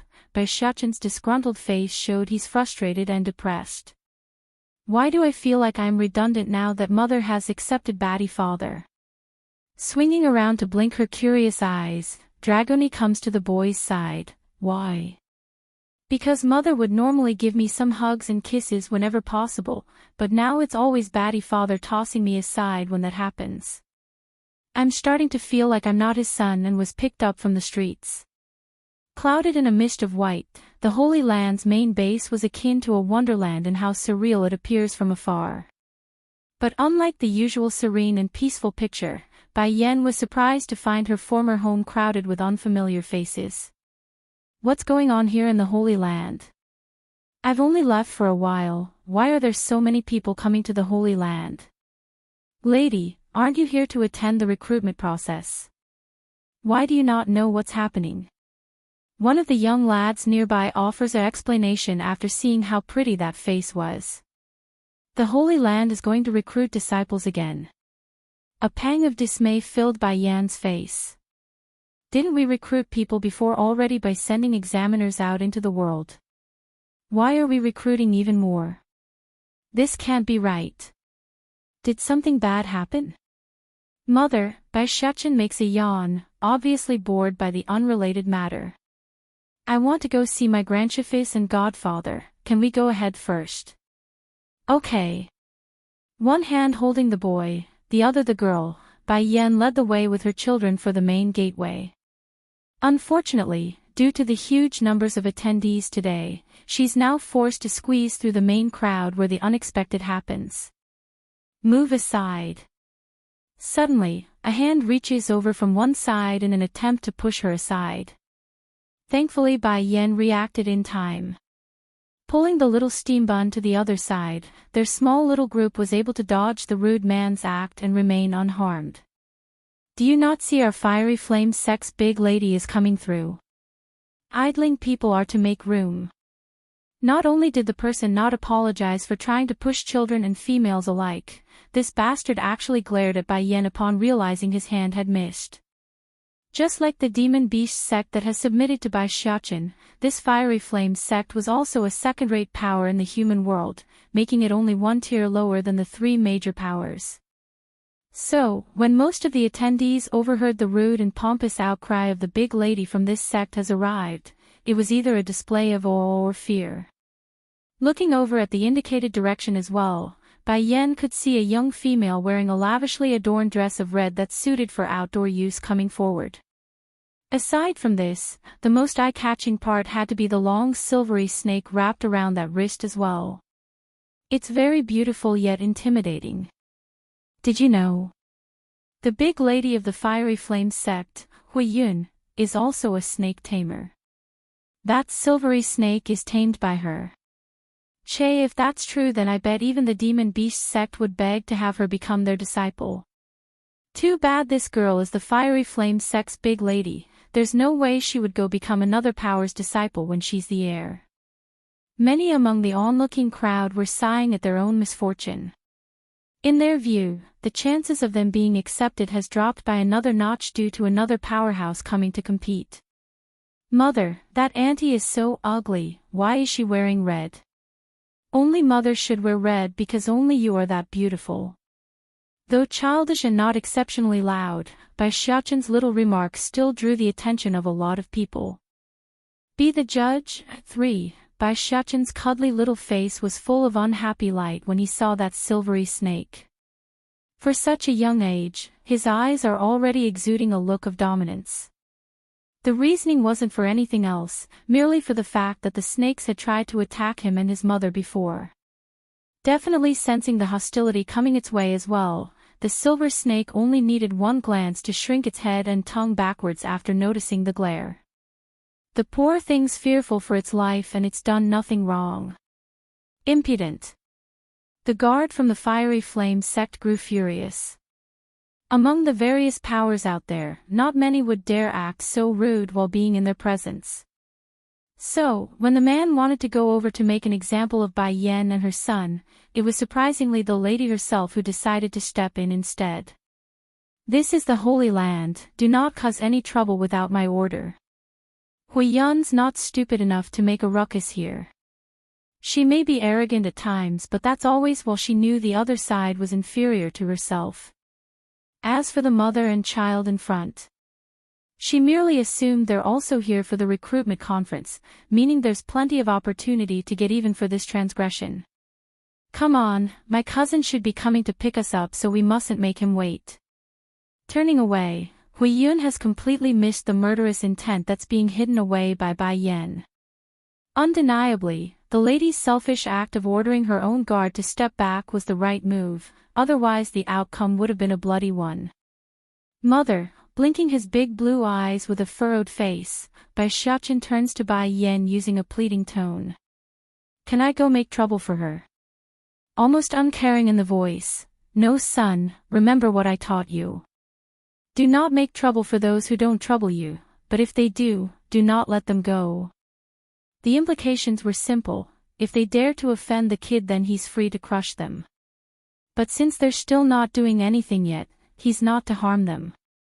By this point Hui Yun had already come before the main gate of the Holy Land, and just like this lady claimed, her cousin was waiting for her already at the entrance. Hui Yun, you're finally here. A young man calls out with a beaming smile. Losing that prideful air, the lady promptly made a shy face while being in the presence of this somewhat handsome person whom she's related to. Yes, cousin, I am here. Didn't my father already send word that I'm coming to attend the recruitment conference? If I can stand out this time, then we would become senior and juniors as well in the Holy Land. Ha! Lin Yahan bellows out a hearty laugh at his younger cousin's comment. Don't worry, Hui Yun, your cousin. I will definitely see to it that you're able to join us in the Holy Land. Upon seeing how this big lady from the Fiery Flame sect was able to have someone on the inside, many of the crowds were showing envious looks. So she has a cousin already inside the Holy Land. Someone mutters to their partner. It would seem so. Also, I've heard that Lin Yahan isn't just some random disciple, his mentor is one of the judges for the event. Another comments from a different spot. Then wouldn't that mean this woman and her son is in trouble? They just offended Miss Hui Yun, there's no way the matter would be dropped just like that. Bai Yan did not respond to those various comments, instead she kept her mouth shut and silently listened to their conversations until her face has turned into an ugly frown. To think there's still corruption happening in the Holy Land after I told Shifu to clean out the cancers within here. Son, it looks like we came back at the right time. Curving her lips into a smile, Bai Yan's eye gave off a sharp glint. In any case, I better let Shifis and them know about what's happening here so they can pay better attention to the test. After making that thought, she promptly grabbed hold of the two kids' hand again and walked towards the main gate.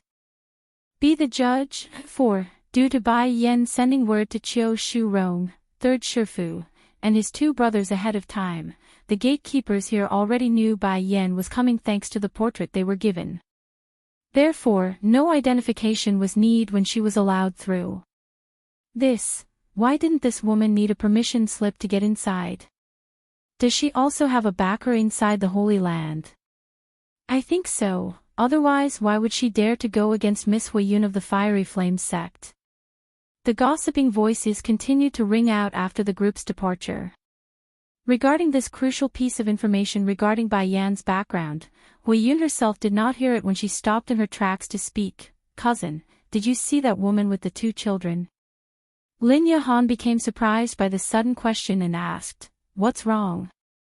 The woman's son offended me with his filthy tongue. Cousin, I hope you can set her straight during the preliminary selection. Bitter in her voice, this lady was cold and unmerciful in those eyes. This should be easy for cousin to do since his mentor is an elder here. Don't worry, Hui Yun, I will definitely help you vent that frustration out given the opportunity. Lin Yahan breaks out laughing after thinking it was some sort of huge request. If it's merely toying with a contestant, then it's simple for him. Bai Yan did not hear the scheming conversation about herself when entering the Holy Land due to the different direction she took for the Holy Island. She wanted to go see her three Shifis, and it's very likely they are there because the task of maintaining her island has fallen onto the three seniors after she left. Sure enough, the sight of the three seniors sipping tea and sitting on their chairs were soon within view. Towards this picture, she just couldn't resist a smile because it was these three who gave her all the warmth back then, and it was they who outstretched a helping hand during her most difficult time. Yen. Renyi, second, was the first to notice the familiar presence nearby.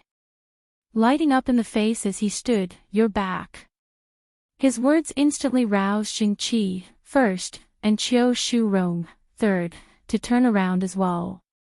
Showing surprise and joy in their eyes, the two happily got up from their chairs to meet the group. "Oh right, is this little lass the one you were looking for?" Puckering his lips to the side, the first brother acts like a total child despite being so old. Also, why didn't you inform us when you were leaving the Misty Fairy house? We ended up waiting there until your grandfather came to let us know.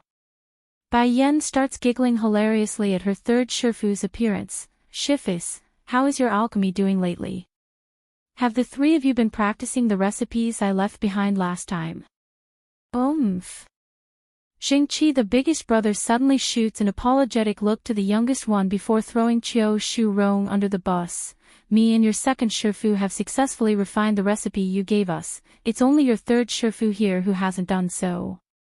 "Yes, your third Shifu here is too stupid.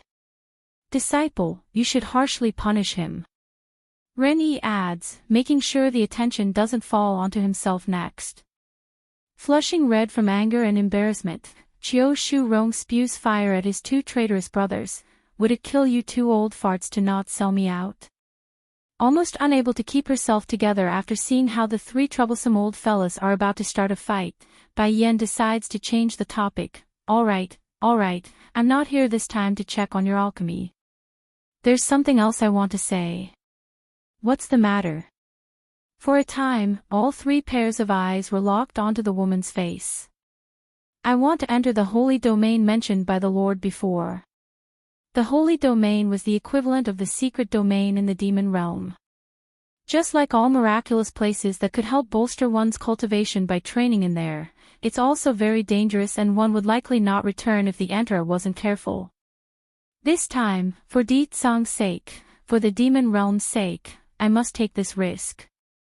Be the judge. 5. You want to enter the holy domain. Zheng Qi exclaims, this matter must be discussed with the Lord before we go any further. If anything happens to you, not only will us three here be unable to live anymore, the Holy Land will also suffer a great loss. Okay, nodding at her big Shifu's concern, Bai Yan didn't want to force the matter if they are unwilling.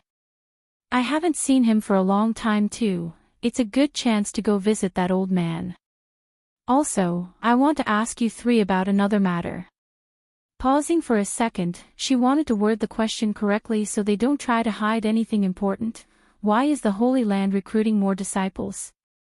It's like so. It was Chiu Shu Rong who spoke. Sighing like it's not their wish, things are not looking calm out in the mainland. In order to prepare for the crisis that we're sensing, all three major powers are currently recruiting people from the outside to bolster our strength. To accelerate the process quicker, we will by sending the new recruits into the mini-holy domain. More correctly speaking, the holy domain was divided into two parts. One was the mini version, or more correctly the less effective version which Bai Yan had also attended during her time here.